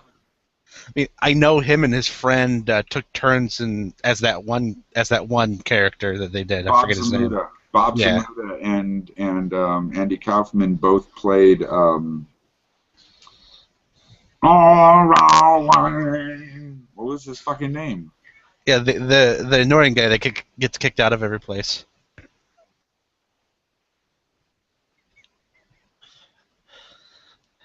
Oh, thank you, Ruben. That's kind of cool looking. How do you set it to that? Is that like a setting in Facebook now? You can you get it in Greek, Latin, and all that too?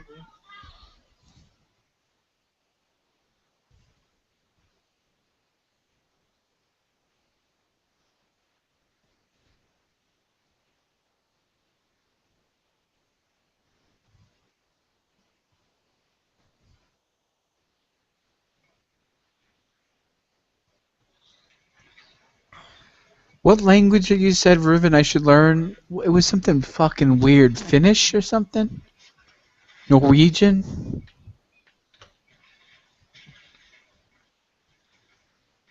Any Scandinavian language will do. They all sound funny. Yurdy-furdy, nardy-gurdy. That's some awesome shit, man. I guess that sounds more like the Swedish chef from the Muppets. That was a caricature. That was just rude. I shouldn't have done that. It's a cool sounding language, though. Kind of silly sounding. I enjoy that.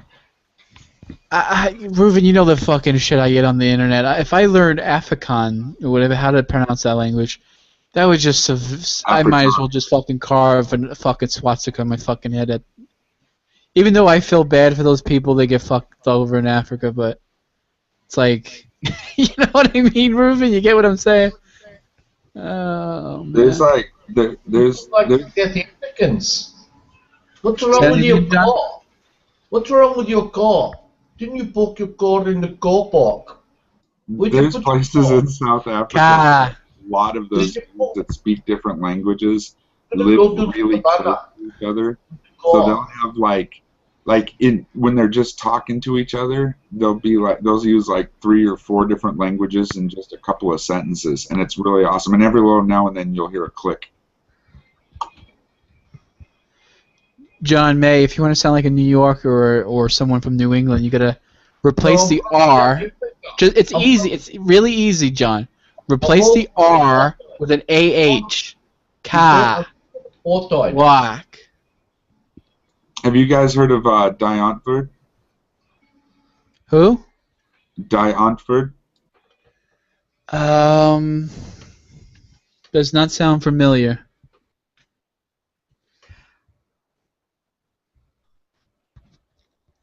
Oh, that's cool, Reuven. Yeah, you sent me that page. I put a like on it. I love South Africa. It's my country. It's the best country in the world.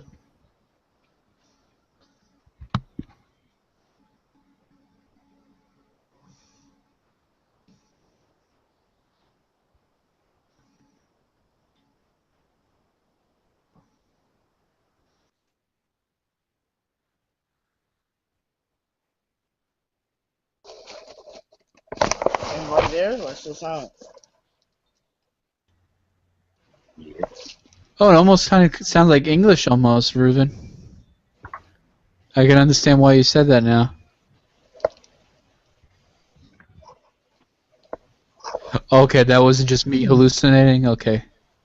Alright, check this. You don't have to watch the whole damn thing or listen to it, but at the very beginning of the video, he stands there, he's just talking about all the different cultures that are like right around him, and these are just all the languages that him and everyone around him speaks,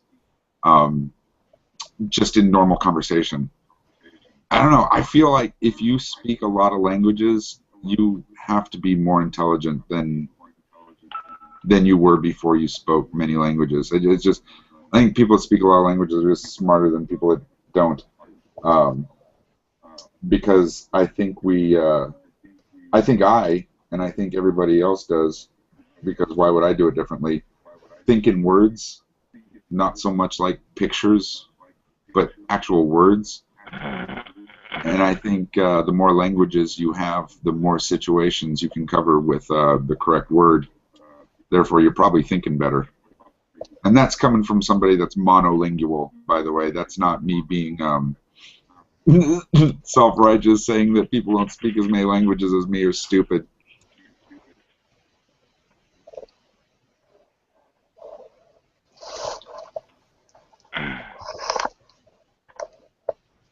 I think he who knows no other language doesn't know his own. What happened? He who knows only one language doesn't know his own. Nadia, have you been to South Africa? No. You must come to South Africa. I could take you to the savannah. That's not a good idea. We could have a party in the savannah. We can shoot some. Transphobic bigots will I beat you to death or something. South Africa is a beautiful country, Nadia. I would love to ride a rhinoceros, you know? Very anti-LGBT. Throw a saddle on that fucker. Your mic is really breaking up, Nadia. I can't understand a word you're saying. I said South Africa. Speaking louder isn't gonna. It's not helping. It's actually making it worse.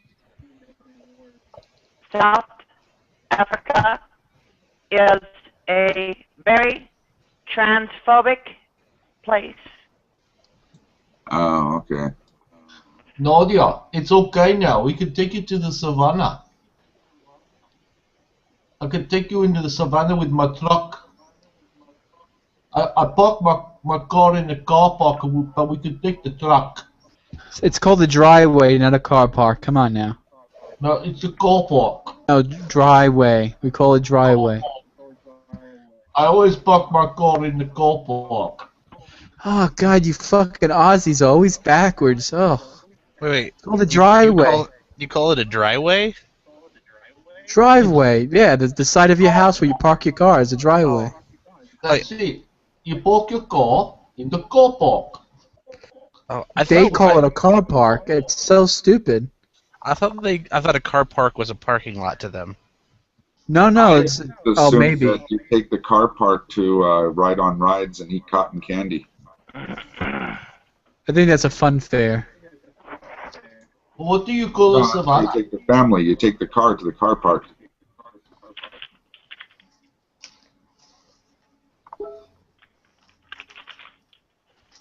I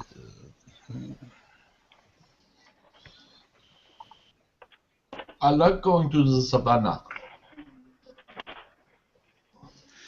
I'm sorry, I'm a little distracted. I'm watching a video Reuven sent me. Don't be distracted. Is I that have the to. girl with the big glasses speaking Afrikaans? Yeah, she's kind of cute a little bit. Let me go ahead and bookmark it. Those glasses are obnoxious. Very hipster.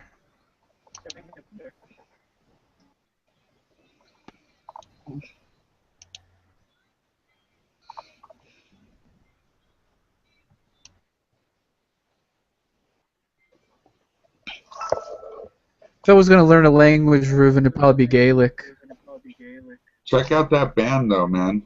That's South African rap group, man. Yeah, I thought it was okay. I thought the guy was pretty good. I thought he looked kind of scary when he was like a skeleton guy. I thought that was, oof. Scary? Are you kidding? That You're a didn't scare grown-up. you, man? That's kind of that made my asshole jump, man. You're a grown-up, J-Dub. Yeah, but that's I was shaking in my boots, man. You know what I hate? I really hate it. And I don't mean you, but adults acting like children when they act like they get scared for things that aren't scary, or I really don't mean you. Like when grown-ups that get all offended if you curse. You know, there's no kids around. It's you and them, and oh, you got to use the F word, huh? Yeah, I find it very suiting to describe how I feel at the moment. You fuck. You know, I don't understand why people get the right to act all indignant and just because if I start cursing you out, you've already pissed me off to that point, right? So why is it okay for what you did to do whatever you did, but now all of a sudden my swearing is bad? What's up with that? Why can't we say, now that I'm swearing, it's obvious that you were rude? I hear you. I curse like a fucking truck driver myself, so I don't I don't know what to say. Don't you try to engage in polite conversation until that's impossible, and now you're that's when you start calling people names? You don't just go, well, I disagree with you, but not just because I think you're a cocksucker. You don't say that, right? Not first, yeah. I usually ends up last. A little bit. You gotta balk against some stupidity before you start calling people names or just yelling at them randomly. Correct? Yesterday I was yesterday I was in a hangout. I was foaming at the mouth. I think I said I was gonna slit someone's fucking throat. Yeah, it got pretty hateful. We do that in South Africa to the gaffers. I've never said I was gonna slit anyone's throat on a hangout. Now, at one point, there was this one troll. It was in a Stickum chat room, and there was this really just crazy nationalistic British troll, and he had this, he had the Jolly Roger behind him. And at one point, while I was screaming at him, I offered to come over there and wrap the fucking flag around his neck. But I mean, I don't think that there was ever a second that I thought I was gonna do it. I mean, he's in another, on another continent. I don't. I couldn't imagine being mad enough to spend money for a plane ticket to, go and tell someone off, much less choke them or something like that. I think. Honestly, at the time, I was just going for shock value. Now, there's another possibility that I had just run out of stuff to say, and it was the only thing that could come into my mind at the moment. I think that's normally what it is. But, it was about 7-8 years ago now. I hardly remember. Hey, hey, Reuven, invite Ben Rawson in the room, or whatever, Rosen, whatever the fuck his name is. Oh, you gotta get a load of this guy, Sky Daddy. Ugh. If there's room, I bet you Alex Carlson. Whew, I can't. Did I? Do I? Yeah. But you know that dude. I bet you he's up. Wait, which one's Ben? Did you tell him to invite someone you have blocked? I don't have anybody blocked. No, John told him to invite Ah. him. It's like you have him blocked. Wait, which crazy's Ben? What crazy you unleashing on us here? The one that came in drunk the other day. He was stumbling, acting like a fool. Well, you blocked him. Yeah, you're gonna have to narrow it down, you fucker. John's in the room with us. All right, I'm gonna unblock him. That's it. Very good one. I don't even. They should delete that. Blocking. Well, what's the point in blocking one just because you disagree with them? Who gives a fuck? There's some people I have to have blocked. It's just the way it is. I know, but you can tell them to get fucked anyway. You know, that's the whole point. Here's the thing. You know how we could cut down on blocking? Like, this would work, or Google could cut down on blocking if they made it so if someone tried to come into the room, and you know how they can't because someone in the room has them blocked. If instead it would bring them into the room and give you give everybody else that isn't one of those two people, give everybody else a vote, one or two. Which one of them do you want to have kicked? People that have a lot of people blocked might find themselves getting kicked out of a lot of rooms because there's more interesting people that they'd rather have in. That's a good point. And that's not me saying. I always thought that it should go by who I'm just saying, if you have someone blocked that's more interesting than you, I'd vote him in. I always thought it should go by whoever's hosting the hangout. Like if the person who's hosting the hangout doesn't have anyone blocked, they should be able to get in, no matter what other people do. Right, but on the other hand, I see where it's at.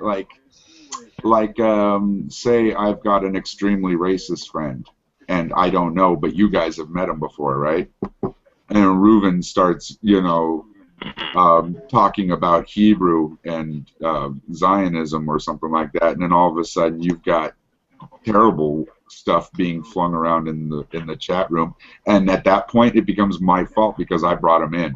You know what I'm saying? So, I get certain things, I do kind of get it, but you can't even avoid every situation like that. That person would have to be blocked beforehand by someone. I was thinking about bringing that one guy from Not the Von fucking Holton Pommy. stick him in, No, not the Limey. No Limeys. No, he's not a limey. He's American, but he's got a name that I don't like to say. Certainly not while being recorded.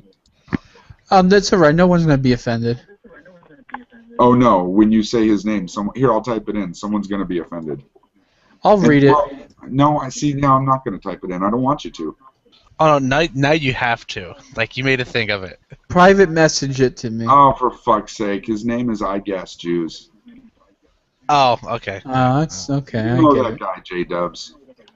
Who is that? I don't know who that is. Oh, well then maybe you just came to stick him a little bit too late. I don't know. Is that the guy that raps? No, remember him? No, he doesn't rap. He's a big fat white dude. He hung out in Von Hilton's chat room. Reuven, you remember the Australian guy, the Australian kid that rapped? He hates black people, but he loved black music. Remember him? Wait a minute. You're not talking about Anders Denker, are you? He's not Australian. He's German. No, this guy was definitely Australian. Yeah, bring him in. Bring in the bigot, or whatever you want to call him. I don't mind. We'll fix him. We'll break him down psychologically. No, neurologically. He's not a bigot. He's a troll. He made his name that to piss people off. Oh, okay. Well, then he'll fit right in the room here then. Yeah, I'm sure he would. He's actually a lot smarter than me. He'll probably fit in better than I do. Adam would probably want to come in here, but someone has him blocked. I'm not saying who. So we'll see. The problem with that guy Which is Adam? Cerberus knows which Adam. He's the only person I have blocked. I know like 5 or 10. Why the hell would you block someone, Cerberus? I mean, what the fuck? Because he said I threatened his life, and then no good can come from interactions between me and him. Okay, that's, you know what? There's a I asked for a reason and I fucking got one. There's you know what? There's a lot of things you could have said that I would have argued my ass off. I just would not have accepted, but that'll work. If someone makes untrue claims about you, there's no way you can't fight that. They'll just do it again.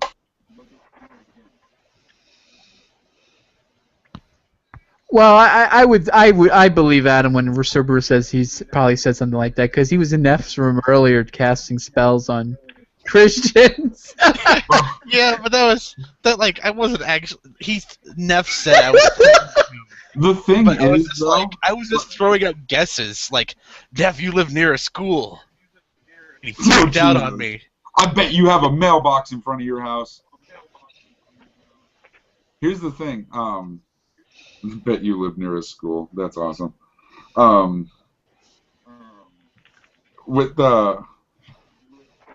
It almost doesn't matter, even if you could get people to believe that you had made threats against them. Like, is anyone more anonymous than you? Like, I mean, there's no way that you're ever going to get found out, right? Well, I'm not worried about the law, but I mean. No. I'm just saying, like, this YouTube account is never, or this Google Plus account's never going to get linked to you, is it? I mean, you do. I mean, it could. I didn't go through great extent hiding it. Oh, see, now you're going to make a game for me. How surprised would you be if I private messaged you one day with your first and last name?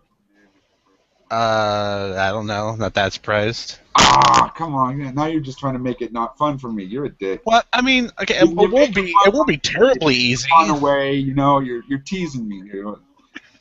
It won't be terribly easy, but it's doable.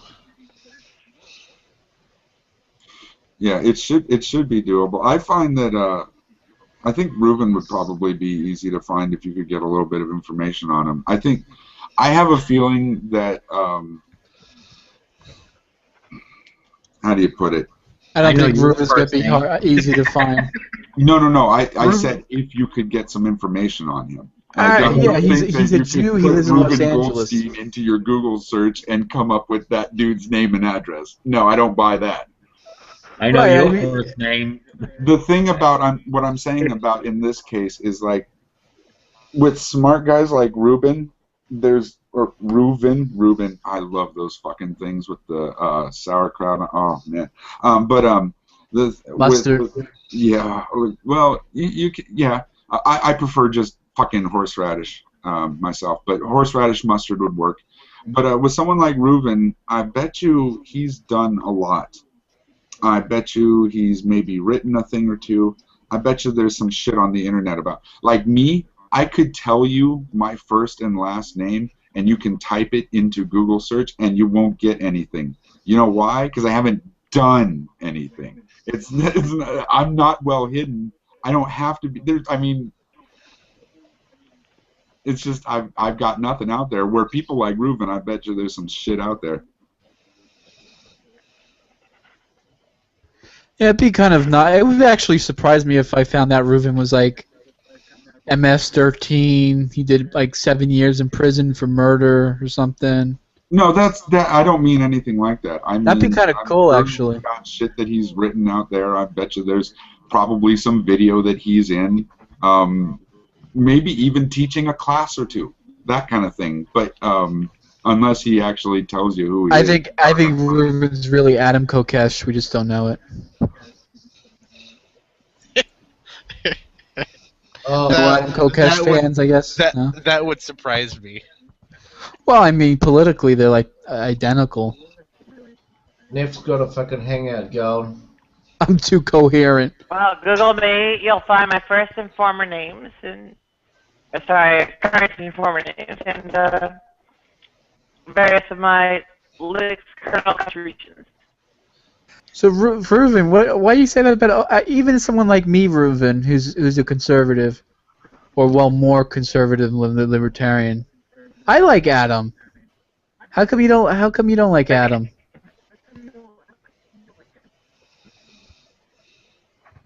I gotta hear this. He justified the murder of cops. Like, But I do that like every day too myself. is that specific cops or just cops in general?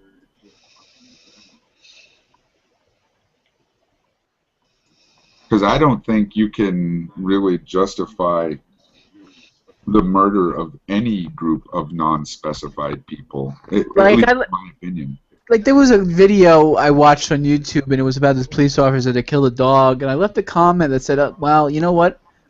I hope someone does the same thing to him that he did to the dog." You know, it happens, Reuven. You know, it happens. Oh, that is some nutty shit. That is some nutty shit. Look, okay, I'm not that I'm condoning this kind of behavior, but let me say, if you were going to revolt, it wouldn't be the police you would be revolting against. It would be the army. You would be the nationalists, right? You don't revolt by shooting cops. Like that's ridiculous. In fact, what you should do is hope the cops join your side. I mean, at least they're armed, and their cars are really good. Will someone back me up on this? Like, can we say that revolution may or may not be a good idea, but shooting cops can't be in the idea of a revolution? That can't be a good idea. Fuck the police. I really If don't. you're going to have a revolution, you will be staring down. If you're going to have a revolution, you will be in military especially conflict with both the cops and the army. I don't know who Kathy Wines Jew is. It looks like Reisenwitz.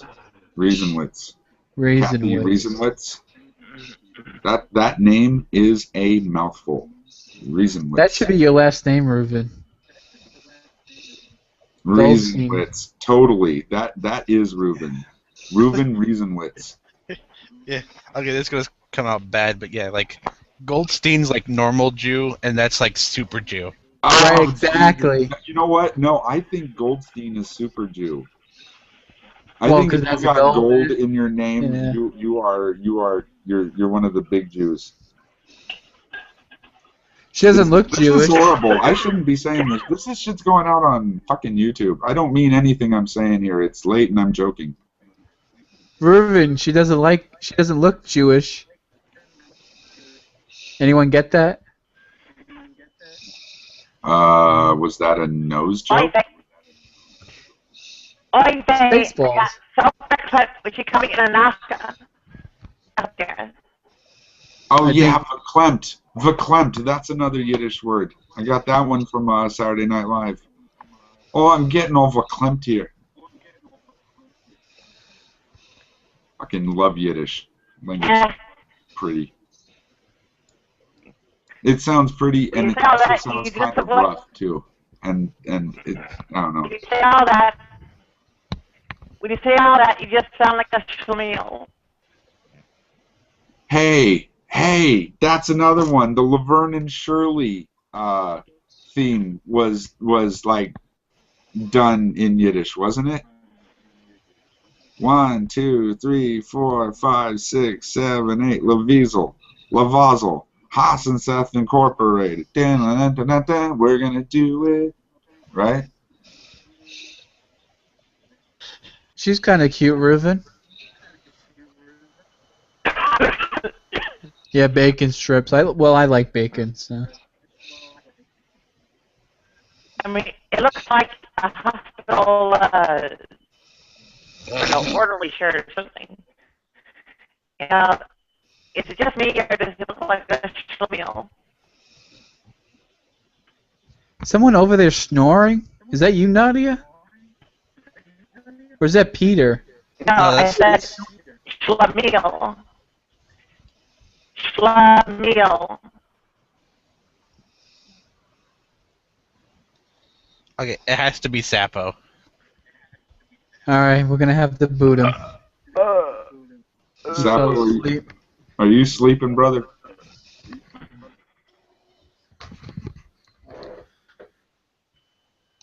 Yeah, the Soren went away. Yeah, it was him. Did he fall asleep with his headset on? Probably. That's hilarious. That's some fucking chat love right there.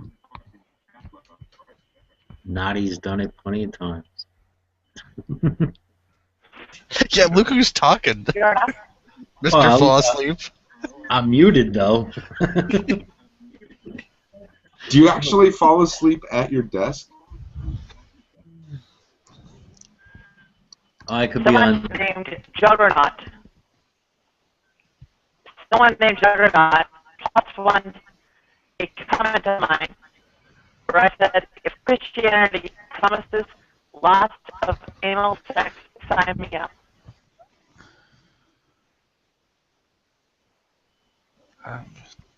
I don't know if it was What do just you me, think? but that I caught the words "anal size me up."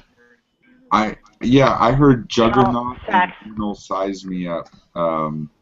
I'm thinking this has something to do with stretching. No. Okay, so it was a comment on a YouTube video for a video called "Fuck Me in the Ass Because I Love Jesus." And I said, if Christianity promises lots of anal sex, sign me up. J-Dubs, Okay. decipher that, please. I don't want to. I got it. I can. I got it. The video missed was titled "Fucked in the Ass for Jesus," and Nadia's comment was, "If Christianity involves tons and tons of anal sex, sign that bitch up." Oh, Is that okay. pretty much it? There you go. All right, yeah. All Your right. mic is just awful and terrible. But Does I'm trying to understand. But yeah, your mic is terrible, Nadia. Or Does your that appeal to you, John May? Getting fucked in the ass? Are you gonna join Christianity? No, but I was just about to ask you the same question. Are you up for it? Well, wait a minute. Now, see, in I was order for lots of thinking anal sex to happen, you have to have givers and takers, right? So maybe John could do the other side. Speaking of the givers, I just prefer a good old-fashioned blowjob or a hand job with a woman, but, you know, getting fucked up the ass is not my cup of tea. Sorry. Sorry, I wanted you fucking night. no. You would be doing the fucking. No, I'm too tired. No, I'm going for the too tired card. Oh, I've got a headache. How's that? Too tired, got a headache, going to bed. Catch you tomorrow. Well, don't get in line at the club. I'm sure there are 15 or 20 will fill in for you. Houston, we've got a problem with the communications. I said, then don't get in line at the club because there are 15 or 20 who will fill in for you. Oh no, I'll have to put a butt plug in so they won't be able to do that. Put a little blocker there. Yeah, they're not gonna. My ass. No, nobody is looking to top you. We are in general looking for tops ourselves. Okay, I think. Can you elaborate on this, J-Dub? Yeah, I got you. No, I got this. She's saying. Okay. She's saying now. I hope I'm not trying to be offensive here, Nadia. It's the word I use. Trannies aren't looking to poke you. They're looking to get poked. I believe that's what she's saying. And I don't mean any hate with that word. There's nothing but love when I say the word trannies. I'll get over it. It's basically the right idea. It's not just you. This is also going out over YouTube.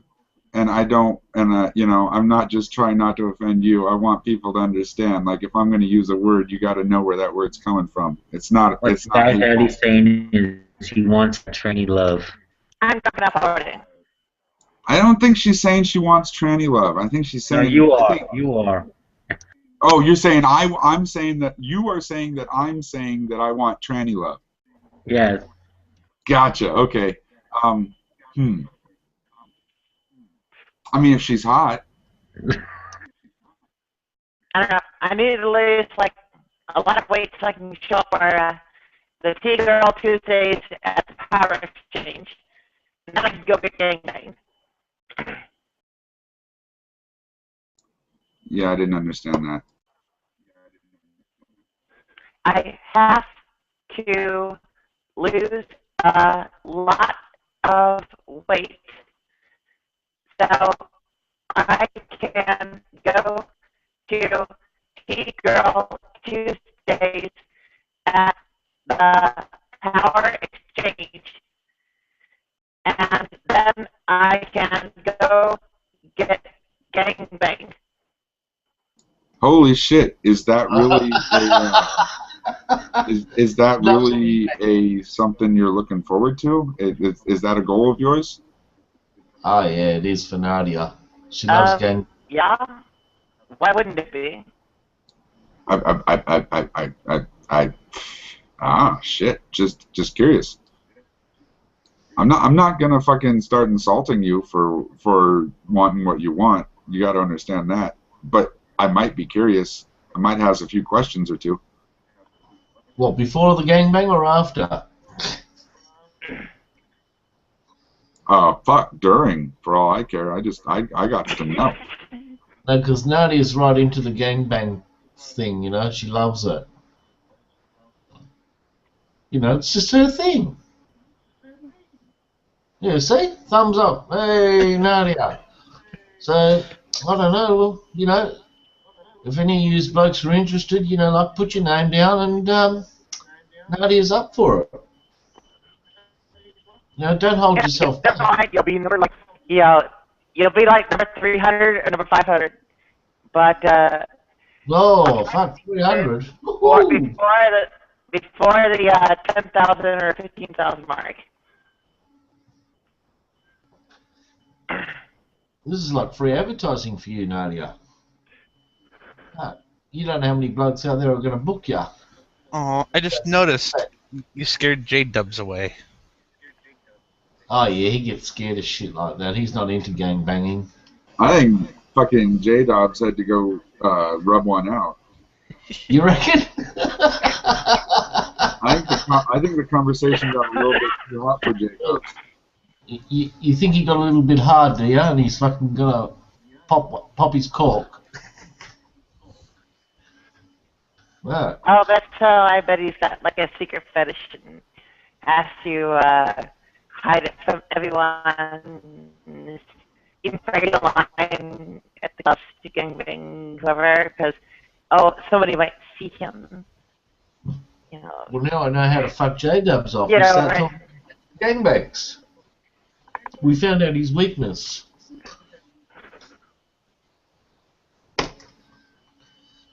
It's like, get over it and get in line. There I'll are do only it like online. 20 or 30 guys ahead of you.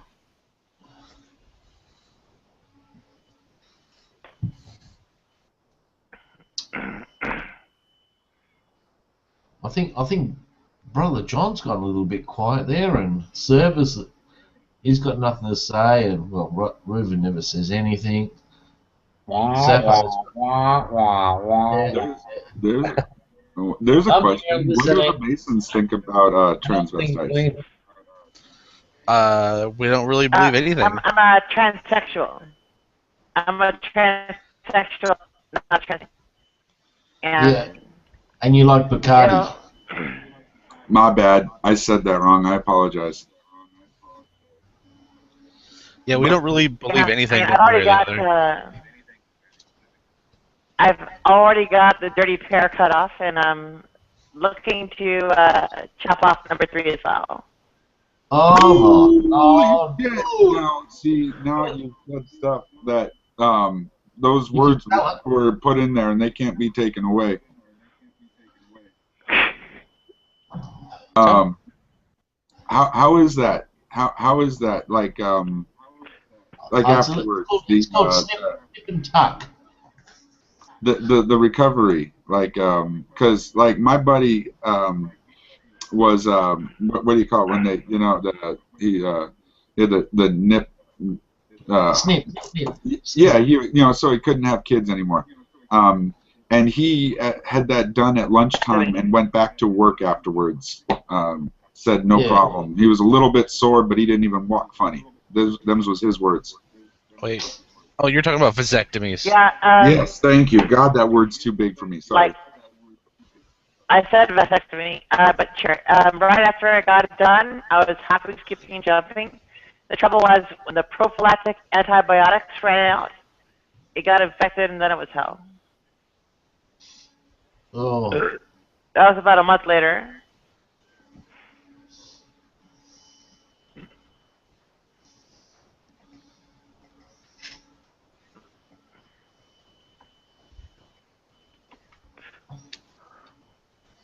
So For I most don't know people, much. the surgery itself is no problem. I don't know much about this. Is your your happy sacs? Is that where the testosterone is actually created? Well, the thing got taken out. Yes, that's where that was created. Okay. Although Yeah. in my case, they weren't creating much. You think it's bad boy? Yes. Yeah? What did you do today? Nothing. I heard you got into some shit. How'd you get out? My blood levels said that I was, before the surgery, had about as much testosterone as, someone like me who's just taking pills to suppress it.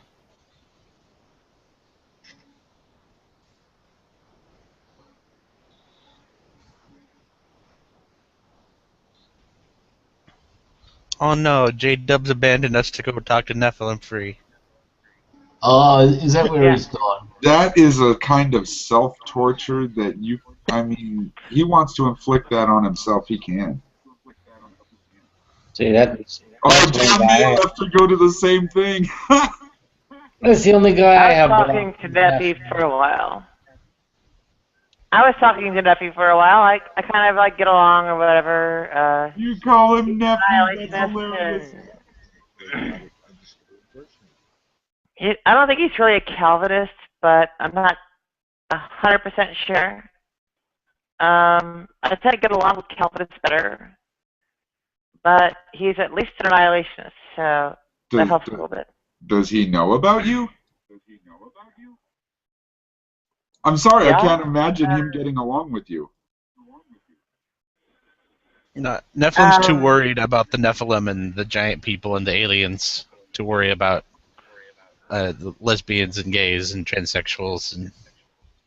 Wow. Okay. Cool. Cool. Well, then you know what? I have less hate for him. I don't like people that are into the conspiracy shit, weirdness. Okay, I don't want to say I don't like them. I tend to have less tolerance for the conspiracy What shit. conspiracies? Weirdo. What's that? Which conspiracies? The weirder they get, okay, look, conspiracies are real. Look, right now, we are a conspiracy. If we agree on anything, we're a conspiracy, right? Okay, so I'll say conspiracies are real, but the wackier the conspiracy get, like, if you need some kind of a picture to tie some kind of religious cult to politics, I don't want to hear what you have to say on the topic. Does that make sense? Tie a Yeah. picture. Yeah. Like if you need a picture of a giant owl at Bohemian Grove to link your conspiracy of crazy religiousness to fucking politics, I'm not interested in what you have to say.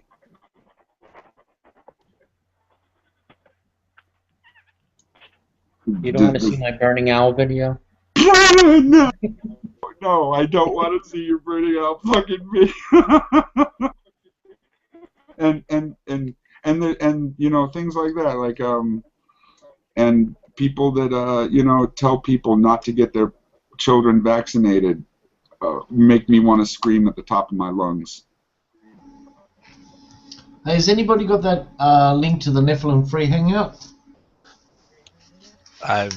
It's under his webpage, or not webpage. It's under his YouTube. Oh, I haven't got his YouTube. Type his name into YouTube. Okay, just okay. I'll get Try it with an F. He probably misspells it himself. Nah, it's a PH. It's a PH. No, that's not what I meant. I meant that. You know, I was calling him stupid. Could Brother John get flagged if I show a picture of the removed organs? It's not my hangout, it's Ruben's. Oh, Ruben then. Probably my favorite. Are you a conspiracy nut there, Brother John? I believe there's more to 9/11 than meets the eye. Okay. Would you say 9/11 was an inside job? I would say there's more to it than what we're being told. Okay. If that's all you're willing to say, I'll tell you I'm in 100% agreement with you. Okay. Now, how much or little that is, I don't know, and I'm not willing to make guesses on. You know what I mean? A lot of unanswered questions. There are a lot of unanswered questions. And you know what? Shit happened too stupidly that day for me to believe that something wasn't up. But, you know, what's that fucking movie? Loose Change. You know, no. Loose Change is no. That's what I'm saying, no.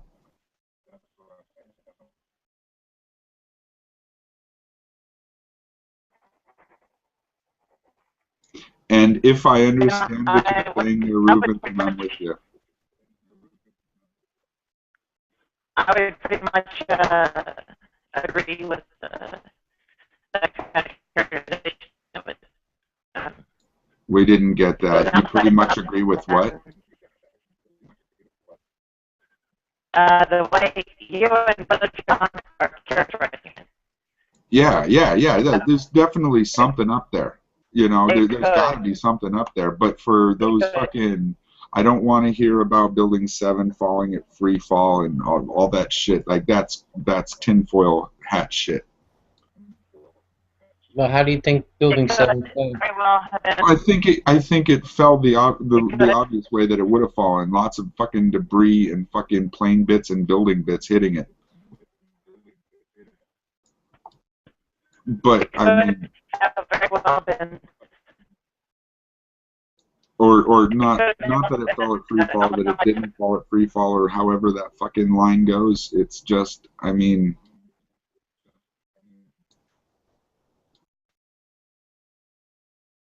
I don't know. I think people are trying to make people paranoid.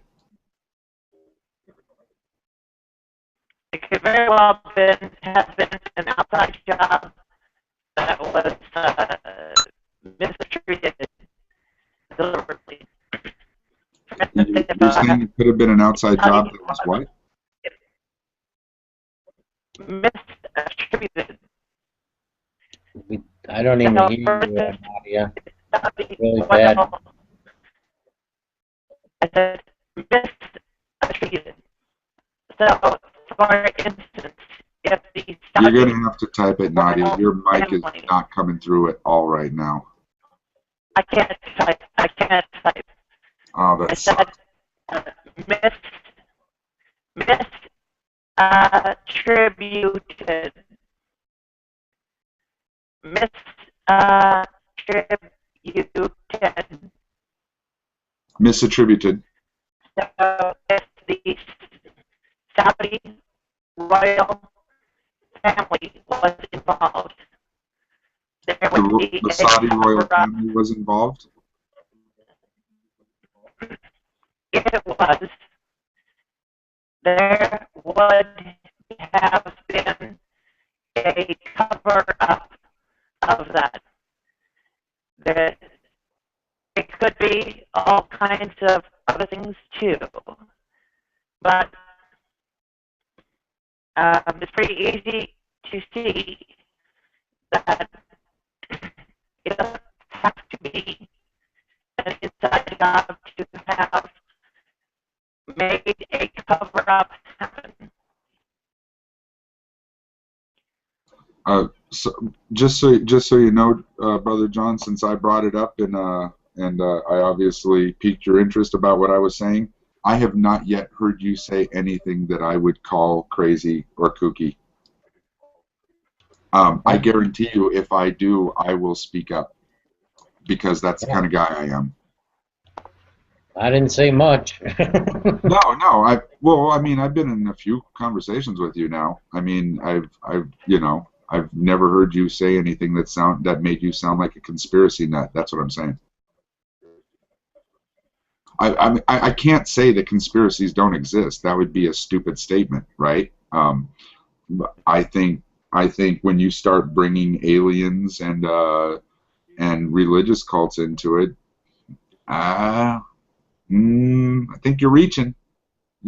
Can you agree with that, Brother John?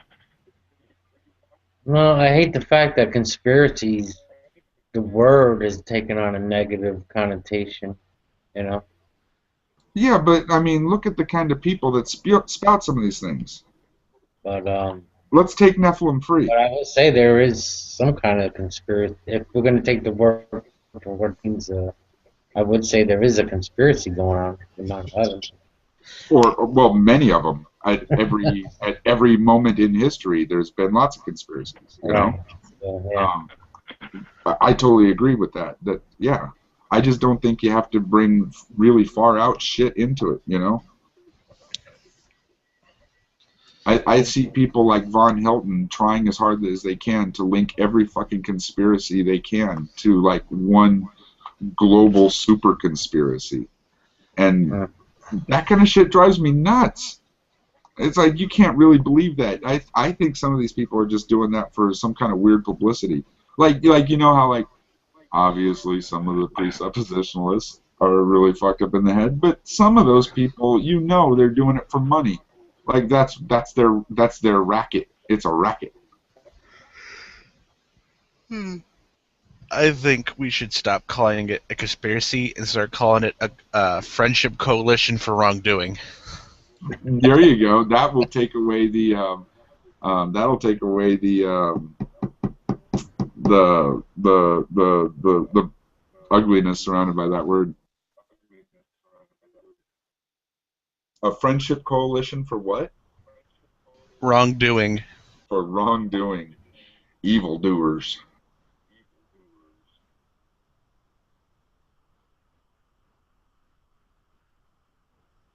So what the fuck? No one's coming in there, Reuven, what's going on? Damn, it's 5:30. It's 5:30 in the morning here. Shit. No, it's 2:30. Just think West Coast. It's all lies. The only time is Central Time. Fuck, I just woke up at midnight, man. I don't know what's going. I think I have some kind of an infection going on, man. I fucking pass out at 8 o'clock, wake up sweating at midnight. I think I got some kind of an infection going on. Still not eating, man. Yeah, still not eating. I mean, I'm eating off and on. I eat like a sandwich a day. Do you have a temperature? I don't think so.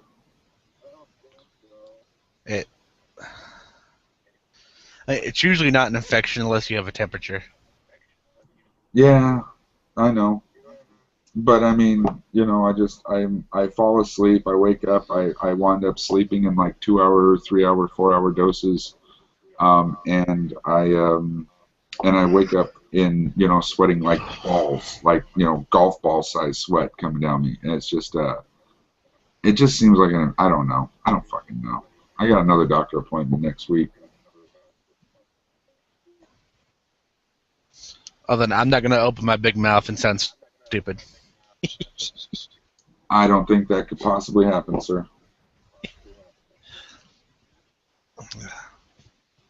My diagnosis training is far less than a doctor's. Oh, sure, yeah, yeah. But doctors are stupid too. I mean, my doctor told me I'm diabetic. I'm like, no, I'm not. I don't eat sugar. He's like, of course you do. You're a fatty. I'm like, no, fatties eat sugar. You're a fucker.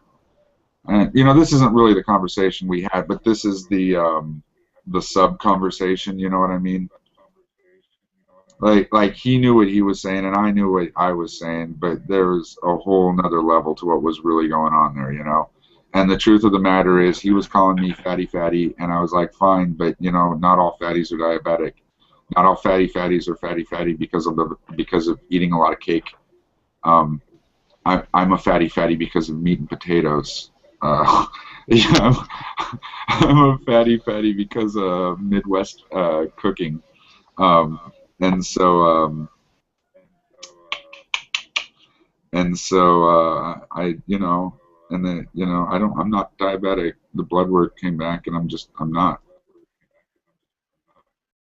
Let's see. I always reference my grandfather whenever I give little bits of wisdom. But I was always told that when you're young, up until like you're 40, you should have a higher fat diet, and then once you like get to mid 30s to 40s, you need to start having like a fat sugar mixture diet. Well, yeah, but that's obvious. Your metabolism doesn't burn off fats or anything as fast anymore. I mean, sugars aren't even as great for you once you're over 40. Not that you shouldn't eat sugar over 40, but just that your metabolism is slower. That's all I'm saying. Uh-oh. What? What's an uh-oh? I'm over 40. I like my sugar. Yeah, but you know what? I've seen you on cam. You look like you go jogging 3 miles every day. No, sir. I wasn't told the avoidance of sugar. It's the when you're young, you're supposed to have a higher fat diet, and then as you get older, you start mixing in sugar. But obviously not all the way. You can't have just sugar.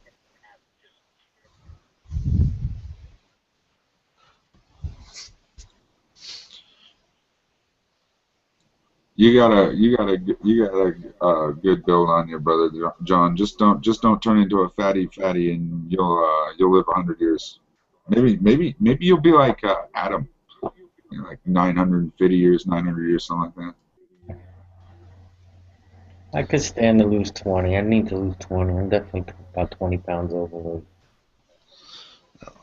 Now see, I have this plan to work on my body until I'm about 70, and then when I turn 70, I get to eat all the pie I want. I knew a guy that said his dad quit smoking when he was in his 30s, and now being the time that he told me the story, said now my dad's in his 50s, saying he can't wait till he turns 70 because he's going to start smoking again, and at least he'll get to die happy.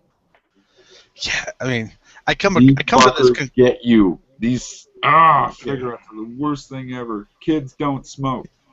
Actually, kids don't watch this chat, but kids don't smoke. Jesus fuck.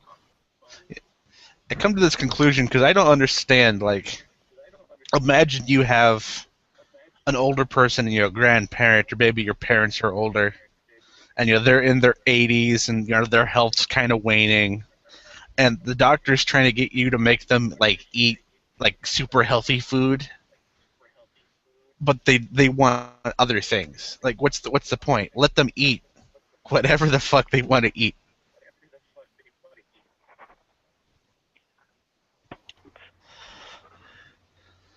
I hear you. I'm dead anyway.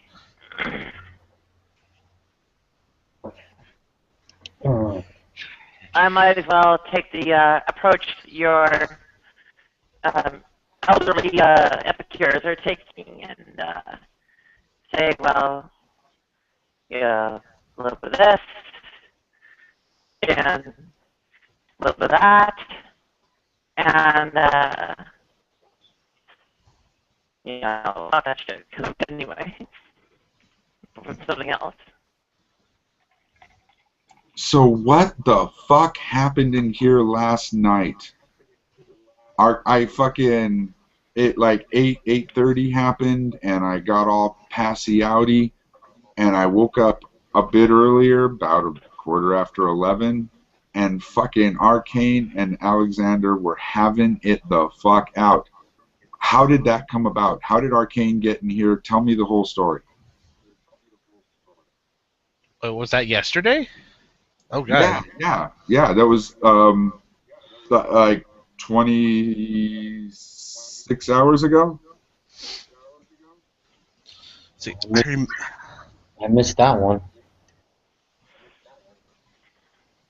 It was I remember after you leaving. passed out, Brother John, and we all went to Reuven's room.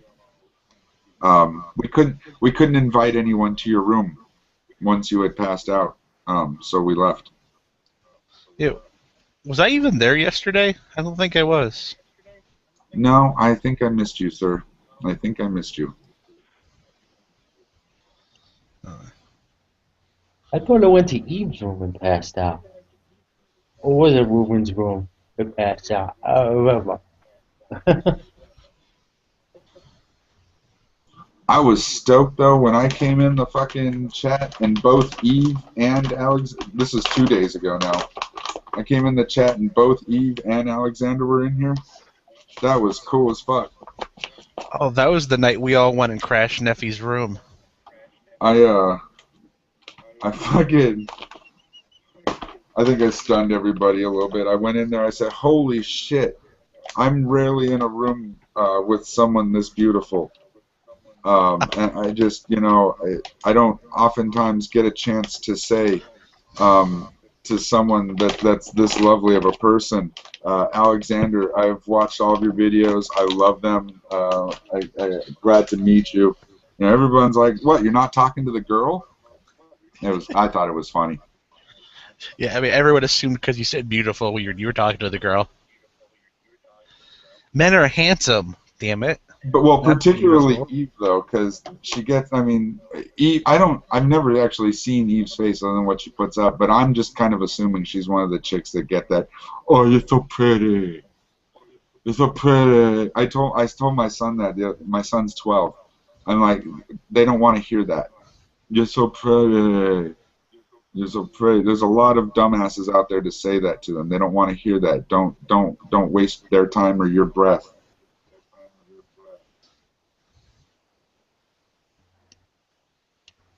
I know Cerberus wants them. Yeah, dude, tell me I'm pretty all you want. Cerberus, you're a pretty girl. Yay! I'm ugly. You're a pretty girl too, Nadia. I look like a fat, balding, middle-aged man wearing a padded bra. No, that's what I look like. And actually, you're pretty close to me. That was a fairly accurate description of me. There you go.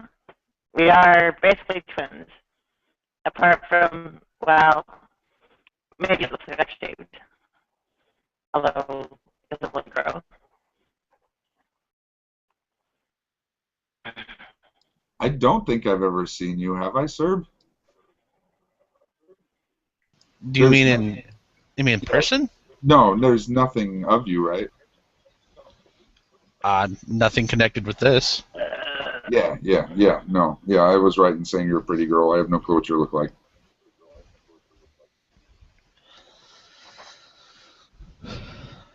I started thinking about that statement for a second there. I'm like, God, what if there is a picture of him in drag and I've seen it and he just looks awful?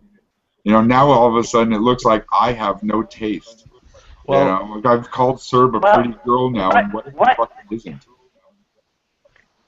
What if he looks better as a girl than he does as a guy? I can guarantee you I don't look better as a girl because my senior year for group photos, the wrestling team dressed in drag. Yeah, but wrestling shouldn't dress in drag. Not wrestling team. It's already super gay. We got over it. It's not just the super gayness though. Wrestlers aren't built right. Hang on, sir. You're a paramedic, aren't you? Yes. I ordered a medical bracelet.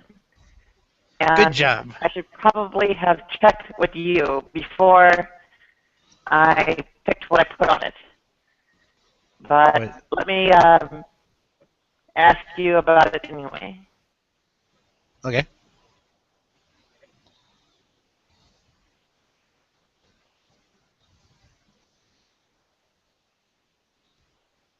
What's she talking about, Serb? What did she get? There's a conversation we had, I guess quite a while ago now, where I was suggesting she get a medical bracelet. Okay, medical bracelet. Excellent. Because she has fits because of her she gets a ketoacidosis. And I mean, sometimes it comes off like a seizure. It can come off like a few different things. And you know, she has a load of other problems. Like a seizure. It can. Yeah. Yeah. Okay, so. So, like, when you say I don't think it really does. A seizure, what kind of a seizure are you talking about? Grand mal, but that would shit. be from overdose, actually. Not. So you actually like fish? No. Okay, so lines 1 through 4 are on the outside, and lines 5 through 8 are on the inside.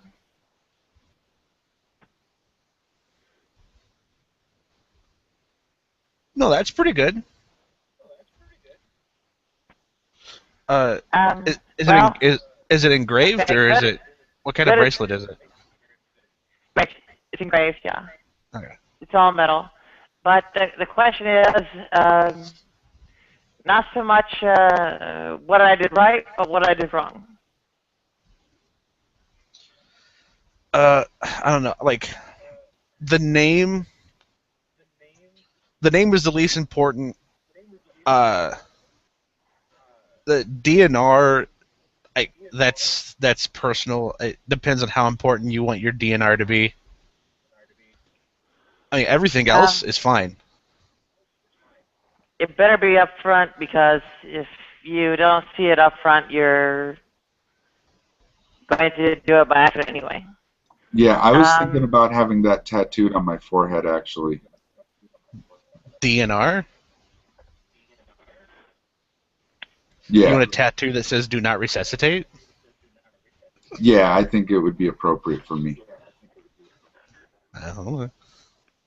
Look, I'm a nice guy, but I haven't led a productive life. I don't think putting tubes in me to keep me alive would be a good use of electricity. I mean, that's not the same thing.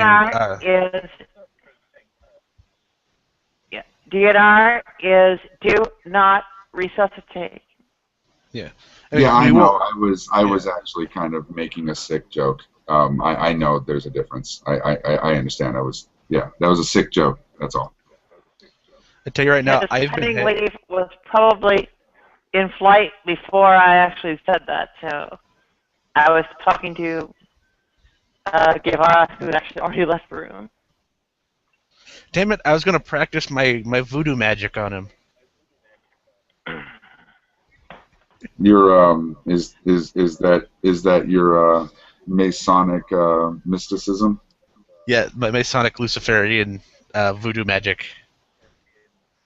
So have you read any Robert Anton Wilson? No.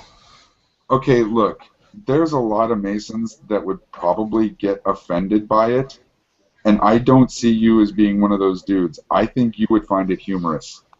The shit is written tongue-in-cheek. Go get yourself the Illuminatus trilogy. It's 1,000 pages. You're a bright dude. You'll read it in like a week.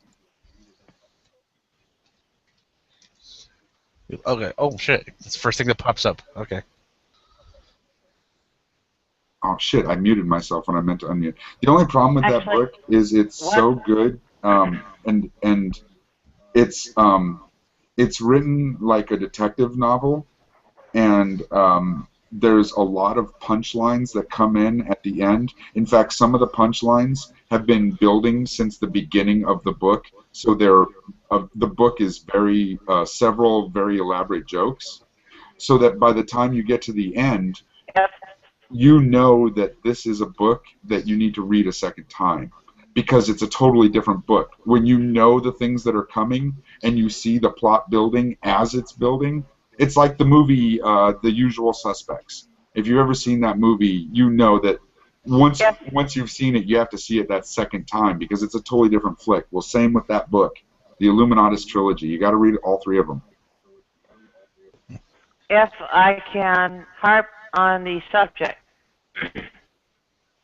one question is, does the line history of my seizure actually come across right? I mean, does HIST come through as history? Does MI come through as myocardial infarction or heart attack? Is it the right thing? I'm sorry, I have to repeat that. I got myocardial infarction and seizure. I didn't know how you related those. The question is whether the line of the engraving that says I have a history of those gets the point across. So I have HIST. Is that read by paramedics as history? Oh, and yeah. MI, is that read as paramedics as myocardial infarction? Yes. Okay. Yeah, that's perfectly fine. How you got it right now. Now that I'm thinking about it, did you legally change your name to Nadia? Yes, it's Okay. registered with the New York DMV, the California DMV, Florida Bureau of Vital Statistics, and Social Security Administration, and State Department. One last thing I would check. I would make sure your nearest hospital has your records on file and has them on file under your name. Yes, I have that done, particularly for the DNR order. Okay.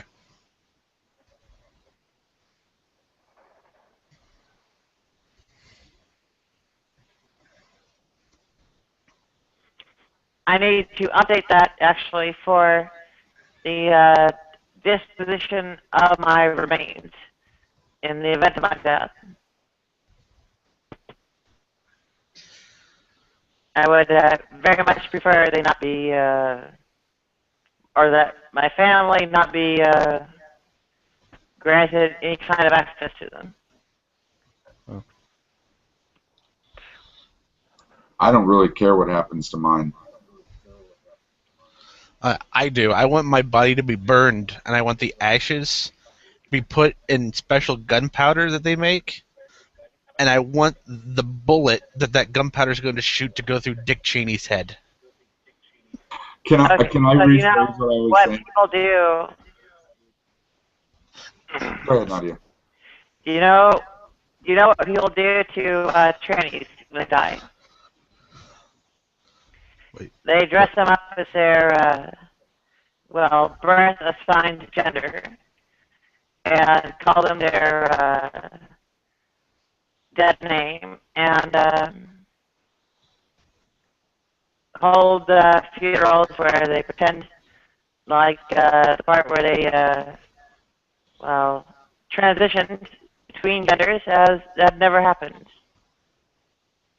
Wait, who does that? People, the families of many trans people. Oh.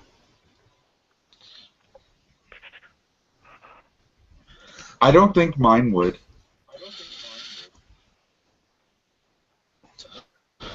Well, it's not really a question for you.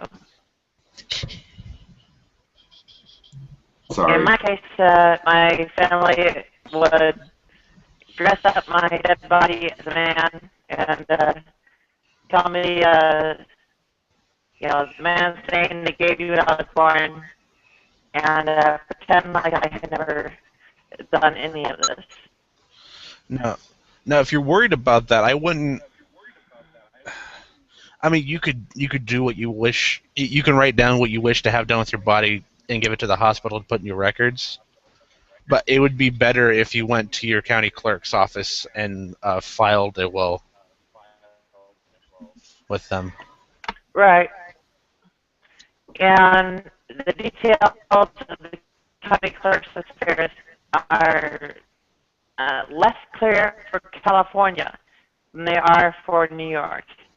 And the other part is that actually it appears that you can't so much give orders for how your body is handled as you designate a person or entity as being responsible for handling your body or remains. Yeah, So I guess it's I don't. tricky in two different respects. Yeah, I don't know what it's like in California. In Illinois, you don't have to give the power of attorney after death to anyone. You can. There are certain ways you can stipulate how you want your body to be, dealt with. Like you obviously can't say throw me out into the middle of the street and leave me there. But you can give stipulation like do you want to be cremated or do you want to have a funeral or where you want to be buried and stuff like that. Yeah, in my case, I would want to prevent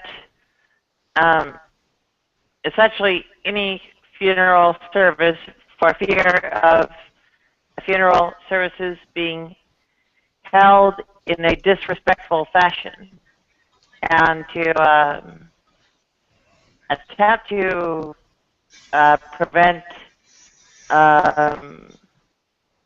various predictably hostile parties from being given control over my remains.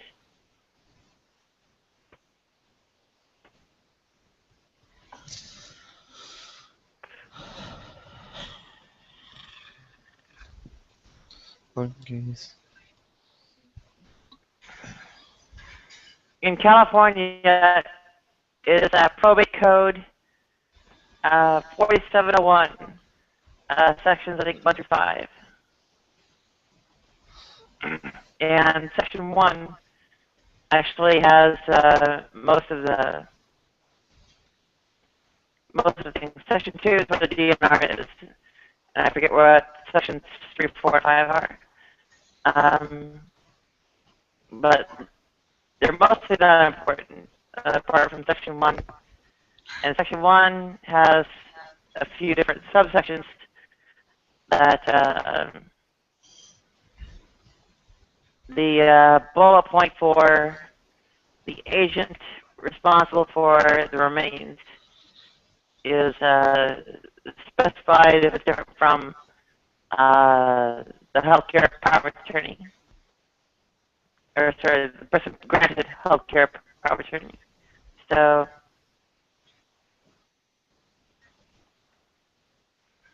in my case, I probably would not want any individual given power of attorney over my, I don't know, disabled or whatever body, basically to life. I'd want just my written instructions and so on. In the event of the disposition of the body, the trouble is trying to prevent anyone from getting it. Because by default, or there's especially a kind of default to your next of kin. And your remains aren't given the same kinds of rights as your, I guess, still deemed living body. Yeah. I don't mean to sway from the subject, but where the hell is Green at that it's that bright outside? He's on the East Coast. It's 3 a.m. here. It's 6 a.m. there. It's fucking morning. Yeah, he's in the same area I'm in. 6 o'clock, man. Yes, 6 in the morning. I just woke up, I guess. Good morning. He's in New motherfucking York. How come I'm giving feedback? I lived up. What's that? I lived up by 124th and Madison in East Harlem. About halfway between the 125th Street 23 and the 125th Street 456 stops. And maybe like a block west and a block south of the Harlem 125th Street metro station. Where are you going? Good, Nadia. Definitely I could tell you're a New Yorker. Well, can you tell my initials? Yes, NYC. Nadia, N, Yvette, Y, Chambers, C.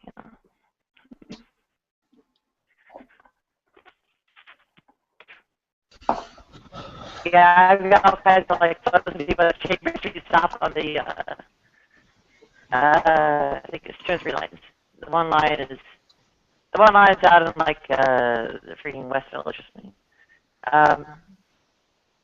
Yeah, the one line stop around the same latitude or whatever. It's like the Christopher Street stop or something.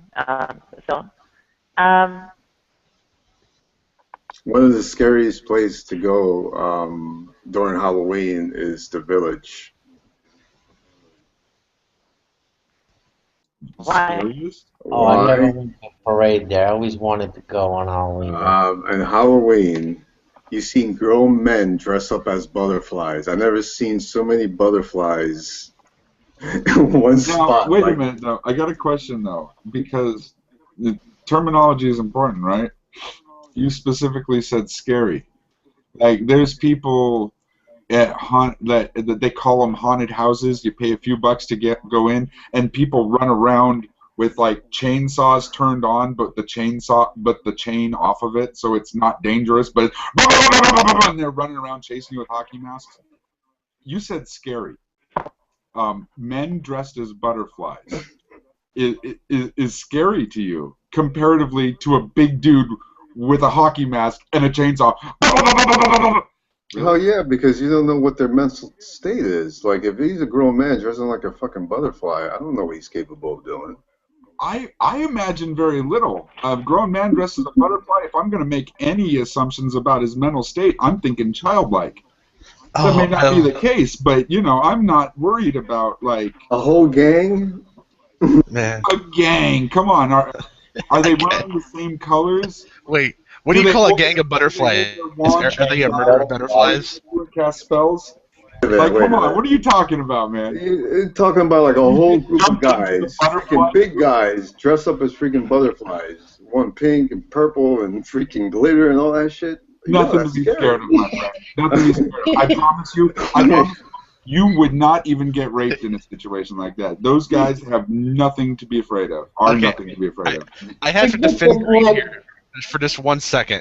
I mean, I have learned one thing in my whole life. Fucking slow. Oh, I'm I've learned. fucking gangbang stuff. I mean, like. I've learned one thing in my whole life. The one person you don't fuck with at the bar is the guy wearing a pink shirt. No, that's 'Cause true. he is That's true. hardcore. But you know who isn't gonna fuck with you? That same guy, and let me explain why. You see, like punk rockers walking down the street with the big old fan or the Liberty spikes and all this shit. But and if you fuck with them, they'll fuck you back, right? Hopefully. But they don't walk around attacking people and stuff. And let me tell you why. Because they can't get away with it.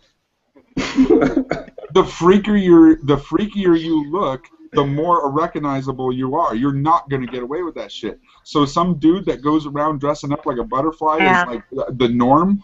Trust me, the local authorities know him, and if he went and beat up somebody, he would get arrested in a few minutes. They would be like, "Oh, we know where that guy lives. Yeah, we've been watching him for a while. He's a weird one."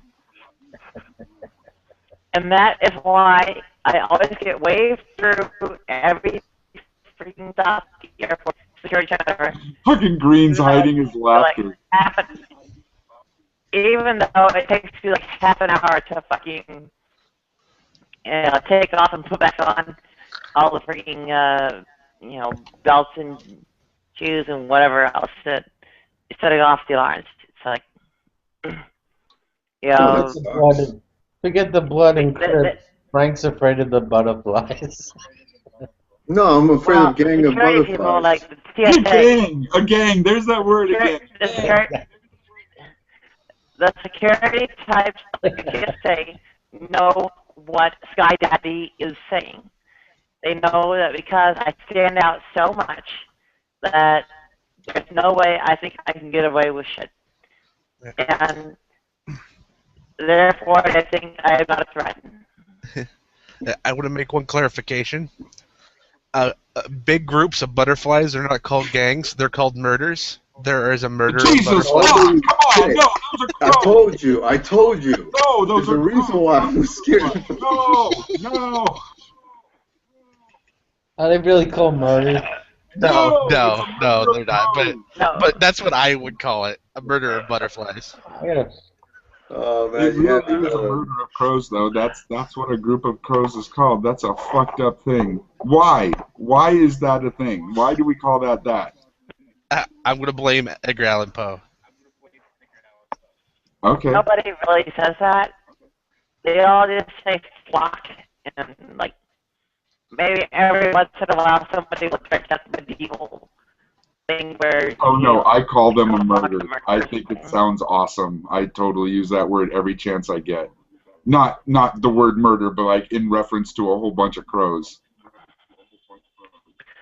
But the thing is, like, there are still a bunch of people that think it's like. Okay. But the majority still say flock. A group of butterflies is called a swarm, rabble, or kaleidoscope. Oh, there you go, a kaleidoscope. I'm using that's like Brony kind of adorable, isn't it? Oh look, it's a whole kaleidoscope of flutterbies. Mommy, look at the kaleidoscope. No. And at that point, you got to call them flutterbies, not butterflies. That's funny. So I can't believe you guys are still up. What's the With the way you were giggling at us, fucking Green, I assumed you've been up all night. Yes, I have. And, Well, then, what do you mean? That's a little bit hypocritical. I was thinking you guys. Have you been working all night? No, I actually been talking to Rob for 3 hours. Holy Jesus Christ! You've been up for the past 3 hours talking to Rob? Yes. Do you feel sadistic? You're not planning on hurting yourself, are you? No. Well, you just got done doing it for 3 hours. How am I supposed to believe that shit? I'm good, man. Second time, man. This is like therapy sessions now. He's been calling me, man. He's been wanting to talk to me. So, okay. No, it's none of my business. And we're live. Tell me anyway. Well, I spoke to his wife, though. was interesting. So. Okay, see, now you've made it my business. Tell me more. Tell me everything that happened. Well, we're live. Just how come remember I'm that. getting? Yeah, Oh, no, yeah. we're live. Yeah, we're live. How come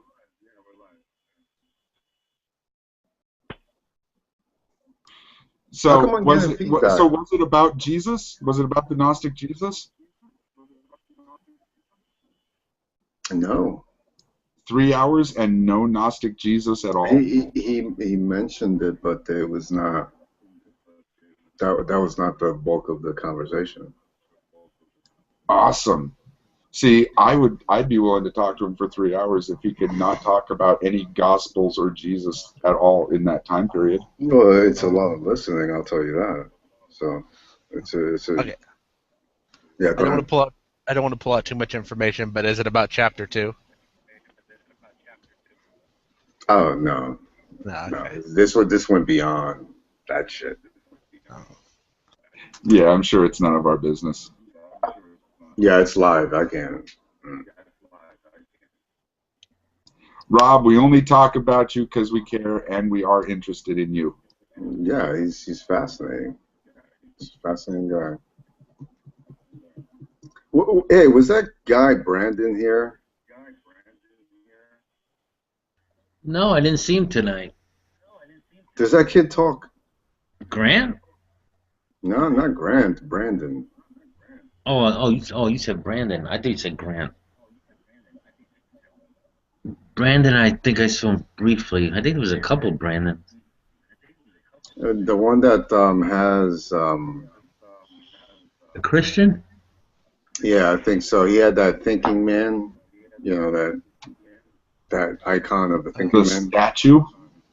Correct. That's Grant. Grant has the angel statue. No. not- The thinking man. The statue with the guy leaned thinker. over with his. The thinker. Yeah. Okay, yeah, no, I haven't seen him. Yeah. Totally different person. I was thinking of, Grant, like you said. All right. I went to this other hangout, and I just friended this girl, and then I went to the hangout. I never saw something so scary. It was crazy. I left it took me like 5 seconds when I left. What's the girl? I got a friend. I gotta go. I don't even know, but I freaked out. What were they, like, playing Two Girls, One Cup? I mean, what was going on? I never seen that. It's piping bag and frosting. It's nothing. Okay. You've heard of it, right? You know what it is? Yeah, I heard of it, but I've never seen it. No, it's not. It's not what it looks like. In fact, it's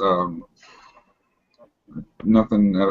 It's really shitty special effects, is what it is. It's a piping bag and frosting. Oh, okay. I thought it was a real thing. A lot of people think it's a real thing. Oh, okay. How come? Where's the feedback coming from? I'm muting myself. It ain't me. All right. As a matter of fact, I don't hear any feedback. It might just be your headphones. All right. You know what? Let me come back because it's really bugging me out.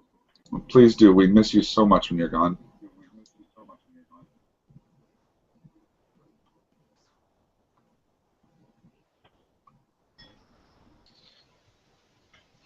Oh, and there's the Australian again. I had to come back. How is Neffy? Oh, fuck! Mind numbing. Put it this way. Imagine this: you got the best fucking dope in the world, and you smoke it.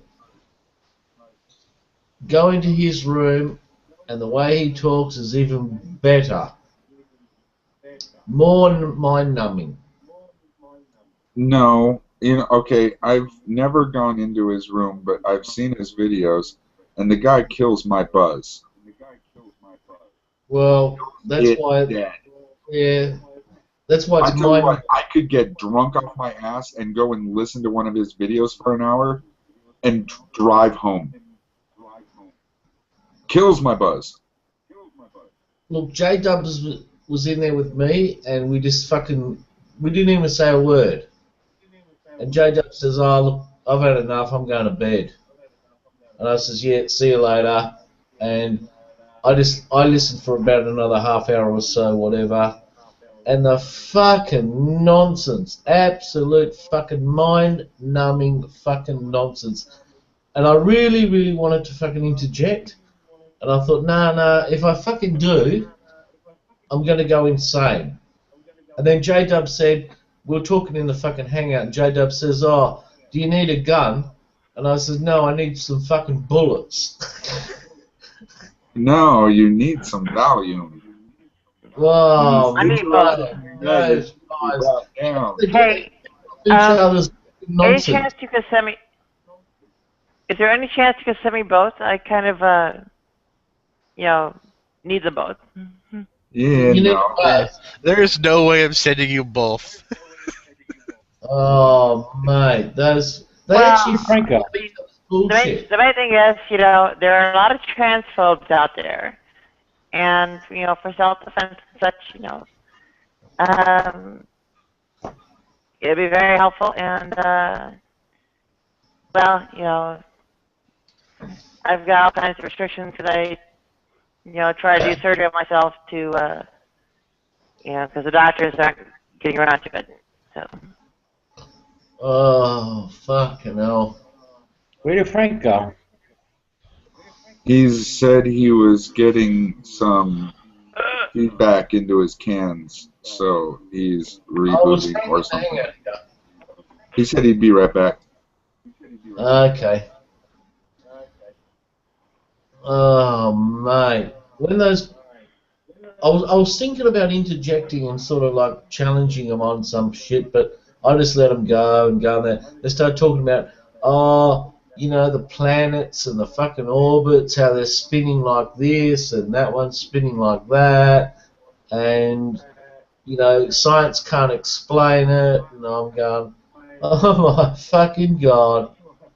I went, I can't fucking believe this shit.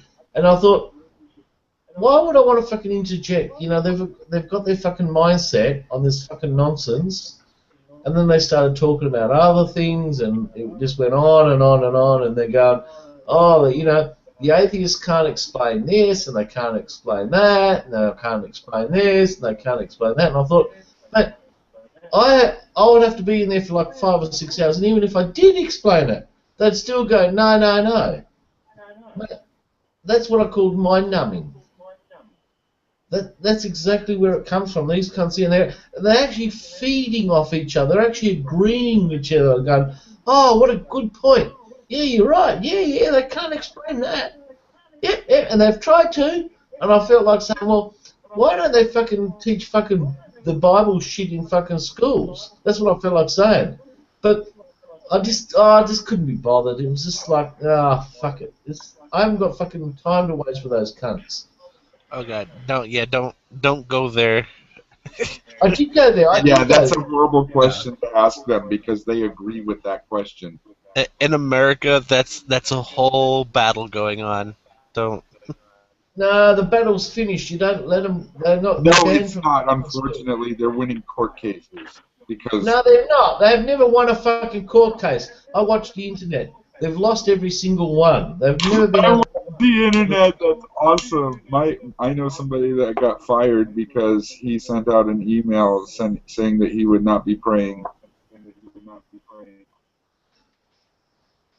I'm not going to talk too much about that because he asked me not to. Oh, mate. They're fucking, I'll say a little bit. The principal at his school sent out an email asking everybody to get down on one knee and pray for good weather. And he sent one back to the whole school saying as an atheist that he wouldn't be doing that. And that was a terrible thing. I don't think that was a smart thing for him to do. But I don't think you should lose your job over that. Oh, you know what he said? He says, atheists can't explain the 4 seasons. Like, why have we got winter, summer, autumn, spring? And I went, oh, fucking Jesus Christ. That's not even crazy. Either, and we can't explain the I can No. understand religious people that get together for Bible study or for church or just, I to don't call be it my. around other people that think the same way they do. But why are they talking about atheists? Like, why would I don't understand that at all. Like, I mean, if you think about like atheists that sit around talking about Christians, well, that makes sense because chances are that reason that that group of atheists got together is because of some sort of Yeah, I know. Yeah. to reach out to others, and they're So why all are we feel talking about oppressed by fucking the same cancer? group. And we're not talking about Not the the cancer. other way on the opposite side. It's not. These are not two opposite sides of a dichotomy. I mean, it's weird. Yeah, I know exactly what you're trying to say there. It's like when he said, "Oh, the atheists can't explain the seasons," I was going, "What the fuck? What do you mean we can't explain it?" Well, why would what, that even be something that they would say? I mean, why would you say that? I Why heard it. He says atheists can't explain it. But even if when we you think fucking it's do, you true, say, why "No, would you're it wrong." matter to you? It's got to be fucking God. They actually started talking about the fucking moon and fucking all this shit, and I was going, they can't explain the fucking holes on the moon and all this shit. Oh And I was God. going, Oh God. He brought out his lunar bukkake theory. who's that? Nephilim free. Ugh. He believes the water from Noah's flood was trapped underneath the dirt, and for some reason the dirt got squished and it squeezed all the water out and it shot and hit the moon. So the water's on the moon now. No. Apparently it came back The to main Earth. thing is the moon needs a condom. Yes. So the Earth spat a bunch of water from Noah's flood at the moon. Then it came back to Earth, and there was another flood, or No. That's when the flood happened. The water shot out of the Earth, hit the moon, and then fell back to the Earth and caused the flood. That's his theory. yeah, that's fucking brilliant. I fucking get everything now. It's all so goddamn clear. In fact, I want you to go to Google and type in the lunar bukkake theory. Bukkake? Bukkake. And Nephilim Free's face will show up. I don't like looking at that.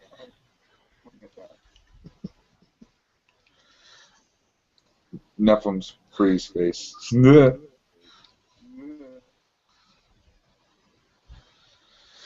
He doesn't show it anymore, which is, I guess, a plus.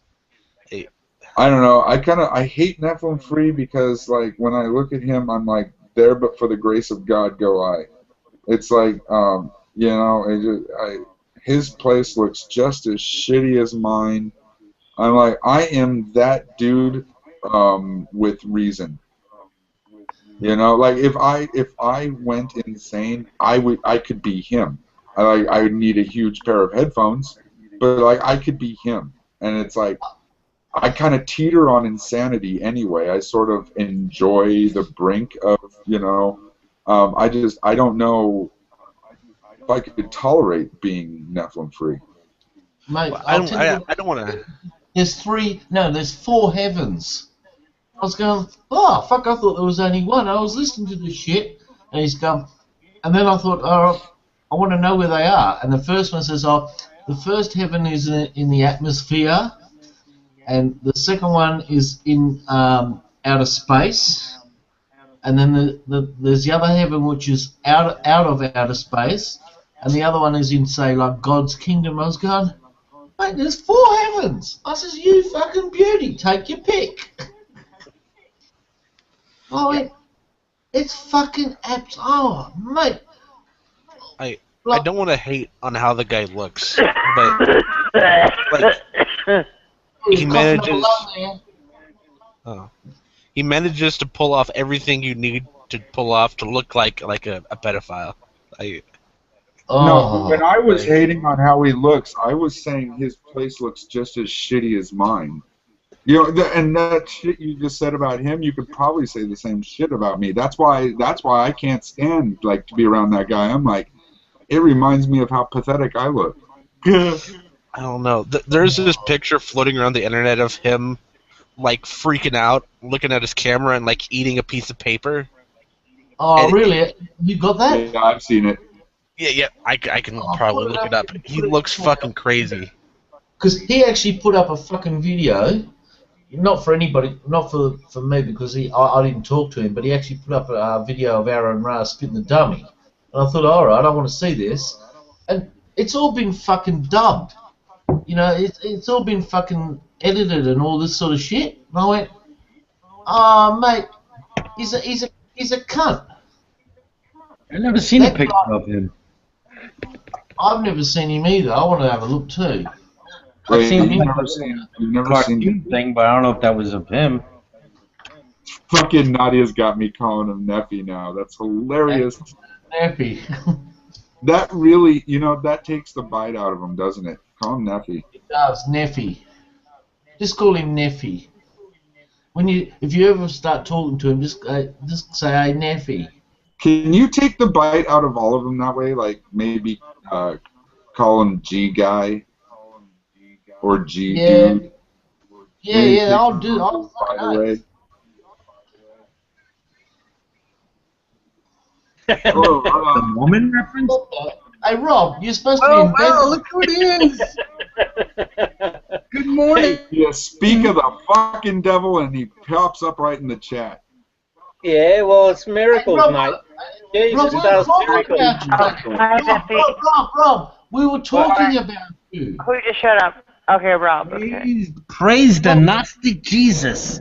Rob, Hey, God Rob, damn it, we were John. talking about you. Johnny May, I saw you. Rob, we were talking about you. Yes, mate. Would you like me to leave the room and come back in? Rob, listen. We were talking, get it right. We were talking about you, not to you. Not to you. All right, so. Oh my God, that's fucked up. So, you really, if we're talking about you, Rob, and not talking to you, that means you have to listen. Oh, okay. Yeah, that's the rules. We're talking about you, not to you. All right. And because you've just joined, we still want to keep talking about you. Okay, where you go. All right? So, yeah. No. Well, I'm just actually waiting for someone to get a video up so I can look at the video. Yeah. Uh-oh. Welcome back, Frank. Hey, Frank. Oh my God, 6:30 in the morning. Well, is it a nice sunny day at 6:30? Yeah, it's a beautiful day. It looks like it's gonna be today. Oh, hear those crows? Nadia, you're gonna cough up a lung. Hey, welcome back, Green. Yeah. Or should I say Bowser? Put the You're fuck. I want to see the video link. I need And the it's video. gonna be me doing it alone, and you're gonna hate me at some point, I'm sure.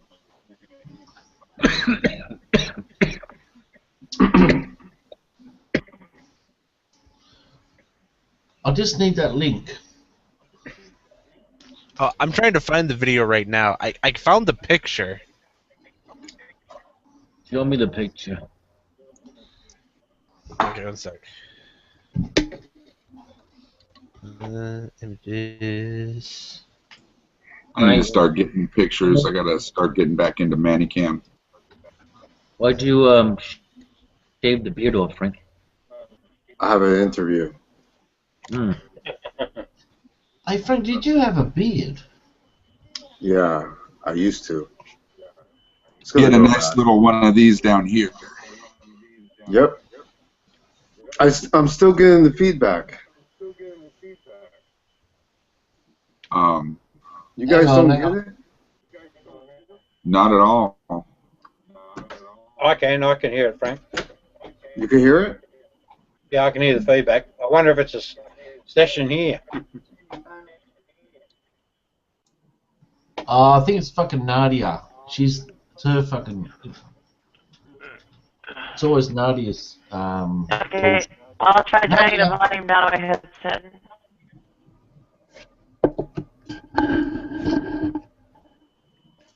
I have trouble fucking hearing you guys. I do it though. Oh, so that does look Okay. like that cartoon that I And, saw. my mic is right here, and Garbage. speakers go into my ears are right here, so it's like, what the hell can I do?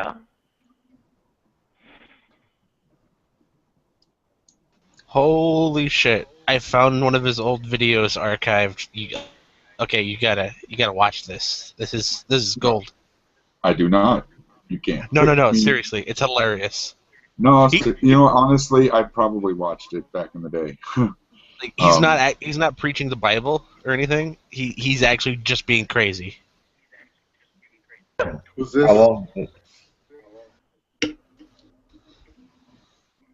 Do you want to play it in the YouTube app and we can comment on it together? Yeah, I can do that. Oh, yeah.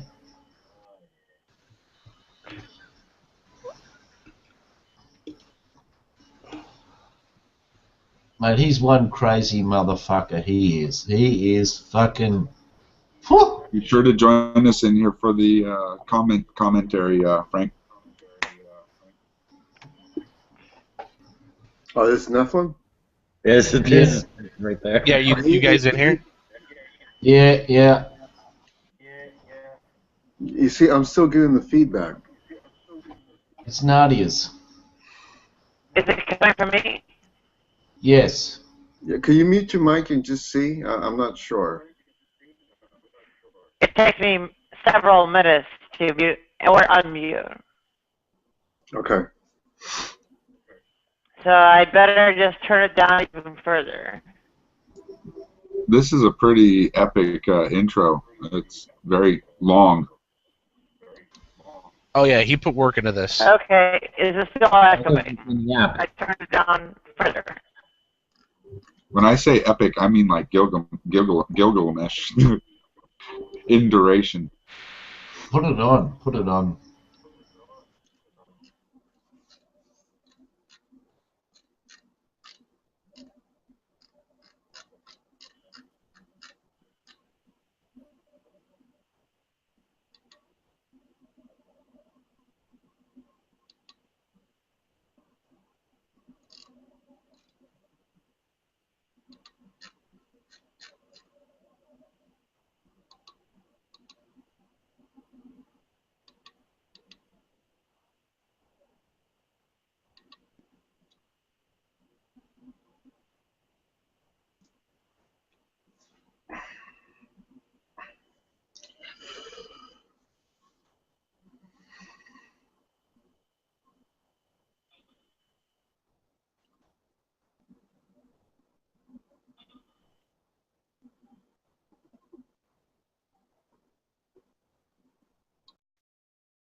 Dude, he said he was gonna go nuts.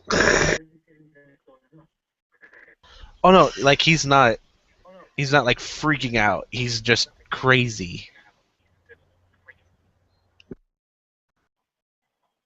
Yeah, this is exactly the kind of stuff I don't like to watch.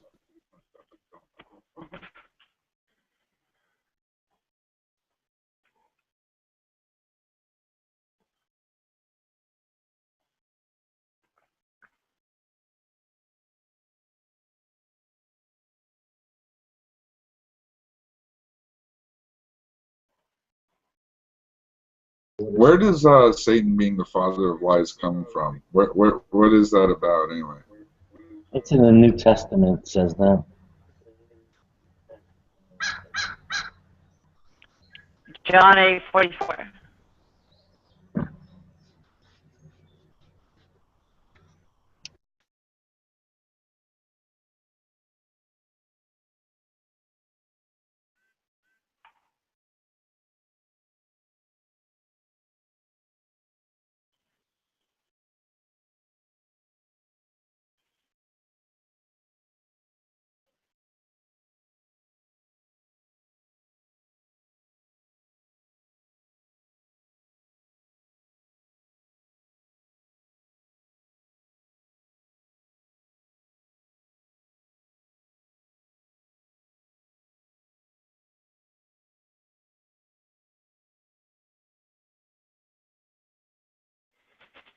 And next to it are knives and shields. Bullshit. And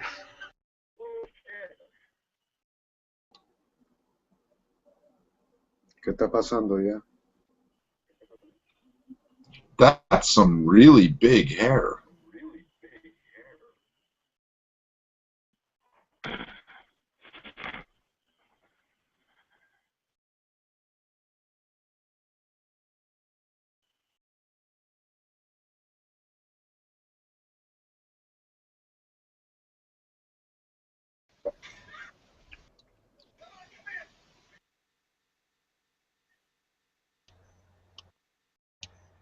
Yeah, I'm not gonna listen to all that.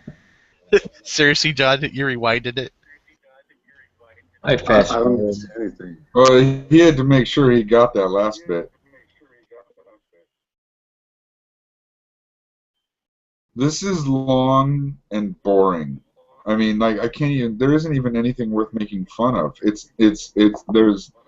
There's nothing factual in this to like make any of it worth picking apart. Yeah, but that's how he talks. That's why you gotta go to his fucking hangouts. But why would I want to go to his hangouts? Put shit on him. He doesn't talk like that in his hangouts.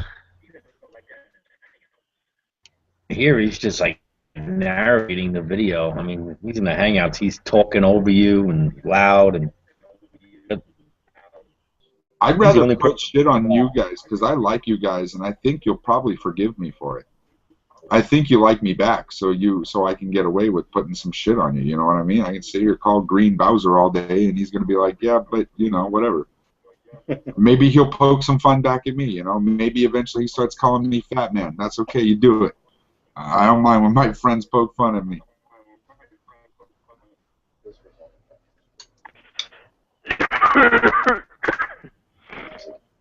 Yeah, I think Frank should play that theme song every time he leaves the room now.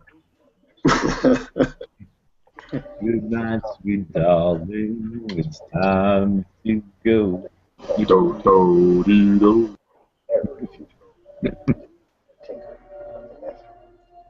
Like I swear to God, if you see the movie Three Men and a Baby, let me see. Okay, if you see the movie Three Men and a Baby, when they're singing that song to get the baby to go to sleep, they're not singing the original version. They're singing the Sha Na Na's version of that song. King Og of the Bible had a bed which was iron and 16 feet in length. This is a bed for a man that is 12. No, I'm sorry, sir, but I'm done with this. Nephilim vary greatly in size. Many Oh, that's okay. I still think it's pure gold. 35 feet tall, capable of throwing a bison over their It's too much for me, you know? It's just too much. have been swept up by the National Geographic Society, and most notably by the Smithsonian Institute, in an effort to hide the legitimacy of the Bible from the world. The angels cast out of heaven brought a technological explosion to the earth. And likewise, their children, the Nephilim, also brought a technological explosion around the world after the Noachian flood. All within a couple of 100 years, great civilizations the Egyptians,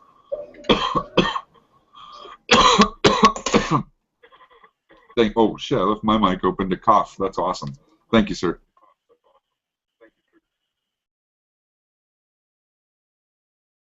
Oh shit, Brother John's got it. Oh shit. I'm telling you. Wait, is that Bowser? No. I'll There's point it out. Bowser right there. There it is. There's Bowser. Where's Bowser? He's the one in the middle with the black muscle shirt and the sneakers doing this stuff. Oh. There he is. Oh, that guy? Oh my God. Look, I tell you, look like him. You know what? That play it across the YouTube app, man. Let's hear that. That's so true. It's so true. Oh, shit. Oh, that's hard, man. That's harsh. No, it's not, because Bowser is fucking awesome. The Sha Na Na is fucking awesome. You know what? Look, I know you're a pirate. You look like a pirate. You got to torrent old episodes of the Sha Na Na. Check it out. It's a TV show. It's a TV show from the 70s, but it's a TV show. That's hardcore, man. Save. And doo-wop is some bitchin' music.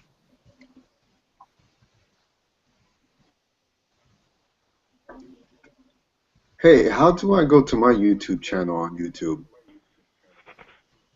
Okay, number one, John Magazine. Number two, wasn't there a show in the 70s called Probe? Yeah, Soap was great. Fucking Billy Crystal was in that. That was like Billy Crystal's first TV thing. No. A show in the 70s called Probe, like an anal probe. Oh, I don't know about Probe, but I know there was a soap opera. There was a parody of a soap opera in the 70s called John. What you said? What did you say? Nutty was talking about getting fucking anal fucked by a fucking. No, she wasn't. She was talking about a TV show called Probe, and there he is right there. 20 minutes ago before Green came in. And I was also telling John May not to mute me. Yeah, because your fucking microphone's fucked. You see, Green, I wasn't making fun of you at all. You really do look like him, don't you? Like, I mean, you really do. I know. That's probably my dad. Who knows? Okay. Holy shit, that might be your dad. Those age about right. What the that dude was that dude was hitting the skins in the 70s. Oh, okay, yeah. That's the 70s. If my microphone is fucked, what the hell do I do about it?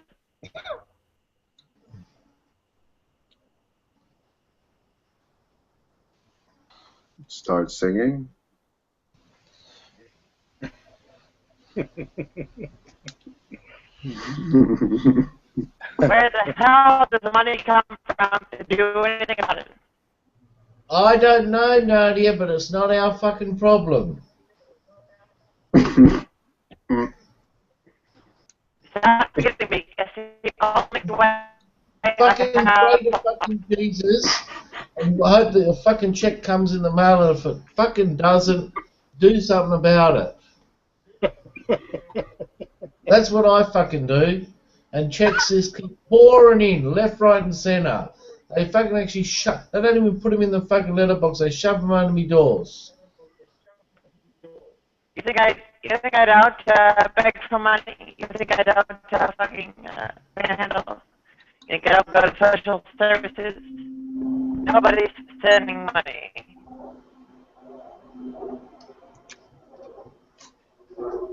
Nadia, the fucking the sound system you got, I don't know. It's they had better sound system when they landed on the fucking moon. Yours is worse.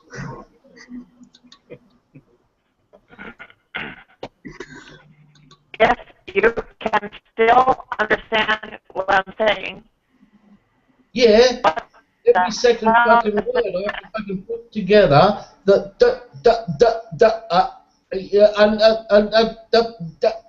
Stand. I'm. You. And. What? You better have elocution. Hey, Johnny. I don't know what it sounds like to have inadequate audio systems. Well, come over fucking my place and listen to yourself.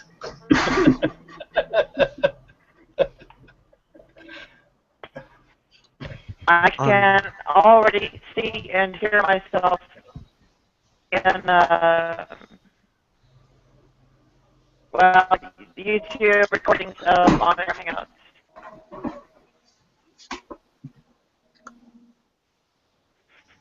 Nadia, we're not saying it because we're bullshitting to you. We're telling you because it's fucking true.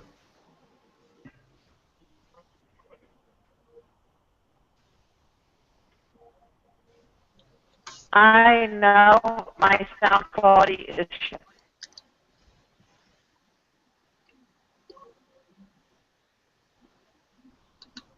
Alright, well then means everybody else in the fucking room, their speakers, computers, they're all fucked. You've got the best one. Alright? Oh shit, Sky! I just saw No, a other way picture of around. Bowser later on, man, when they did a reunion. Oh my God, he put on a ton of weight and everything. Yeah, he got a bit bigger in the future. But I just watched a video clip of the Sha Na Na from Woodstock in '69 live gig. Wow. Oh my God. Bowser has a goatee or some shit. He looks different. Yeah, Frank. So if you want to see a picture of what you're gonna look like in the future, Yeah, you Nah, look at old Bowser. I'm already in the future, so future's over. It's here and now. I can't believe you had a fucking beard, Frank. I can't believe it. Why? Because, I don't know, you look so much younger. It wasn't a full beard. It was just a chin. It was like a thinker. Oh, You know what I a mean? goatee. It was like a thinker. It was like something for him to pull on while he was thinking. He was thinking. No. Frank's always thinking. Yeah, exactly. No, I had the interview. That's why I had to shave. Well, after the interview, Frank, don't shave no more, right? No, you're right, because people don't take me seriously when I shave. So when I have the little goatee, people, I get different reactions. Oh, it was a goatee. It wasn't a full-on fucking Father Christmas beard. No, I can't. I don't think I can grow that, actually. Oh shit! Oh shit! Pull up Brother John's pick. Oh, no way. Do it. You think every skinny Italian guy looks like me and shit?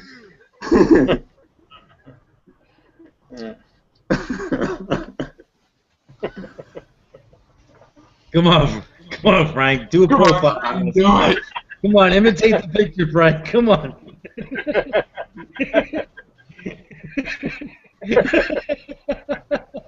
Yeah. Oh, it's fucking great.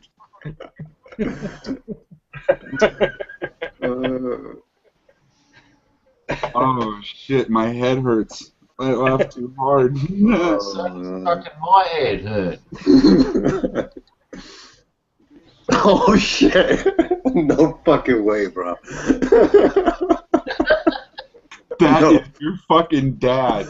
No. Look, he was definitely making his rounds. I'm pretty sure he lived in New York. I'm sure. It looks New York. Oh man, that's fucked up, man. That hurts. That hurts. Yeah, but it hurts in a good way. It's a fun thing. Oh my god, fucking ass. Oh shit, that was too much for me. And I go, my head hurts. One of these days, like, you're gonna like meet someone in real life that says that to you, and you're gonna be like, "Fuck you, Jello." Okay, oh shit! I found the video of him freaking out eating the paper.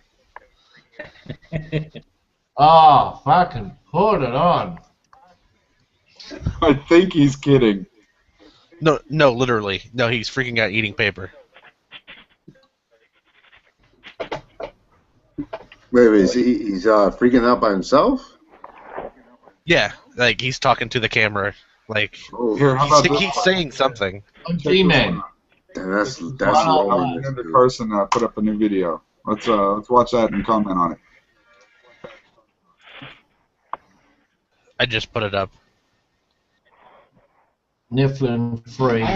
Oh shit! There's Bowser. There's Brother John's got a picture of Bowser nowadays. I'm here. I have been in the roof. Oh, fuck.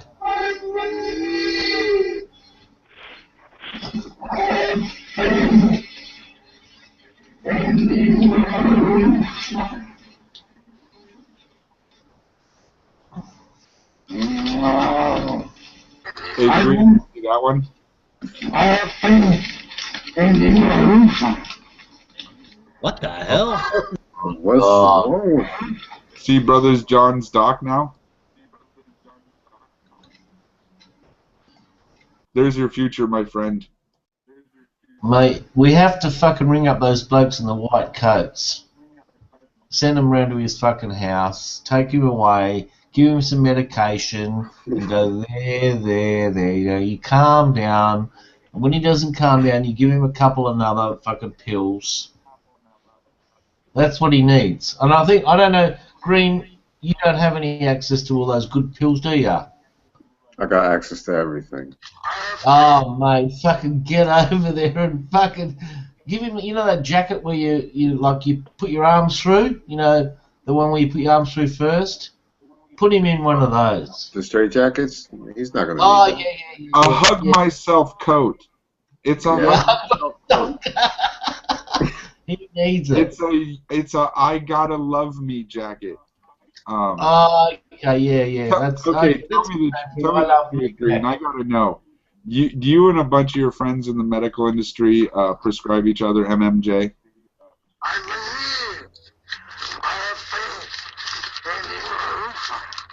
Don't say anything, Frank. Do you just like take turns writing each other prescriptions for medical marijuana? No, I don't have access. We don't have access to that. God damn it! You got to get yourself some friends over there. You said a couple of places where there's MMJ. Yeah, but I wouldn't even know. You should be able to find out, right? I mean, anybody should be able to find out. No, we could find out, but I never attempted. Except, Mate, I got people that. marijuana's no good for Neff. We need something fucking. What do we need? A bit of fucking. Market hookups. So half a dozen rowies. I don't know. Some other shit. I don't know. He's fuck. That's why, because now he's showing me that video, I can see why he's fucking lost the plot. He's not even fucking. Oh. I guarantee you, if I prescribe him with some stimulants, he wouldn't be talking that way. Fucking give him something. Well, I mean, you think he would just be saying the same shit faster? No. Really? No, he wouldn't. You think give him a little bit of meth and he'd be all right? Yeah, I think he'll be thinking a little bit straighter. What's the name of the drug? Just a small amount of amphetamines. I think he'll be fine.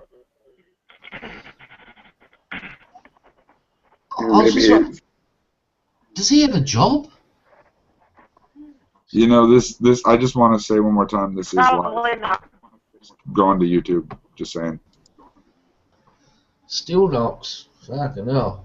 I would expect they are living off of someone or collecting some kind of assistance. I don't know how worried you have to be about it. Supposedly, like a couple years ago, he dropped himself while accidentally DMCAing one of his own videos. Are you talking about? Are you referring to what I was saying?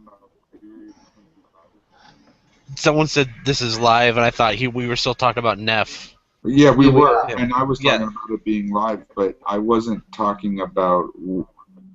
I was just. I don't know.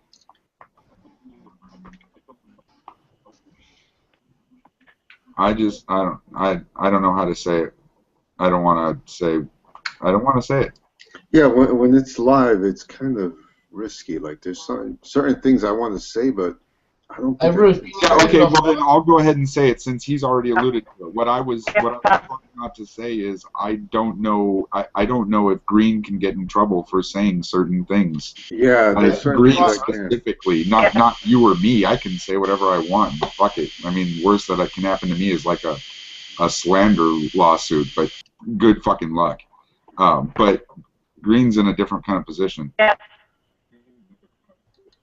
If I can, I don't know, announce, even though it's kind of irrelevant, the medical bracelet has been processed at its origin sorting facility and should be here by Friday. hospital bracelet off and the medical bracelet arrives. And it'll be vastly more informative. At least the first responders.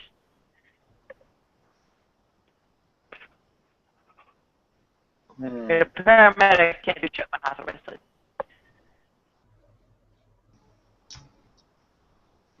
There has to be somebody at the actual ICU or something. I mean, they're not like, police investigators or something. Do they know, go hump vesting or, go bass fishing how they can for it? No. So, medical bracelets tells all that tells them the right things, blah, blah, blah.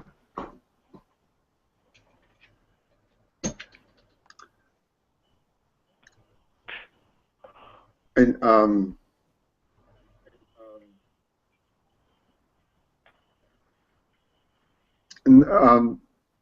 are you taking something for pain?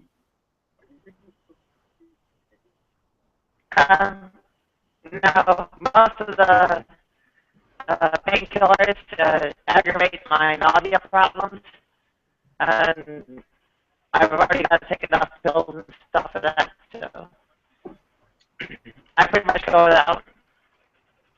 Okay. All right. Did you That's the way they probably go about the pain problems. It's actually a combination of anti-inflammatories and nerve drugs. So I probably get actually like Neurontin or gabapentin or some alternatives, and probably like with the cortisone shots in my knees and stuff. Okay. What did you take today? Well, I took Synthroid, Lipitor, Levothyroxine, some bupropion, metoclopramide, progesterone, estradiol valorate, Lispro, Glargine, and a couple of tabs of Ondestrad ODT.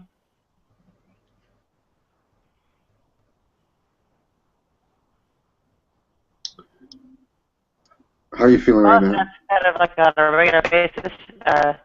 The Ondestrad ODT and is the only one that's really PRN. What's a PRN?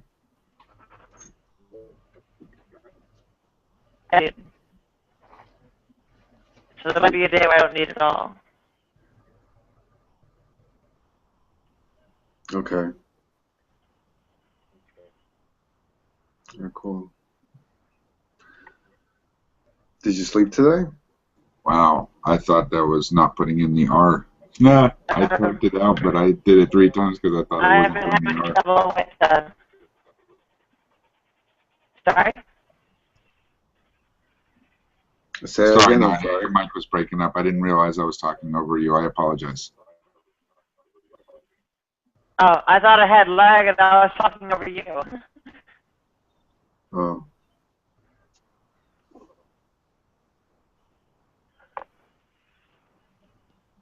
How you feeling right now?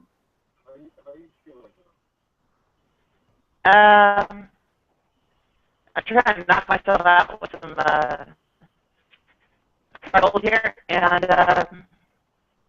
it's not working all that well. I'm really shitting my pants about this whole addiction bullshit. All right, cool. Yeah, I mean, I remember like, yo. No, but usually sometimes when you're in the hangouts, you're like laying down and stuff. You know, I remember. Are you still in the same place where you're at? Yeah. Oh, all right. Unless you saw me in Harlem. If it was before September, it was Harlem. or actually, if it was before October, it was probably Harlem, because September was, I didn't sign it here until September 26th. So, So how's your situation now? I know that there was a situation where you're going to be evicted, but is that still going on, or you're out of the place, or? yeah, Okay. yeah, still going on. There is some pretty iffy, hoping I'll actually get notice that there's something going on with the courts, and the reliable notice that will arrive is a posting on the door by the police that they will physically remove me in 72 hours. So I am, pretty much been terrified for months now that the 72-hour notice and the cops will be posted on my door. Are you going to put that in the Hangout?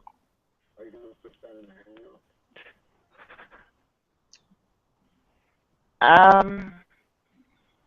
think when it comes to that, it's going to be something that I can't really talk about. Okay. Definitely, I know we were kind of talking about the places where you can go, and you said like back in the East Coast is probably not an option for you.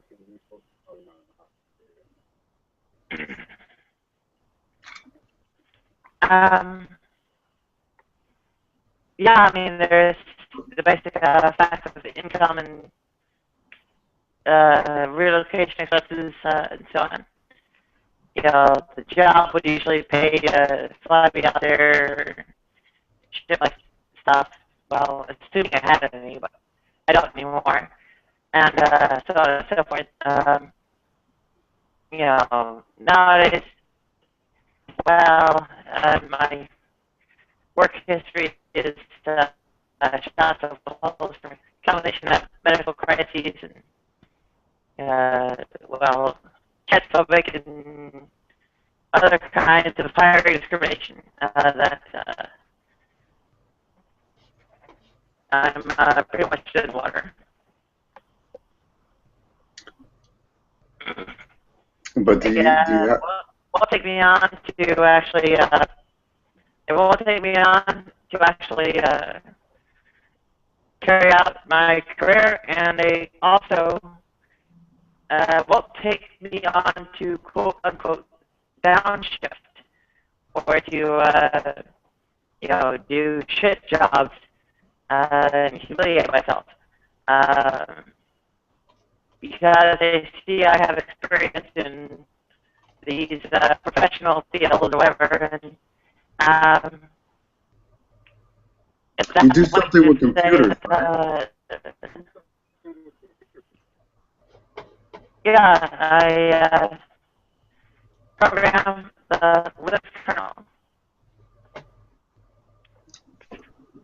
Do you have a certification somehow? See if I can do it. It is not, there's no certification in it. Oh, okay. But do you have any references, like anyone that could reference for you, like if you're going to go for your position or that type of position that you're skilled in?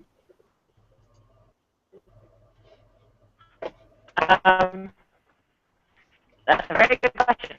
I've been looking for people, and I've had trouble convincing them. They say that the last time I had contact with them is so long ago that they are no longer willing to do so.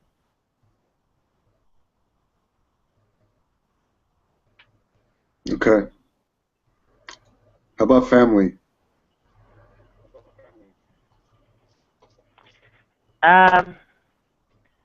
Well, they are quite opposed to the trans, and we're not not only are we not on speaking terms, we have legal actions against each other. So we're actually kind of could get arrested if we tried to contact each other. Oh, they're back in the East Either one Coast of right us here? contacting the other. Um, they're not actually on the East Coast, but they are still thousands of miles away. Okay. Well, I guess some are on the East Coast, but it's not what you would think of. It's like New England. Oh, okay. So you have no family members that you're close to? Havana. Oh, Little Havana. Okay. I get what you're saying. No. They hate me for, well, who and what I am. Okay.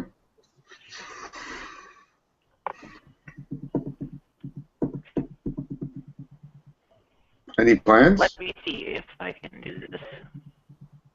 You need what? Any plans?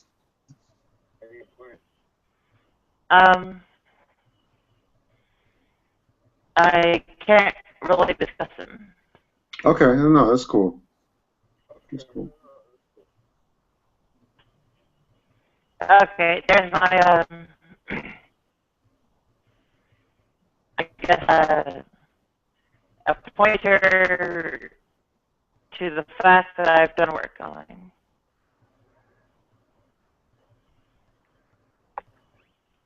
Okay, cool. Nice. I don't know how long it'll take to show up. I mean, I might see it before as being posted before you do by a number of minutes. It's the URL to get.kernel.org.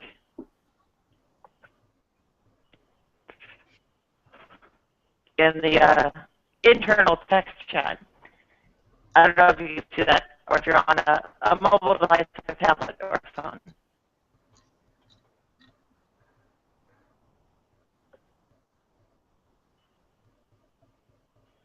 Your video quality suggests it's not a phone, but I can't say tablet or otherwise. My computer? No, he types. That ain't a tablet.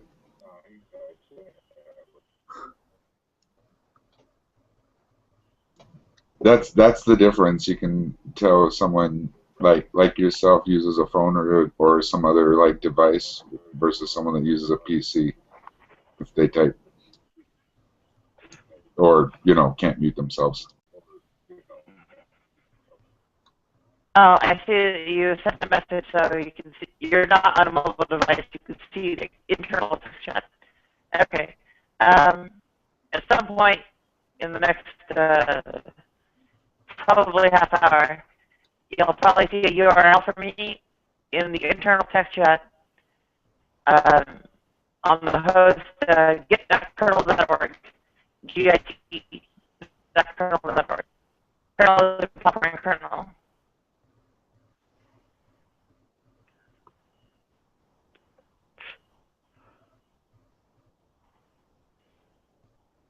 And what that does is it covers all the occurrences of my names, my former name, and the Linux kernel source.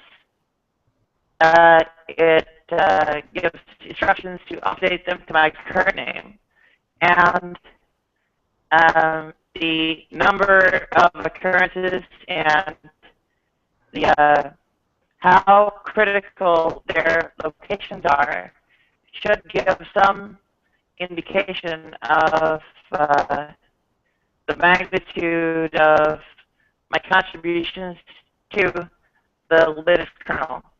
That said, I've actually done more than is visible through that particular update.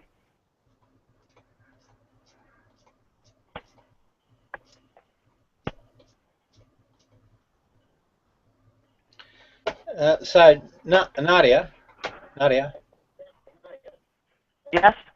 yeah, with that Linux kernel work that you've done, is there something that you could do that's contemporary that could improve, or I'm not even sure where Linux is at the minute in terms of its development, but it, Yes, there are things that are possible to do. There are also obstacles to doing them. And I am working with some people I know in Australia to overcome them. And if everything works out, then I may be able to create new contributions to the Linux kernel that will attract the attention of employers. And if I can do that, then I may be able to get a job. What's stopping me now has to do with my hardware is broken. Essentially, there's a combination of particular cooling problems, but in both cases, the delays because of hardship have turned those cooling problems that could have been solved by things like thermal paste or cleaning fans or things like that into permanent damage to the systems. A new system is required to be able to translate the Linux kernel source code to machine code, so that I would actually be able to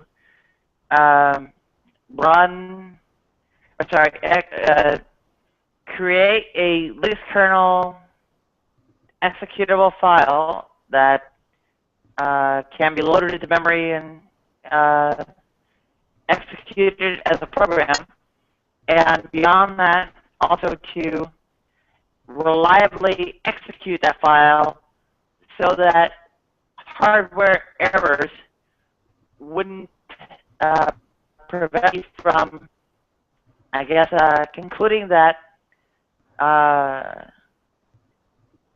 given modification to the Linux kernel is correct and stable.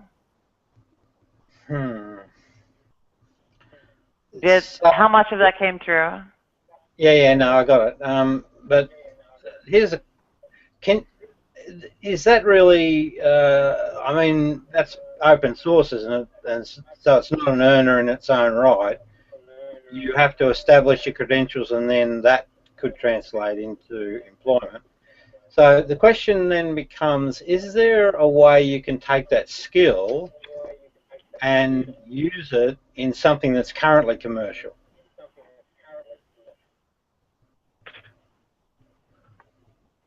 You know, can you? Other ways. No one will hire me to do them because my, I guess, ability to say that I have had any achievements lately or recently accomplished anything are limited by my hardware constraints. Right. I'm going to be direct, right? Sorry, are you sober at the moment, or? No. So, wouldn't it be better? Wouldn't it be a wise thing to address that as well? I'll be sober when I wake up. I mean, what does that have to do with anything? Well, it just means if I was your future employer, I would want you sober. Prior just drinking to not. Yeah, but she's not Okay, working. well, so what? Sorry? Not only am I not working, I am also, you know, I guess doing some kind of, I don't know what this is really supposed to be, in the middle of the night. You know, the fact of sobriety or not is not particularly crucial. It's just that if you came in and you had a And solution. also, I don't. Yeah. Also, No, I was just gonna say, I mean, Nadia, I if you I will not. came in with a solution. I will not claim. Yeah. Yeah. I will not claim to be immune from things like alcohol anytime in the near future. I also don't do anything particularly stupid or harmful. I mean, it's like, Yeah. I mean, there are people that, you know, do long-term really dumb stuff, or, yeah, they might have some kind of risk of doing something behaviorally that's going to hurt them in the long run. In my case, I might be a little bit more flippant, or getting into TMI, but otherwise not really. I don't do a whole lot that's very exciting as far as alcohol. Hey Nadia, is there In some fact, way? it probably calms me down in some ways. What's another way? So you're coding, are you? Is that what you're doing? Is that your skill, coding? It's my skill. I would not say I'm currently doing it. Sorry, say again. It is my skill, but I would not say that I am currently doing it. If I were doing it, well, I would probably be writing code right now instead of talking to you. But the Yeah. hardware can't run it, so it doesn't matter what I write. The reason I asked that question was, aren't those skills transferable into other aspects of the computer industry? Can't you retool yourself and use the skills that you already have in something that might be more in demand, maybe? I don't know. Just a question. I don't know the answer. Well, there are a few different odd aspects. One is that kernel programmers are actually in demand. Now, the volumes are not great. There aren't that many employers going, crazy for kernel programmers, and there aren't that many kernel programmers. So it's kind of a narrow, small specialty. But on the other hand, when people do need kernel programmers, they need them very badly to make the system work. And they absolutely cannot function without them. So the concept from economics that applies to it is inelasticity. The demand for kernel programmers is inelastic. If you don't have them, your system will not work. But there are notable points to this. For instance, it's about a system. These are the people that will need their systems to work are first and foremost the people who sell hardware and make new hardware. Old hardware has the work done and doesn't need it. New hardware does. Are you that, and there's also the fact that Are you able to? Do they have in that industry sort of like subbies? Like they have a specific task that needs done that could be done remotely, like at home, and then shipped back to them. Like I say, here, set up this section of code for us that's to do X, Y, Z. I'm sort of thinking abstractly here, but do you know what I mean? Is there work The you could do answer, remotely? okay, the answer is yes and no. And strictly speaking, the answer is yes. Now, there are a number of reasons why that doesn't just come over as a blanket judgment. One of them is that there's been kind of a big pushback against remote workers in the past 5 or so years. Another one is that in general, things involving hardware enablement involve physical access in a crucial way. And there are ways to compensate for it in environments where the platform is well established. If any kind of bring up is happening, bring up being the matter of enabling a new platform to function with an operating system, then at that point, physical access is actually crucial and cannot be sacrificed under any circumstance. But I'm just wondering. Third one, yeah. third one. Do you have? Third one is Yeah. Do you have friends or people that you still keep in touch that are in the industry at all? That are actually actively employed?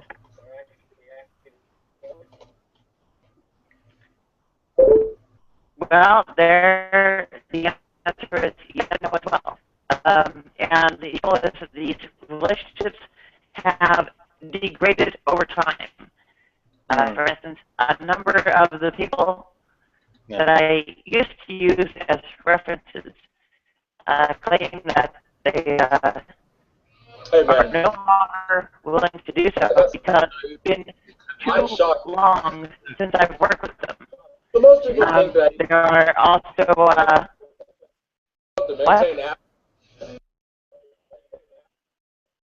Where is it?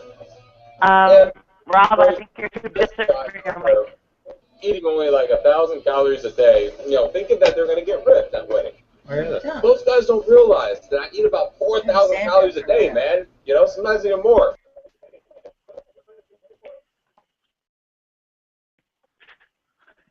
Rob, you're too far away.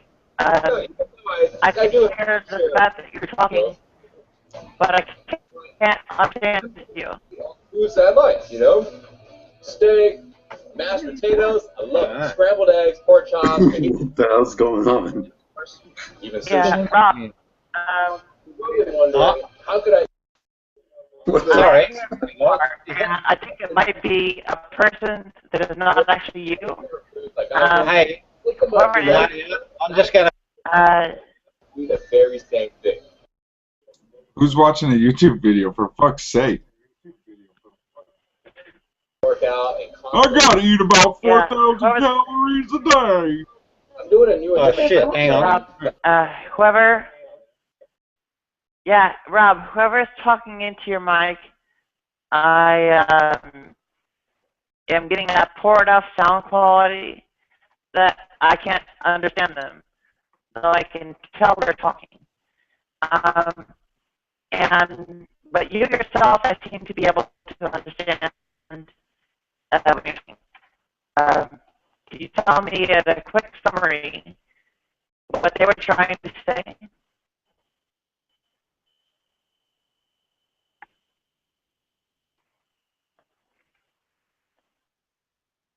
Am I still on? Oh, I think I lost connection. That's Frank. I see people frozen. Got it. That's Franco. Okay, snaps out of it. Hello, Art. Hello, how you doing, guys? That's Frank's, Okay, Frank's so Rob, project. Not me. yeah, Rob, whoever's in the room with you, they're too far away from the mic, and even though I can tell they're talking, I can't understand them. If you could summarize what they're saying, it would help.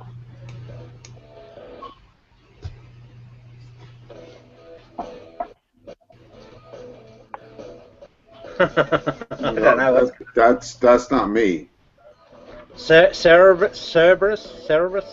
No, that's It's not not me. me. It's not me. It's not me. It must be you, Johnny Mailey. Eh?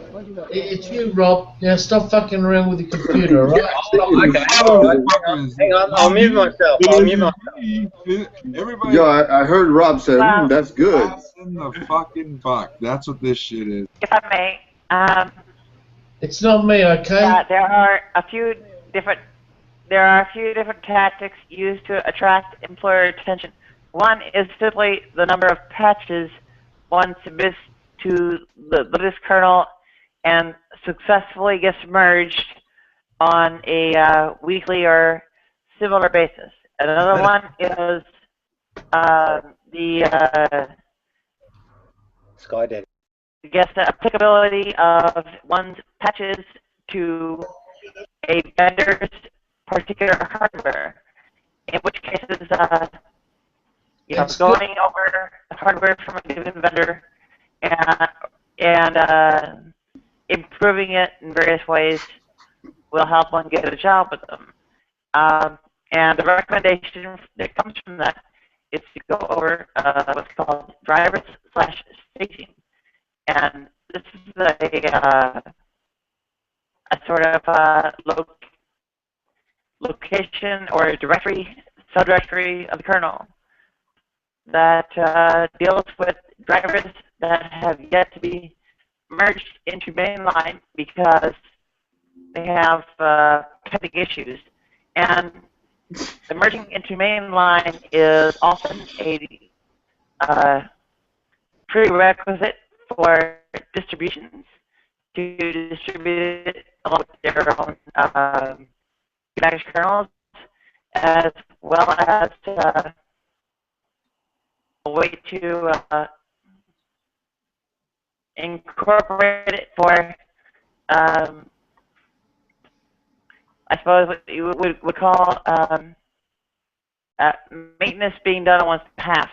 If something is part of the mainline kernel, it is considered a programmer's responsibility to find updates that are needed in it when other updates occur in, say,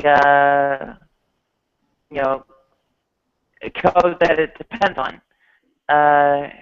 And by that token, you reduce the workload of the people that are involved with your driver. So Nadia, I'm just wondering. To a driver, you track the attention of the vendor that has ultimately funded the submission of the driver or is trying to get that driver in. And so what people say is to go over the list of drivers within this staging area, which is where things that, or rather drivers that have not met the criteria for inclusion in the mainline kernel, but are considered good prospects, have been incorporated into sort of online. There's someone who's making a lot of noise. They have a wizard hat in their icon. Thank you. So in this driver/staging, these drivers that are not yet considered stable or well enough implemented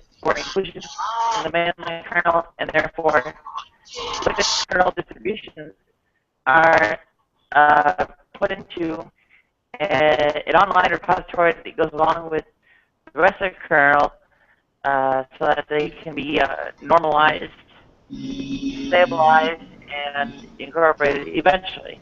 And when Nadia. How do you turn that into work, though? How do you turn that into work? well, that's kind of what I was going over. Mark, could you mute the wizard hat again? There's problems with background noise. No, I didn't get that. Thank you, Art. So, what I was saying is that with these drivers slash staging, the if you contribute to things within them, they are likely to attract the attention of the hardware vendors that are trying to get their drivers merged into the mainline kernel. And I should probably also explain that in order to be distributed in a Linux distribution, the Linux distributions often require that the patch be submitted and accepted upstream in the mainline kernel before backports are accepted into their own kernels. Applies to drivers as well as to other fixes. And if you can, provide not just the code or computer programming ability to carry out tasks, but also the social networking aspect of getting it into the mainline kernel, then you are in a much better position to get those jobs with the people who need their drivers updated in distributions, and maybe even other code also, propagated to their customers through distributions. Yeah, but Just an artificial situation. Yeah, but the question is this, Nadia, the question is this. How do you, that's you, right? How do you turn that into a job? How do you, can you get... So the first part is... Huh? So how do you get the job? Go ahead. Okay, so the first part is I get hardware that is capable of making these kinds of kernel contributions. Essentially, I have to be able to compile a kernel to run programs that translate it into machine code that will boot on the system so that I can do a quick test boot and such. So you're missing hardware. You're missing hardware? Yeah. Right. Okay. Well, to the extent I am. Hang on. I'll come back to you. Talk about something else. What it prevents. Yeah, to the extent I am. What it prevents is the translation of this kernel source code into the machine code that I can test boot on my own systems and verify that it actually functions. It's a verification procedure that the hardware deficit prevents me from carrying out. Okay, so the next part after that is to carry out these new Linux kernel contributions to attract employer attention. And these Linux kernel contributions have to be focused in particular areas. Your file locations relative to the I guess top level of the compressed directory tree and such of the kernel, and when those are worked on, the people who have some kind of financial stake in those drivers and such will express interest to get someone who could actually work on that, and very importantly, to socially network with the people who, I guess, are the gatekeepers that are the people who Nadia? say Nadia? yes or no, Nadia? if it's Nadia? kernel or not. Yeah. Nadia? Right. Yeah. It's out of the tree, but there are other people beneath him, right? And I have connections on to the point where Do I you can understand anything she's saying? Because I don't hear anything. the number of these people. No. I'm hearing half of what she's saying, just going on and on and on here. To me. Yeah. Well, I have to fill in the gaps. No, but I think it's. 73921. Is it a fucking plus in the middle or a minus or a fucking times? I don't know myself. I'm fucked. It's taking a while to get the but You understand? Take me for a walk. Sometimes it's useful just to think about, how things work. Anyway, that was good. Thanks, Nadia. Very interesting. Now, I asked my wife. We can't do it, unfortunately, but I asked my wife because we've got this bloody server sitting here, and I asked if we could ship it over, but it'd be too costly for us to do it. you cut out. You cut out. You cut out of my end. I got this. Fucking hurting, Nadia. Stop it. I've never heard what the something was. Oh. Oh, God. I'm trying to adjust my. My dreams are smooth. The colours there, it's not fucking. Hey, Nadia. Fucking radio with no aerial. Right? It's a fucking radio with no aerial. I'm trying. It's like turn the cunt off. I'm trying to put the other bastard away. I know you're trying your best, Nadia, but it's not happening. Yeah, your mic is. God, I didn't do it enough. Oh my God! I'm trying to adjust my mic, but it's not happening. Okay, I think I just did it. My camera go off. No. Nadia, you've talked camera about go off, and I just put my picture now. It's well, your turn, Johnny May. There's only probably one person Frank wants to listen to you, because that's his job. But because Frank's interested. Okay. Did my camera go off? Yes. It's still the same now. Yeah, it's still Is basically my the same. audio coming through any better? A little bit, but not much. That's pretty sad. That's better. Am I still muted? Nope.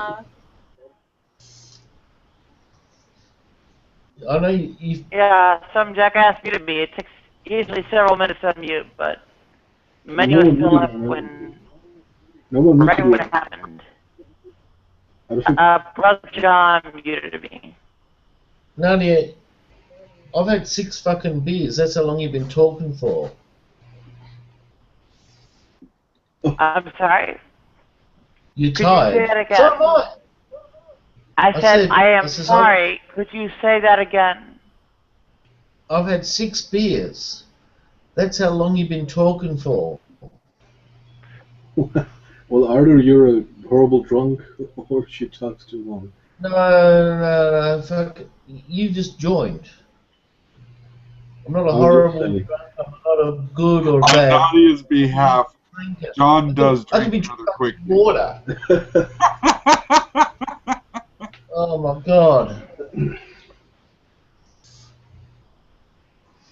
I don't mind the fucking speech, but not a fucking full-on fucking documentary.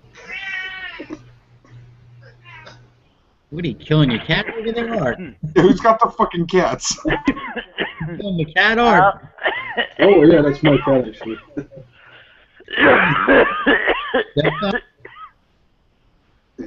Yeah, who's coughing like that? Smoke another I'm one. sorry, but Shit. Damn, when that was things you? are complex, they are complex. There is no way around it. Now, Alright, there's no way around it. We all agree. Alright, let's put that one to bed. Alright, Okay, so we'll Rob, put that one to bed. Can we move on? Rob, Don't worry about Rob, he's comatose. you were pursuing Rob.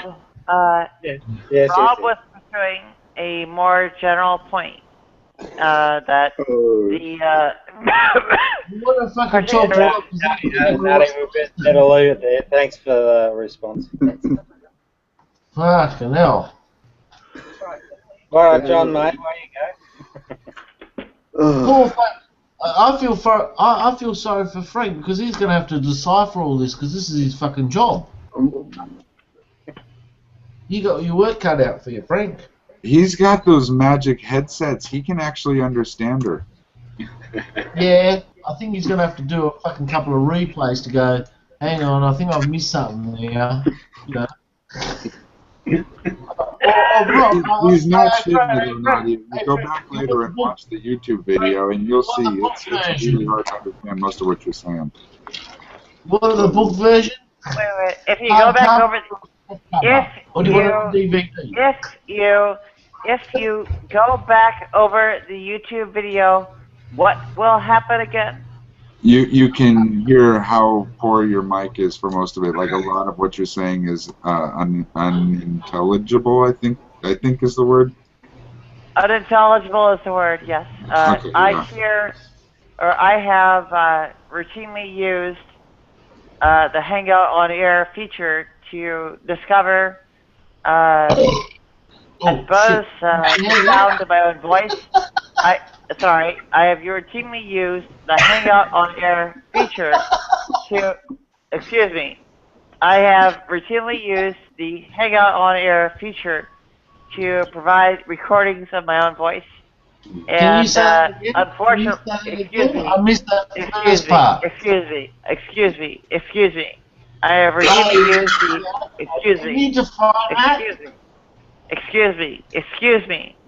Have you got smoker's cough? Excuse me. I'm gonna try to do another thing. Hey, Rob! No! Rob! No! Come on, get in there, buddy! Excuse me. I have routinely used the Hangout on Air feature to attempt to, I guess, discern the masculinity or femininity of my own voice, and in that process, I have heard that the audio equipment I have, or otherwise the system I have, is not sufficient to provide. I've heard that the audio system I have, or the audio equipment I have, is insufficient to provide good enough audio quality to. Excuse me. I have heard. Excuse me. Hang on. I have heard. Excuse me. Oh, I've got to mute it. Excuse me. I have heard the audio quality I have, or the audio equipment I have, is insufficient to provide. Excuse me. I have heard the audio. Excuse me. I have heard the audio equipment I have, or the audio quality I have, is excuse me. I have heard the audio quality I have. Where did you hear from that? Hello, the batteries aren't working. Can you repeat that? Hang on. I got something in my ear. I just muted. Someone mute John May because Guys, come someone on, mute John May. let him finish. Someone mute John May because someone mute John May because it keeps interrupting me. Now I have heard in the Hangouts on Air recorded that the audio equipment I have and the audio quality I get is insufficient. Excuse me. Someone mute John May. Someone mute John May. Someone mute John May. I've heard in, excuse me. Sorry. I've heard in the YouTube recordings that the audio quality I have or the audio equipment I have is insufficient to actually even be understood in many cases, and never mind to give me an idea of how masculine or feminine my voice is. And in that respect, I think I have hardware deficits to resolve beyond just the CPU power that is available.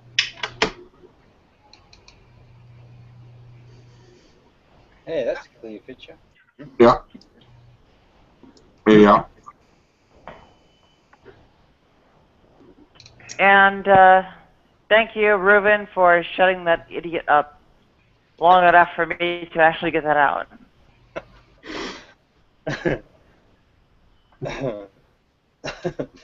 Apologies, Nadia, but that was funny. I honestly wasn't sure during that which one of you was fucking with the other one. That was odd. It was odd. An odd exchange. Well, I was repeating myself and repeatedly getting interrupted. Yeah, I caught that. Yeah. I mean, what can I do? I repeat myself. I beg for someone to stop the person interrupting me, and then I repeat myself again. And again, and again, and again. And what I do? Oh. Okay. That was kind of humorous. I, had a good time with that, actually. Brother John, I saw a message in the internal text chat and so on. Tell me when she's done. John, just go on ahead.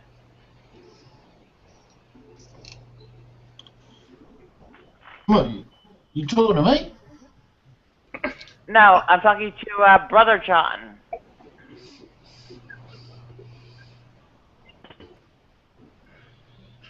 He's been mutant. He's a teenage mutant ninja turtle.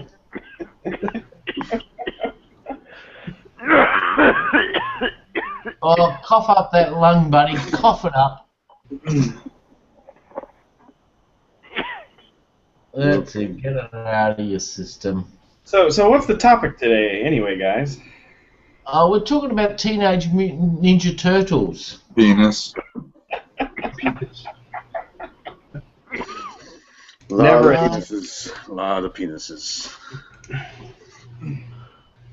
Talking about I like lots of penises. Our favorite musicians from 60s, 70s doo-wop bands. No. Tell me, you like the Sha-Na-Na? John May. No, Yes. You don't like penises. I do. I know, but Nadia, I need to ask you a question. Now Before what? you took the cock off, how big was it? I haven't actually chopped it off yet, and it's not very Well, can you tell me how big it is? Because I'm thinking about trading mine in. I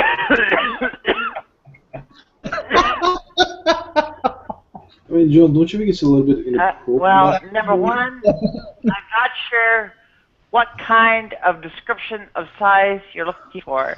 I want and number length. two, I'll tell you what I'm after. I'm looking for length and thickness.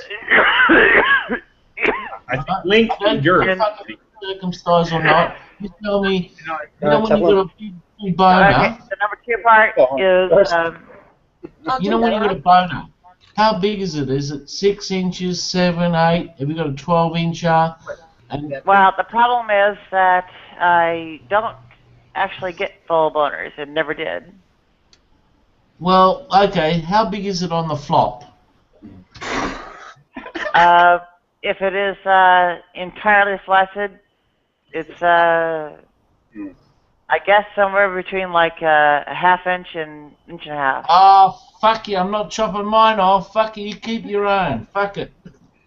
Well, it's presented a problem when I try to cut it off because you actually need kind of like a bit of size.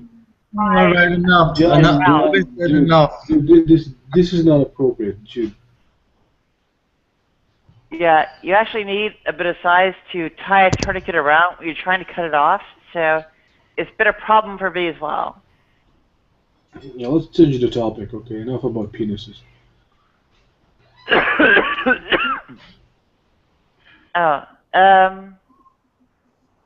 Linux. No. Yeah, we were complaining about Nick Pickens' SCED domains not carrying out active load balancing properly. That is, when a please. run queue isn't necessarily critically overloaded, but it may have an average load that is higher than surrounding CPUs, and it may be beneficial to migrate tasks within it around its scheduling domains so that the load is evened out across the CPUs and various schedule domains within. And I don't think people are really into computers here. I don't think they understand what you're talking about when you're talking about CPU. Computer literate. Hey, Ruben, doesn't who